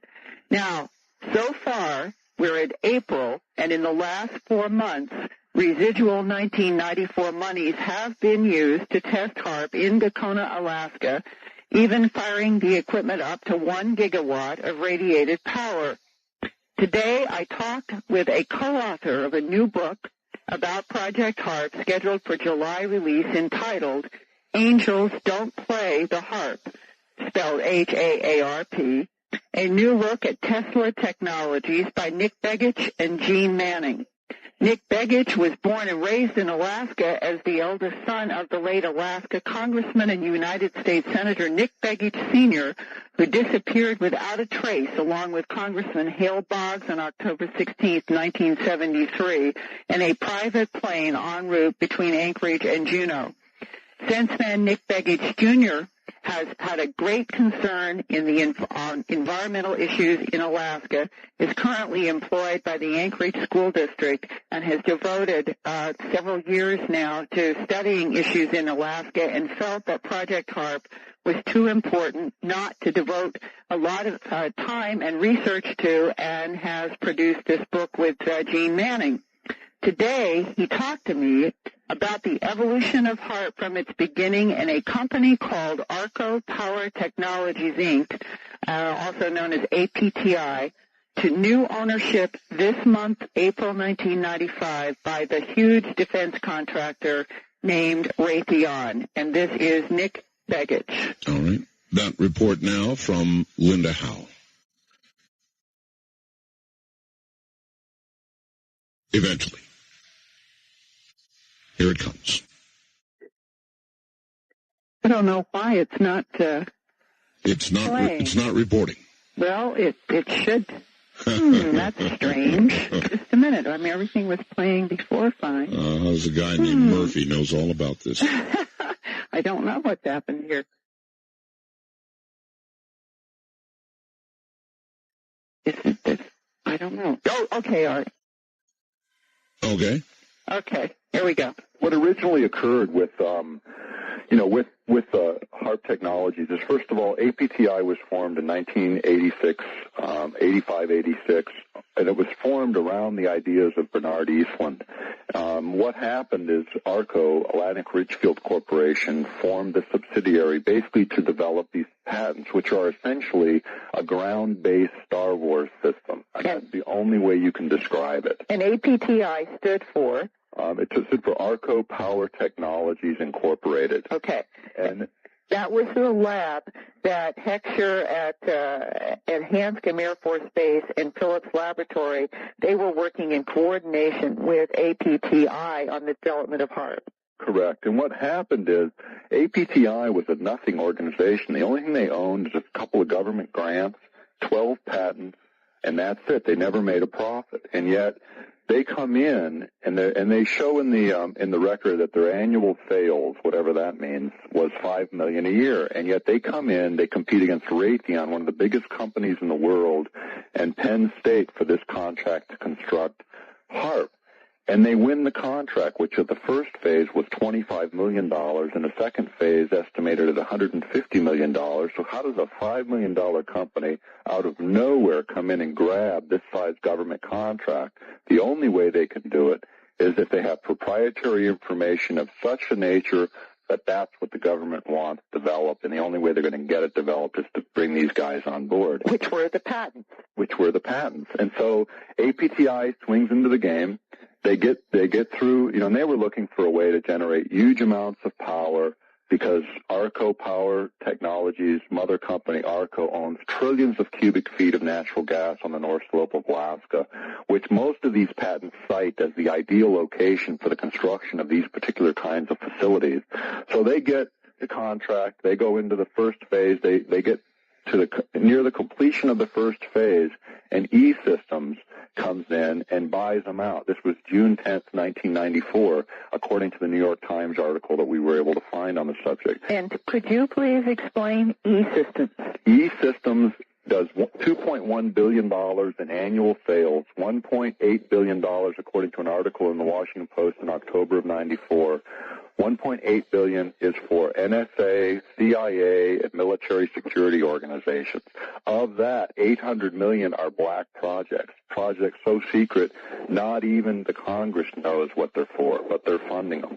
So E-Systems, and they were recently in February, were featured on 60 Minutes as one of these, super secret, quiet companies that nobody hears anything about that are huge amounts of taxpayer money being plowed into programs.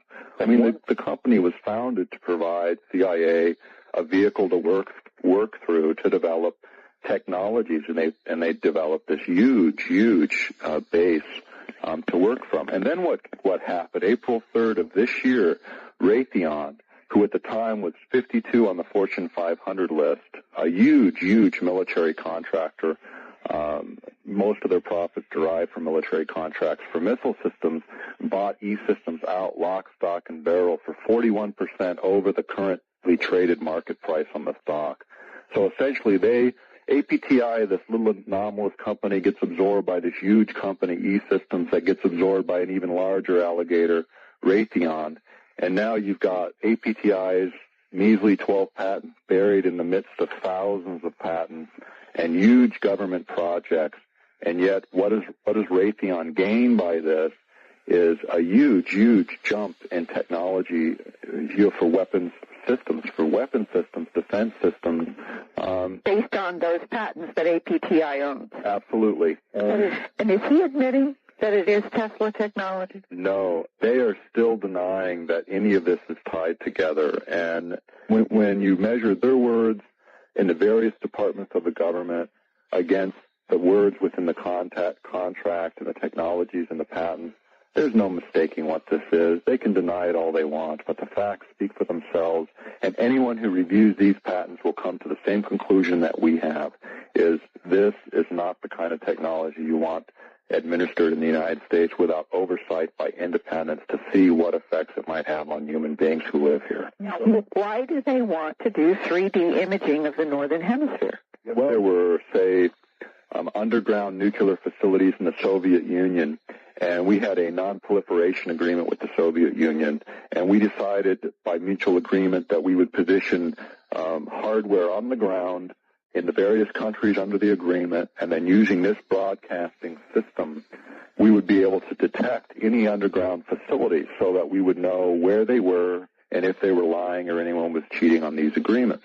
So, or we could use it in a more localized area, like in Iraq right now, where in fact, Heckscher brought this up in our interview with him, that wouldn't it be nice to be able to take this technology to Iraq and then find out where all these underground facilities are?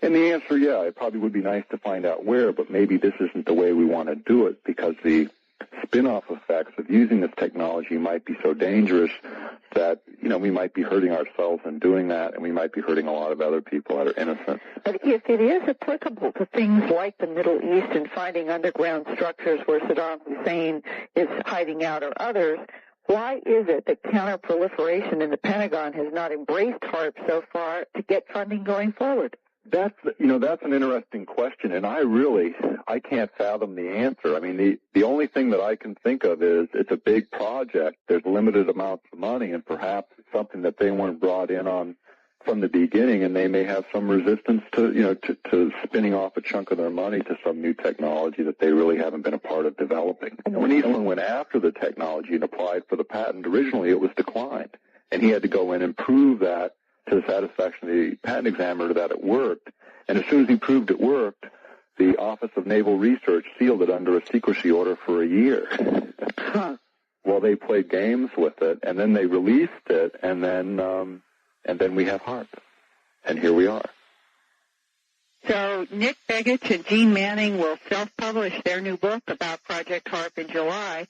And I have a number, Art, for a mailing list they're putting together because they are doing this book on their own because they feel it is so important to get information about this out.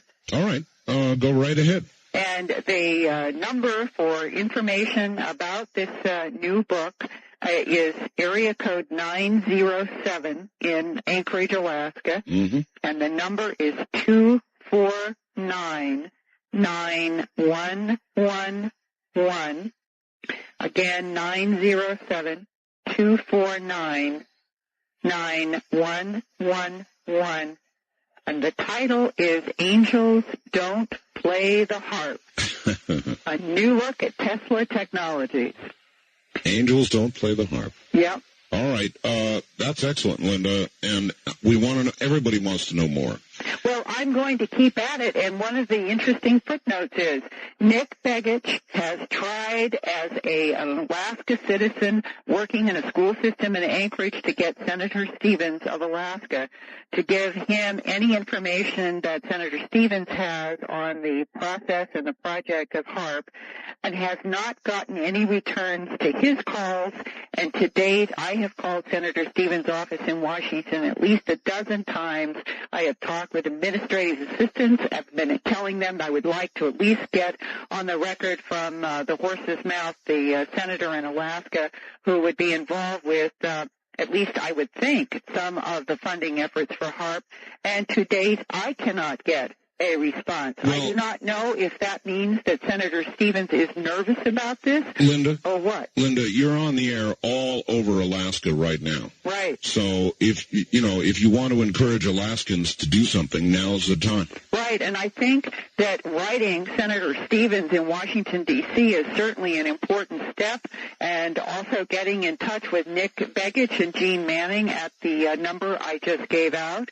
And for people who also would like to get in touch with me about any news concerning HARP or any news in any of the phenomena that we cover on Dreamland, I welcome your correspondence to me, Linda Howe, at Post Office Box 538 in Huntingdon Valley, Pennsylvania.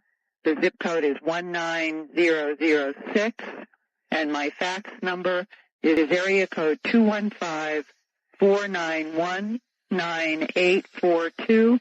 And maybe later on in the program you might give that out again, Art. I will. And I will stay on HARP and keep up, I hope, with all these other interesting stories that are unfolding around us now concerning Roswell and others. Yes. Yes. Thank you very much, Linda. We'll talk with you next week. Okay. Take care. That's Linda Howe, and she is probably the world's foremost expert on crop circles and animal mutilations. Now, this comes from the internet, and I'm going to read it to you as is with one addendum. Flash, for immediate release, time urgent news. Be aware that on Friday, April 28th, British TV documentary producer Ray Santilli, possessor of the Roswell 1947 saucer crash retrieval and E.T. autopsy military film, will hold a world press conference to reveal what the films show. Colin Andrews has seen the film and has been given a clip. He has told Sergeant Major Robert Dean he thinks the film is authentic. A copy of the film is now being examined by a pathologist MD from the British Home Office, the equivalent here in the U.S. of the State Department. The British Broadcasting Corporation is producing a TV documentary on the film that Mr. Santilli possesses. Now, that date, April 28th, may have been changed to May 5th. Linda Howe is going to try to get an interview with Mr. Santilli to air on this program next week. Don't miss it. No guarantee about that, but she is actively pursuing that. Also, I want to drop this in very quickly. There are about 14 pictures or photographs now, computer photographs, that are available. And there are now 4 or 5 what are called nodes to serve you. So if you have had a difficult time getting through to get these computer gifts, try again. Here's the information. The bulletin board service with all of these related photographs, ghost photographs, the photographs of the Mexican UFOs, the Roswell film photograph, the face on Mars photograph, the ghost in Louisiana photograph, the Billy Meyer saucer photograph, and so many more, many photographs of myself, my wife, and as a matter of fact, there's one in there of me when I was 13. Here's how you get them. It should be easier to get through now with more nodes. Area code 702-727-1709. It's open 24 hours a day. 702, area code 702-727-1709. When you get to the main menu, after giving your name and such, simply hit J space 11. J space 11.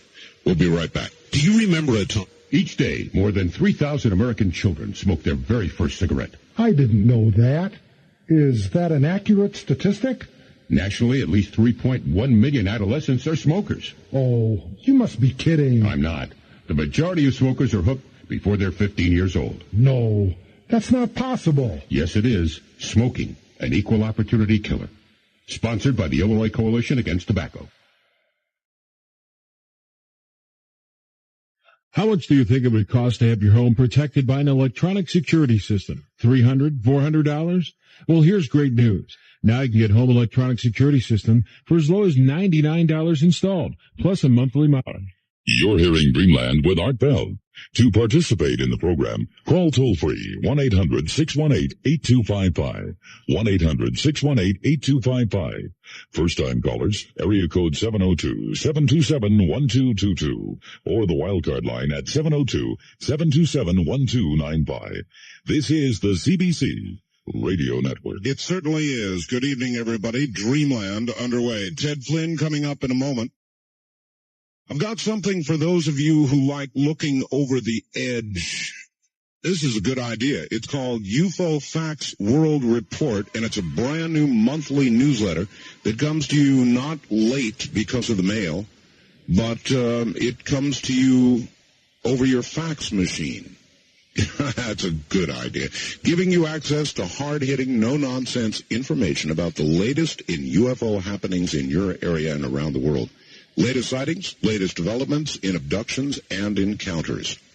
For just $19.95 a year, you'll have access to all this information distilled into an objective and concise report written by seasoned journalists and packed full of facts. UFO Facts plugs you into what's going on. It's your access to the best thinkers and analysts on the subject. UFO Facts critiques the latest books, keeps you informed about upcoming conventions, seminars taking place in your state. Plus, you get advance notice of lectures in your local area.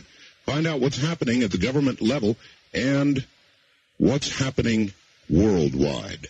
Call 1-800-830-9830. That's 1-800-830-9830. Your UFO Facts World Report newsletter carries an unconditional money-back guarantee from the publishers. Let me give that to you just in numbers. It's 1-800-830-9830. Okay, we're just a little bit behind commercially here, so one more moment. Ted Flynn. Fan a fire and watch it heat up well. Adding up. All right.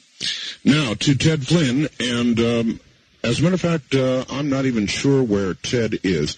Ted, first of all, welcome to the program. Thank you. Where are you, Ted?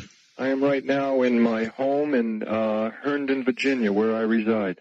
Herndon, Virginia. Which is about 25 miles right outside Washington, D.C., very close to, actually, Dulles Airport. You're probably not very far from that now famous monkey house. Are you the one where the Ebola virus was thought to have gotten out? Well, matter of fact, they wrote a book on that. I think it was called Hot Zone. That's right. And from the next town is Reston, Virginia. I thought you might be close. We're about a whopping 5 minutes from that. I see. Well, it would have taken about a whopping 5 minutes, I suppose, for that awful thing to have reached you had it been something that infected humans. Boy, that was an awful story. You know, it's amazing. You know, I've been in the nation's capital area now for about 17, 18 years. And, you know, we'd be the last to know from everything that I've seen. You know, I hate to agree with that, but I do. They wouldn't tell us. No. All right, Ted, we've had people like Gordon Michael Scallion on this program. I don't know whether you're familiar with that name or not. Yes, I am, as a matter of fact. He does prophecy. I'm going to have him back on May 5th, as a matter of fact. But he has prophesized some terrible things regarding Earth movement, earthquakes, that sort of thing. And not very far into the future. And I have this terrible feeling that the secular prophecy and religious prophecy are coinciding in some way. I said to you the other day, and I think it's a great way to open up the program tonight, that there had been a report, and it is confirmed, by the way, Ted, of 33-pound pieces of hail falling in one of China's lower provinces. It aired Friday night on the Associated Press. I've got the story. 33-pound. They said it crushed homes, it killed people, quite a number of people, and damaged and turned over cars. So it is a confirmed report. That's biblical-sized hail, Ted. Yeah, that's fairly large. That's big. And your comment to me, I recall, was you ain't seen nothing yet or something close. Yeah. What do you mean? Well, the geological problems right now and the atmospheric problems are on a worldwide scale. Over the last just several years, let's not even go 5 back, but just several, you've had all sorts of water problems in Holland, which is only one of 2 countries in the world below sea level. It is true. You've had problems in the Rhine in Germany, the Dnieper in Ukraine, the Seine in France. Let's not get into anything in the United States, which is, you know, we know those, the Hurricane Andrews, the Arctic cold, you know, the California quakes.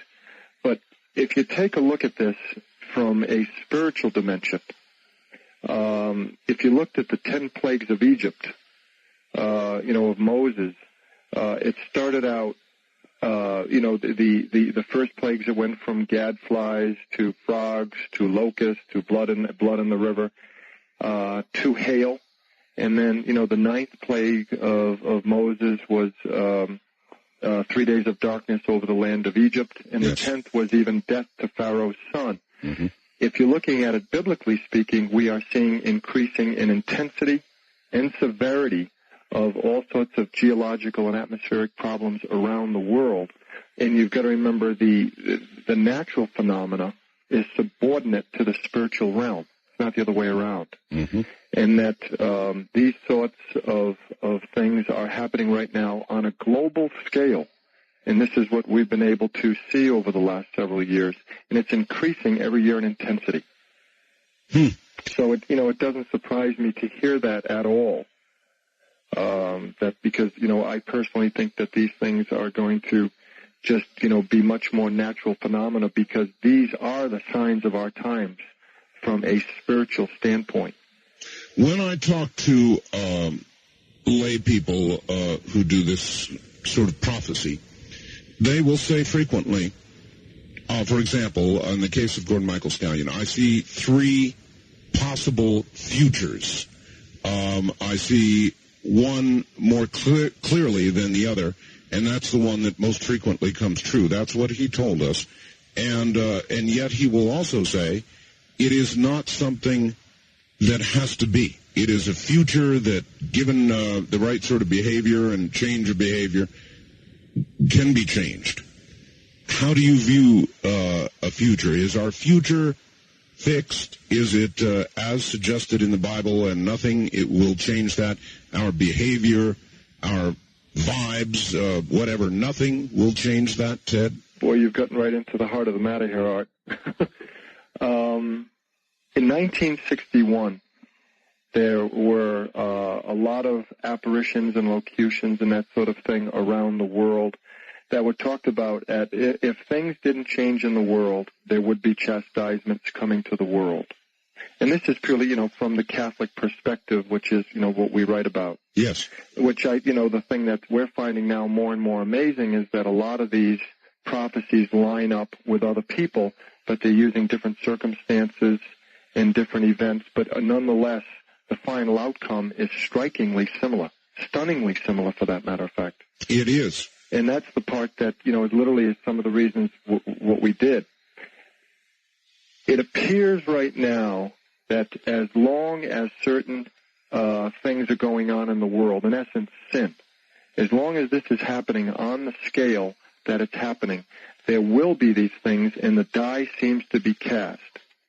Unless there is right now what is a remarkable turnaround in the spiritual life of the world, and I think the West is a little bit more culpable because it's had free choice. It's had the ability to make moral decisions without a totalitarian or fascist regime or communist state, telling it what to do, its citizens. It's a very interesting perspective. I think the West is more responsible and more culpable. It has had the ability to make choices and has chosen the wrong path. This is the reason why it seems the die is cast, and unless this spiritual state is reversed, what appears to be very, very rapidly, it seems as if they will happen. One of the aggravating circumstances, Ted, there are, I think, about 1.6 million abortions a year now in America. I take it your view would be that's a big aggravating circumstance. It is the single greatest. What we've done is we have compiled in what is a mini encyclopedia in the form of stories from apparition sites and that sort of thing around the world. And it happened actually by mistake, but why we did it, because we just saw some trends. And the thing that we saw throughout, as long as abortion exists, there will not be change in the severity and in the intensity of these chastisements or tribulations to the world will actually increase, not decrease. Okay. You mentioned 1.5 million here. Mm-hmm. We've had what is estimated since Roe v. Wade in 1973, over 35 million plus. But that's just here in the United States. In the former Soviet Union, where I was in and out of over 14 to 15 times for up to a month at a clip in 1990 through 1994, very frequently because of some projects I was involved in. The average number of abortions in the former Soviet Union, those 15 republics of about 285 million people, the average number of abortions per woman is 7. Oh, my God. an OBGYN over there is simply an abortionist. And I don't think I ever met an individual, a family or a woman who had not had an abortion. So it's not just America then. It's worldwide. And that's it. You know, we tend, when we leave our home in the morning, we go to our place of employment, we go to our ball field, we have our entertainments, we have our exercise, we have our routine. We can many times think that the world is basically, you know, from our home to our office and the gas station in between. It's a big world out there. There's 5.2 billion people. That basically the moral state of the world is, in the East, it's as bad as in the West. What we have lost through affluence, we have lost all sense of divinity and spirituality in the West through principally affluence, that we think we no longer need that. The East has lost it in suffering. So collectively, we are principally right now a lost world, and that is the reason why some of these things seem to be happening. These are the signs of the times around us. And America is the greater violator because of its affluence, because of its ability to choose its freedom. Well, you know, America and the West, I don't think you could separate a lot of other places, you know, especially Europe, where you have such a high standard of living. But, you know, you speak about things of biblical proportions like, you know, this hail. Nations all through history, if you've looked at Toynbee, who have traced the story of civilizations, the historian Arnold Toynbee, as a nation has reached affluence, it has by and large lost its sense of divinity and spirituality, because in its own mind it doesn't think it needs that, because it's become independent through its affluence. It doesn't matter the day. There was an explosion, as you well are aware, in Oklahoma City, killing many, many, many people. In retaliation, we believe, for something the government did in Waco, Texas, where many burned. It seems now a cycle of retribution and violence. In Rwanda, I turned on the television earlier tonight. They now think as many as 8,000 were killed, and they're throwing them into mass graves. This was just in the last day or two, I think, there, wasn't it? That's right, Ted. Right. You pick the day. And it's becoming more violent. It's becoming more difficult to understand. I call it the quickening. Events appear worldwide to be accelerating at a very rapid pace, Ted, accelerating, quickening, if you will. And I take it that's right in line with what you see coming.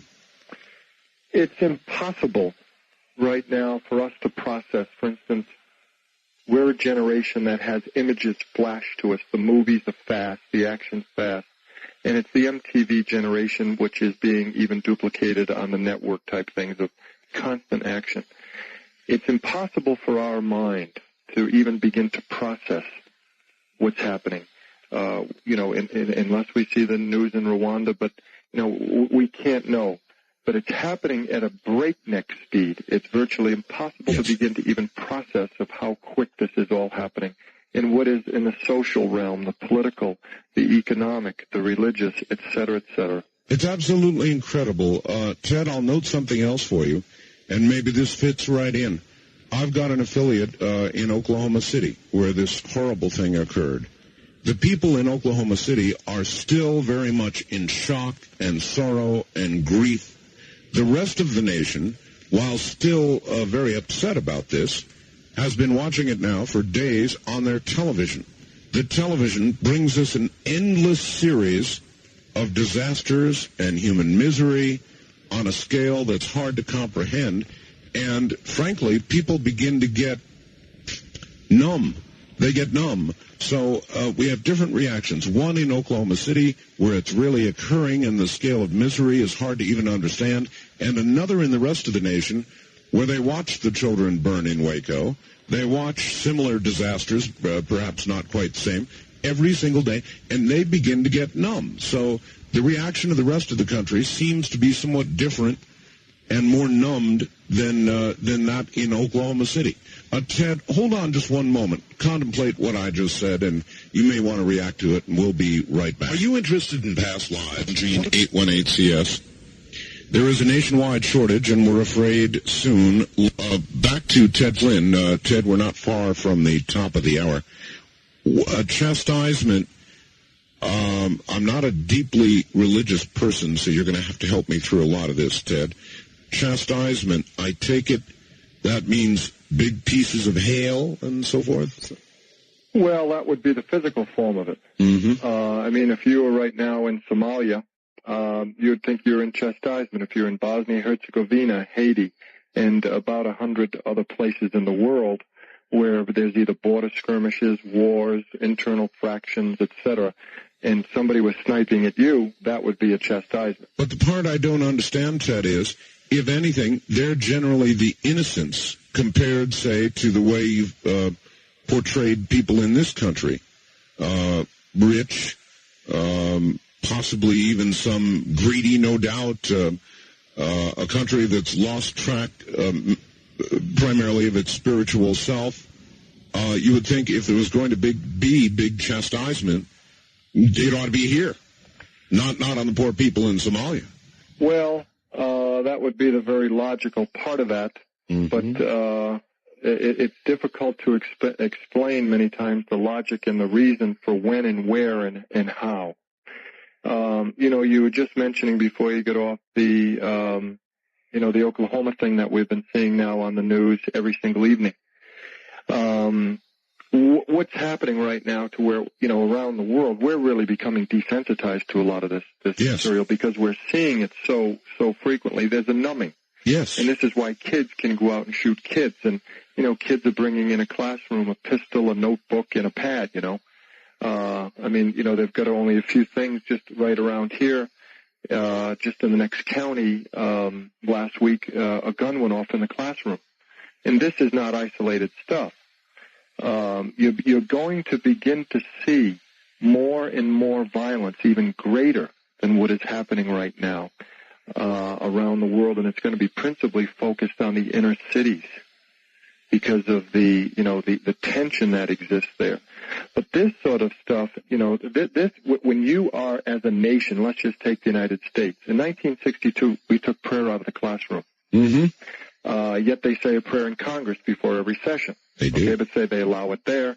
But in a classroom, you can't have any sort of even a moment of silence legally. 1973, we had Roe versus Wade, which legalized abortion in the United States. The roots of violence are centered in spiritual things. That if there isn't any sort of spiritual dimension in a person's life, the fruits are what we're now seeing in Oklahoma and in Waco and other parts of the world. There's a total stripping of a person's identity from the spiritual, so that's why you're seeing the news like it is every night. But when you were brought up, I'll bet, you could leave your bike on your front lawn and, you were able to... Ted, it's true. It's not the same America anymore. We'll be back with Ted Flynn in just a moment.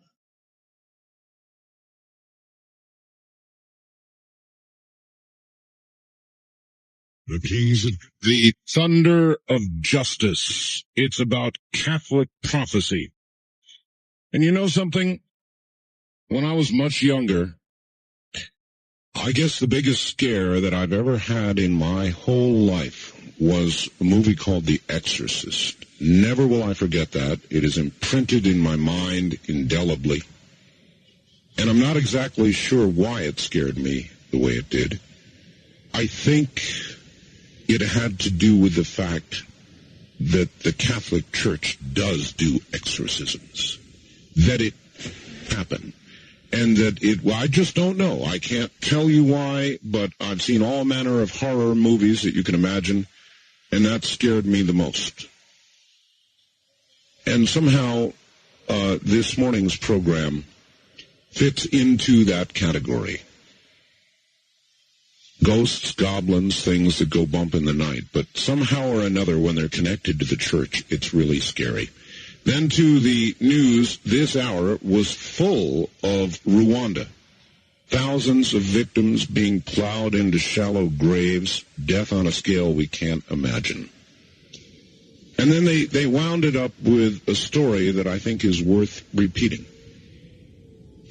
You go figure on this one, but up in the northeast part of the country, at some gathering, there was some fellow who dressed up as Big Bird. You know what Big Bird is? You know, on PBS, Big Bird. Everybody knows what Big Bird is. For some reason unexplainable, a lot of youth began to swear at this costumed Big Bird, and then ended up attacking him with baseball bats. Baseball bats. Big Bird. Rwanda. Prophecy. Moral deterioration. We'll get back to Ted Flynn in just a moment. Something good that you can do, and I'm so glad to be advertising this, is absolutely fresh flowers. When you send flowers to anybody, you do something really good. It's from the heart. And it really does something for somebody. You know, when they get this incredible, I mean, any flowers, women love flowers. Any flowers are great. But when you send absolutely fresh flowers, you magnify the effect. Here's the deal. It's simple. $39.95. $39.95. They go out and then they cut the flowers, plenty of buds. They compact them into these very tight bunches and pack them in this large triangular box. More flowers than she's ever seen in her whole life. Simply because you're ordering from a flower farm, you're buying them at a wholesale rate. That's why you get that kind of deal. Try it. Secretary's Week is this week. Anniversaries, birthdays, it doesn't matter. Try this number. Try it. Trust me. 1-800-562-6438. 24 hours a day. 1-800-562-6438. Now, back to Ted Flynn. Ted, I intentionally left the pot up on the news so that you could hear it. And you must have heard roughly what I heard. If there is, if these are end times, I just think that listening to each newscast underscores everything you've been saying. Do you feel that way? Absolutely. You know, the thing, you know, I'm actually in finance and marketing, was living in Europe, former Soviet Union, Eastern Europe, over, you know, really about the last five years. And, you know, this isn't something that we, you know, woke up one day and said, listen, let's write a book on this. But we had a magazine that wrote about a lot of this phenomena on a quarterly basis. It was my wife's magazine. It's called Signs of the Times. And the thing that struck us most was to see the similarities of these messages, to see that this material, Waco, Texas, the thing that I guess that cult leader was just stabbed to death, as we just heard. The sarin gas attacks. I mean, we could go on and on and on. This material that these people have been speaking about, which we call the Catholic prophets, and by the way, they're in the major religions. They're people who all throughout the world saying much of the same thing.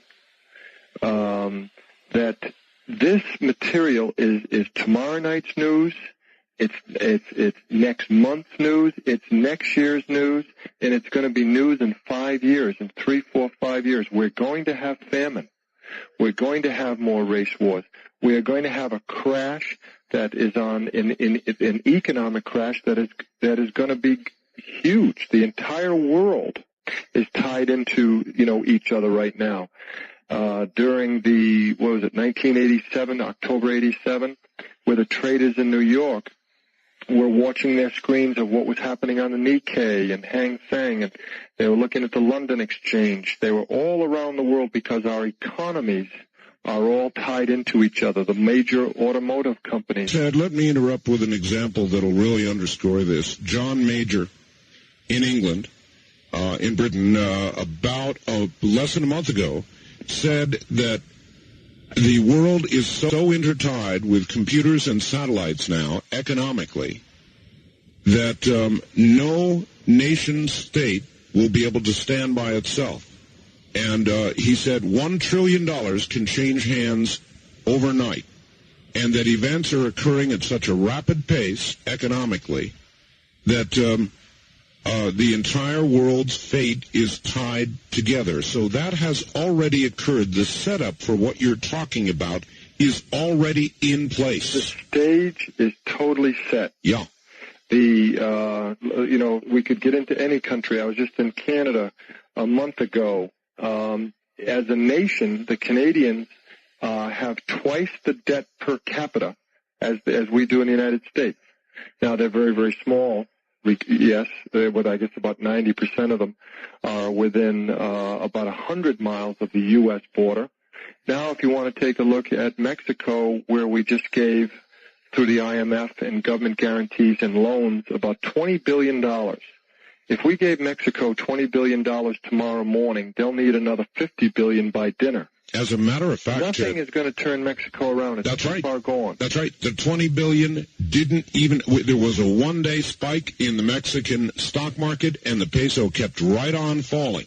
I just came back last Wednesday from being in Puerto Rico, Santo Domingo in the Dominican Republic, Costa Rica, and Panama. I spent 14 days in those 4 places cumulatively.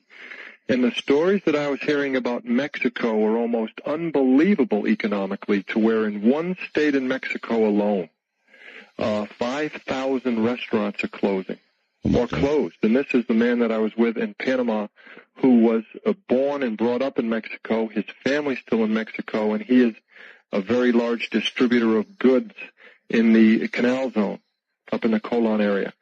And the stage is set economically, politically, socially, and financially, to where we're all tied in. And when one goes, the other has to prop them up. Yes. And this is, in essence, what is being spoken about. We really have a one-world government and a one-world financial system right now pretty much put in place.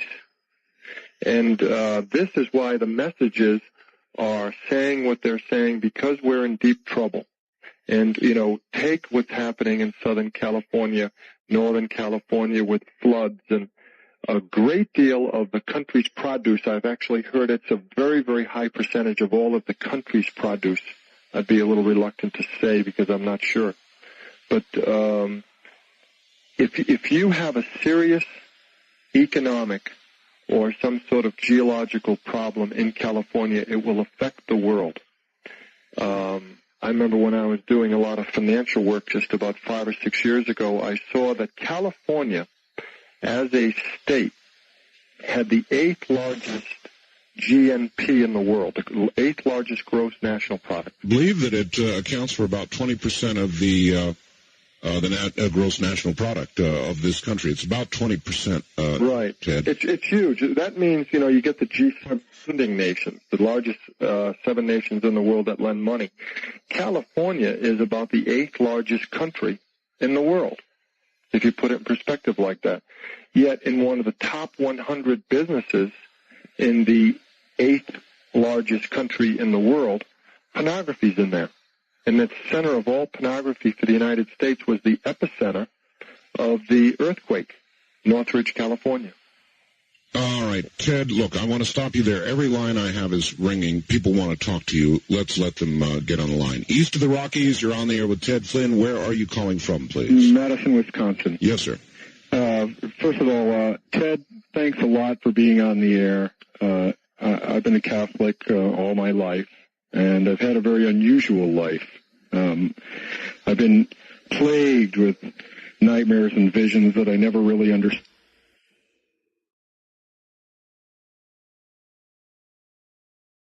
You to perhaps verify something that I have, I guess, been feeling all my life and only recently have begun to completely understand. I communicate a lot with this show. I probably should buy Art a new fax machine, since I'm sure I'm one of the major people who burns it out regularly. But I really believe that there's going to be a pole shift.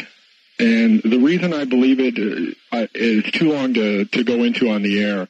But I note that even in the book of Isaiah, there's mention during the Battle of Armageddon that the battlefield freezes and the earth reels and rocks to and fro. And a famous Swami named Yogananda years ago once told his disciples that after a pole shift, the new equator would run from Boston, Massachusetts, through Fairbanks, Alaska. And if you put a string around a globe and mark that, you find that the Middle East, where I believe Armageddon will occur, is actually becomes a pole. So I'll hang up and hear your answer off the air, and thanks a lot, Art, and thanks a lot, Ted. All right, thank you. A pole shift, scientifically it's been explained, would basically, in many areas, not all, but in many, simply wipe things clean. Ted? Well, I'll tell you, when you get into the specifics, I feel uneasy on certain things. For instance, we are told that, there are secrets to many of these people, which has been very much standard throughout history. Many of these mystics receive secrets. Many of them receive visions. Many of them are able to tell things only at certain times as they are under spiritual direction, which is a very healthy thing. Here's what we do know. There is going to be an event, or several events, or cumulative events that are going to change the world as we know it. Now, one thing we do say, and I'm always reluctant to say this, but it's in the messages, and it dates back all the way from the 5th and 6th and 7th century. There's going to be 3 days of darkness over the world. Now, for those who don't think that can happen, that was the 9th plague of Moses, and it speaks about darkness in Isaiah, and it speaks about darkness when Christ was on the cross for 3 hours, and it also speaks about darkness in Revelation. There is going to be some sort of catastrophic event that is bigger than almost anything in the world that has ever seen, that is going to change life as we know it. Now, in that, it's also said 2/3 of humanity in the world perishes. That's very, very consistent.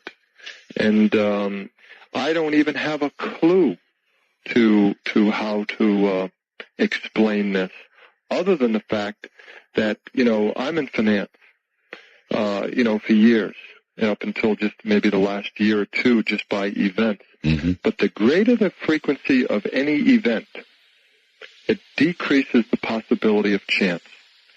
And this is being said all throughout the world. Anybody who's ever gambled, anybody who's ever been into statistics, probability, mathematically, the greater the frequency of an event, it decreases chance.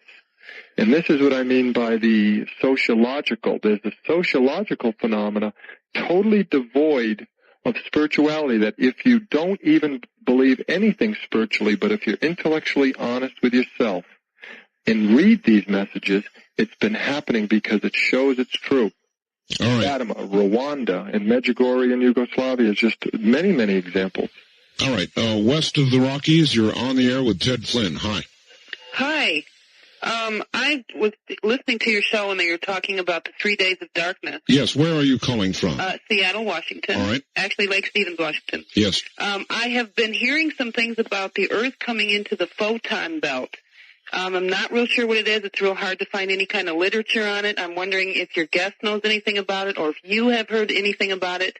But when the Earth goes into this photon belt, there will be 3 days of darkness. Anything electrical will quit working. And I'm just wondering if you know anything about that. Fascinating. I'd not heard, Ted. See, that's interesting. I've never heard of the term photon belt. But it's interesting. Several of the messages, again, I'm not a scientist, and all that we do is we analyze and research what we think are the major prophecies, the major prophets, the major apparitions. And you have said, the world, write them down. Yes, you have said, Ted, there will be no scientific explanation for what occurs. That's correct. Science will not be able to explain it, and it specifically says, when you get along the lines of the warning and the miracle, that it will undeniably be a spiritual event explained spiritually. Well, that'll be good for the Earth. Ted, stand by just a moment. When we come back, I'm going to ask him about something close to the heart of this audience. And I think you may be surprised. Maybe I will be surprised at the answer. But we'll ask him about UFOs. You may think your home's your castle, but back to our guest, Ted Flynn. Ted is talking about Catholic prophecy. Ted, a lot of people in this audience, because of the nature of the program, have seen UFOs. Many claim to have been abducted by creatures from elsewhere, dimension or physically elsewhere. What are these UFOs from the Catholic point of view? What are these creatures from a Catholic point of view? Do they exist? What is your view? I don't have a great deal of familiarity with UFOs, but if I were to, and first of all, what the Catholic view is to UFOs, I don't think I've ever read it, and I'm very, very well read in philosophy, theology, scripture, and some other things. So I don't think I've seen anything. But if you take a look, that there are angels, there's a heaven, there's a hell, and there's different dimensions.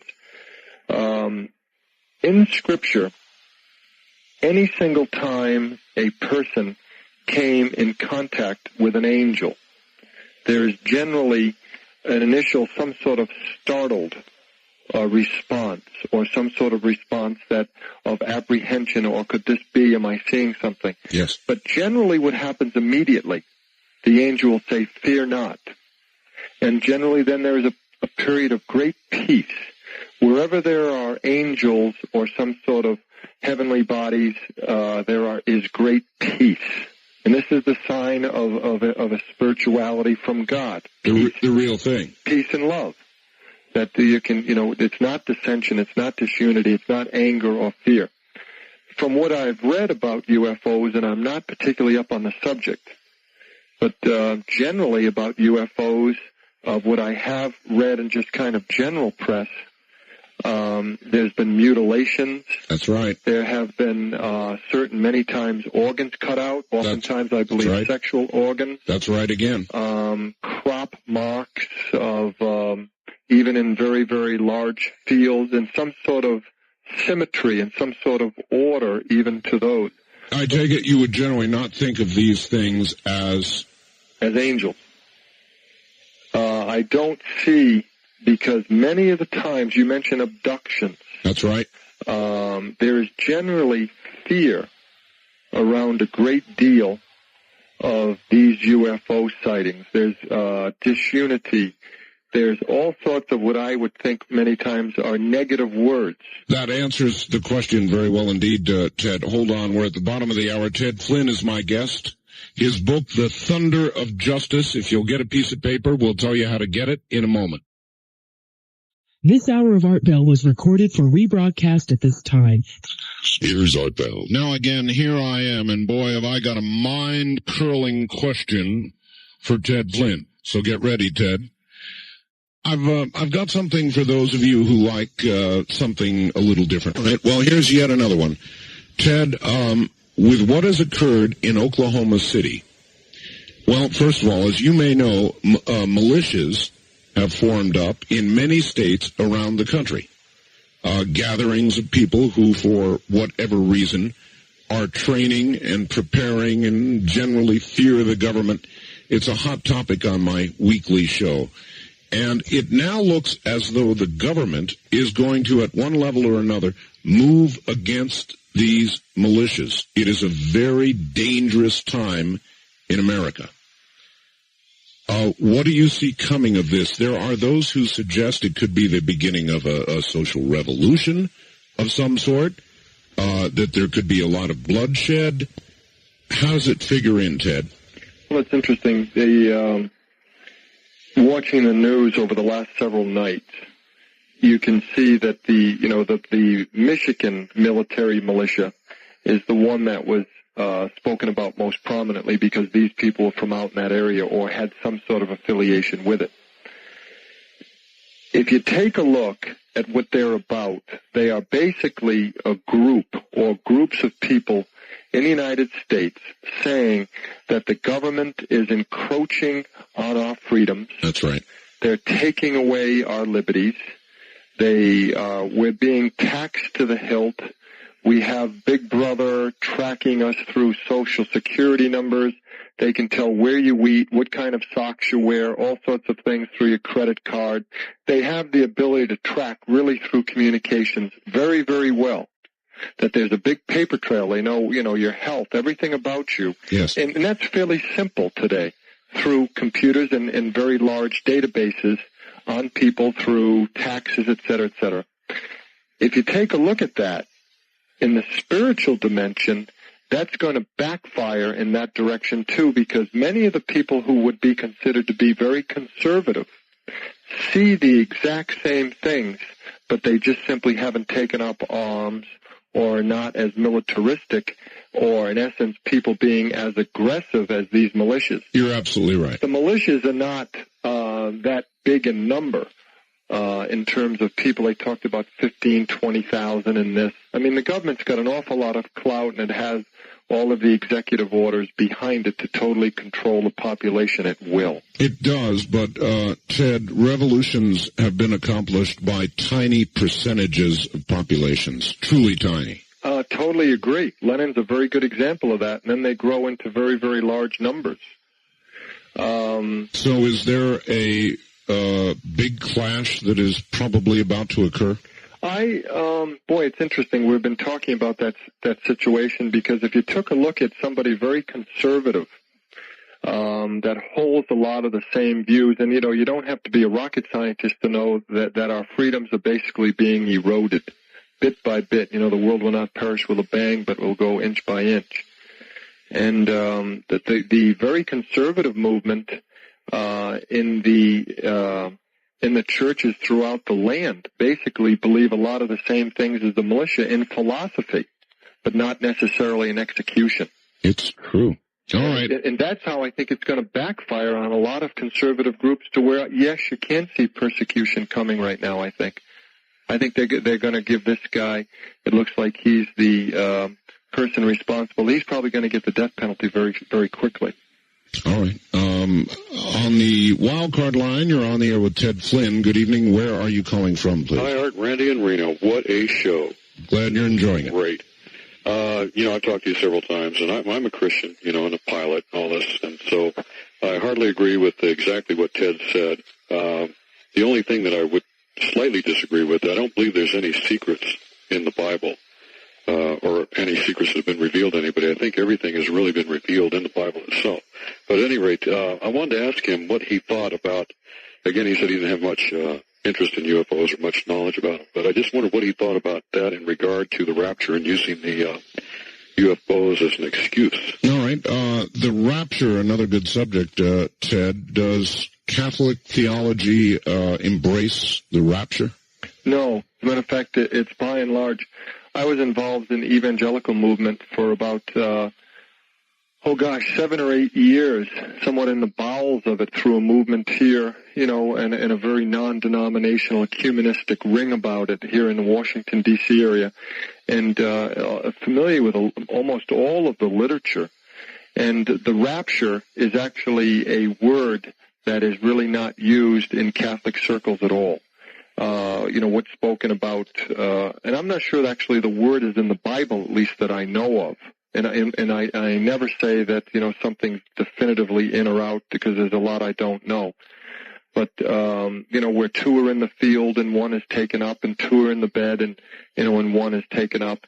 Yes. But it's not a word that is really used in Catholic circles at all. Okay, well, let's forget the word then. We'll update it and use a Perotism. The great sucking sound, Great sucking sound. That's what's right. Going north rather than south. You got it. Yeah. Hopefully. But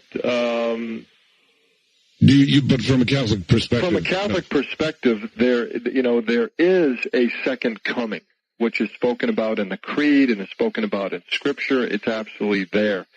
Whether or not there is a rapture to where two go, or one go with one being left, I don't know. But it is not something that is generally bandied about in any of the messages in Scripture. But it is in Scripture where somebody goes, to heaven as such. All right. West of the Rockies, you're on the air with Ted Flynn. Good evening. Yes, Richard calling from Youngstown, WKBN 57 on AM. Yes, sir. A few questions. I'm a doctoral candidate working on my theology degree, and I just... All right, would you please get off that portable phone and get on a real one? No problem. All right, thank you. Here I am. Just a couple quick questions for Ted. Ted, what is your relationship with your local bishop or local Catholic community? One, we just happen to have a magazine that is printed quarterly. They know we're here, but we're in a county with about 700,000 people. Mm-hmm. Are you in the mainstream Roman Catholic Church, or are you in one of the fringe groups? Well, as far as mainstream, we would be considered to be pretty much a conservative Catholic in what is considered to be a very conservative diocese. Okay. Do you belong to Archbishop Lefebvre's group, or? Oh, no, not at all. Okay. It's one of the most conservative dioceses actually in the United States, though. Okay. What type of theological training do you have? It seems like you've read a lot, but have you ever? I've read a lot, but actually have no training theologically at all. Mm-hmm. And frankly, for me personally, I'm really not that interested in it. Personally, I read a lot, but when I look at the scriptures, I kind of see them really as a love letter from heaven to mankind. Mm-hmm. I don't really look at the philosophical side too much. Because you do realize, the Catholic Church has a whole teaching office and a magisterium, and we really don't give too much weight to a lot of these private apparitions But that really does not seem true. The Catholic Church has it not, Ted, sanctioned or I'm not even sure what the right word is, but given credibility to up until Vatican II. Most of the priests knew about Fatima and Lourdes and La Salette, but really, if you look at a lot of the messages of people like Father Gobi, they're really speaking about the church in a state of apostasy. And this is why where we are today. All right. On the first-time caller line, you're on the air with Ted Flynn. Good evening. Hi. Hi. Turn your radio off, and there was a delay. Wait, and then please tell us where you're calling from. I'm calling from Grants Pass, Oregon. All right. KOPE. And I love your show. Thank you. I love your show, and I'd like to hear more about your weekly show, so plug it. Well, it's on Tuesday night through Saturday morning from 11 at night to 4 in the morning Pacific time. Anyway, this is my question, because I've been listening in and out as I was cleaning the van and everything. And my question is, what do we do? What's the good, positive side of all this? That's a good question. I was hoping we'd get to that before we close. All right, there we are. Yeah, that's good, actually. As a matter of fact, I had a little note on that because it can be a downer. And, there is actually a very emotional side to this that, frankly, I liken to the stages of Kubler-Ross's Death and Dying. Denial, and I think we're all in different parts of this, with her 5 stages of death and dying: denial, anger, bargaining, depression, or acceptance. Once we realize it appears that these events are going to happen, we go through an emotional stage that is somewhat almost, if we're open and we see it, we're going to hopefully get to joyfully living this mystery. We're in a deep, deep mystery.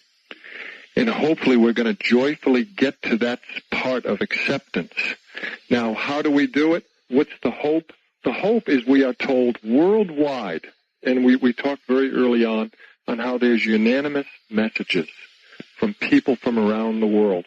The hope is that if we're living the messages, if we're living the Gospels, and it's been said by these people that there's nothing new being said that's not in Scripture. These people are always quoting Scriptures. And that if we're being obedient, there's absolutely nothing to fear. It is totally living joyfully in the present moment of the day. And that's very reassuring. Well, it is. Ted, I'm going to make you say it. The name of your book is The Thunder of Justice. And if people wanted it, how do they get it? There's an organization who is the distributor who is actually right next to me in the building, but it's an organization called Signs of the Times. Mm-hmm. That is actually the name also of their quarterly magazine. It's actually one that my wife runs, and she prints on a quarterly basis. And it's about 65, 70 pages per quarter of, in essence, trying to stay up with a lot of this phenomena around the world. The name of the organization is Signs of the Times.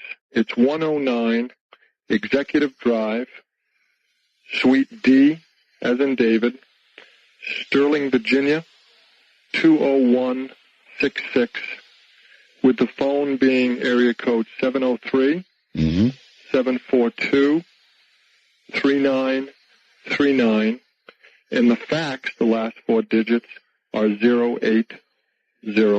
So again, that's Signs of the Times, 109 Executive Drive, Suite D, Sterling, Virginia, 20166, 742-3939. All right.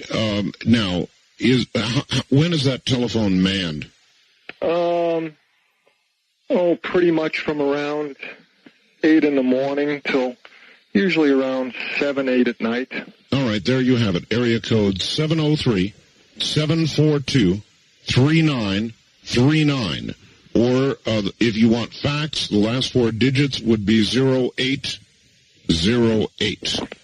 All right.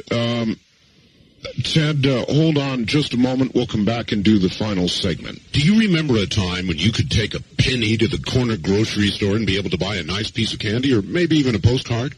Of course, today, the convenience stores keep a bowl of pennies on the counter with a sign that says, "Take one if you need one." Can the dollar be far behind?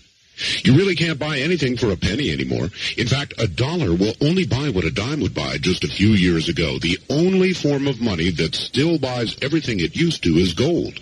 Over 100 years ago, an ounce of gold traded for $20. And with it, you could buy a really nice new suit. Today, guest mentioned large chunks of ice, actually hail, that fell on China. However, no one mentioned the one that fell in Los Angeles last week. It was reported that a large chunk of ice fell from the sky and crushed an automobile in Los Angeles. The incident is being ignored by the news media. That's from Pete in Santa Barbara. An odd little thing, indeed, Ted. Are there more and more of these odd little things occurring around the world now? Yeah, as a matter of fact, the odd things are going to increase. We're going to see that. You were mentioning earlier a little bit about time and future.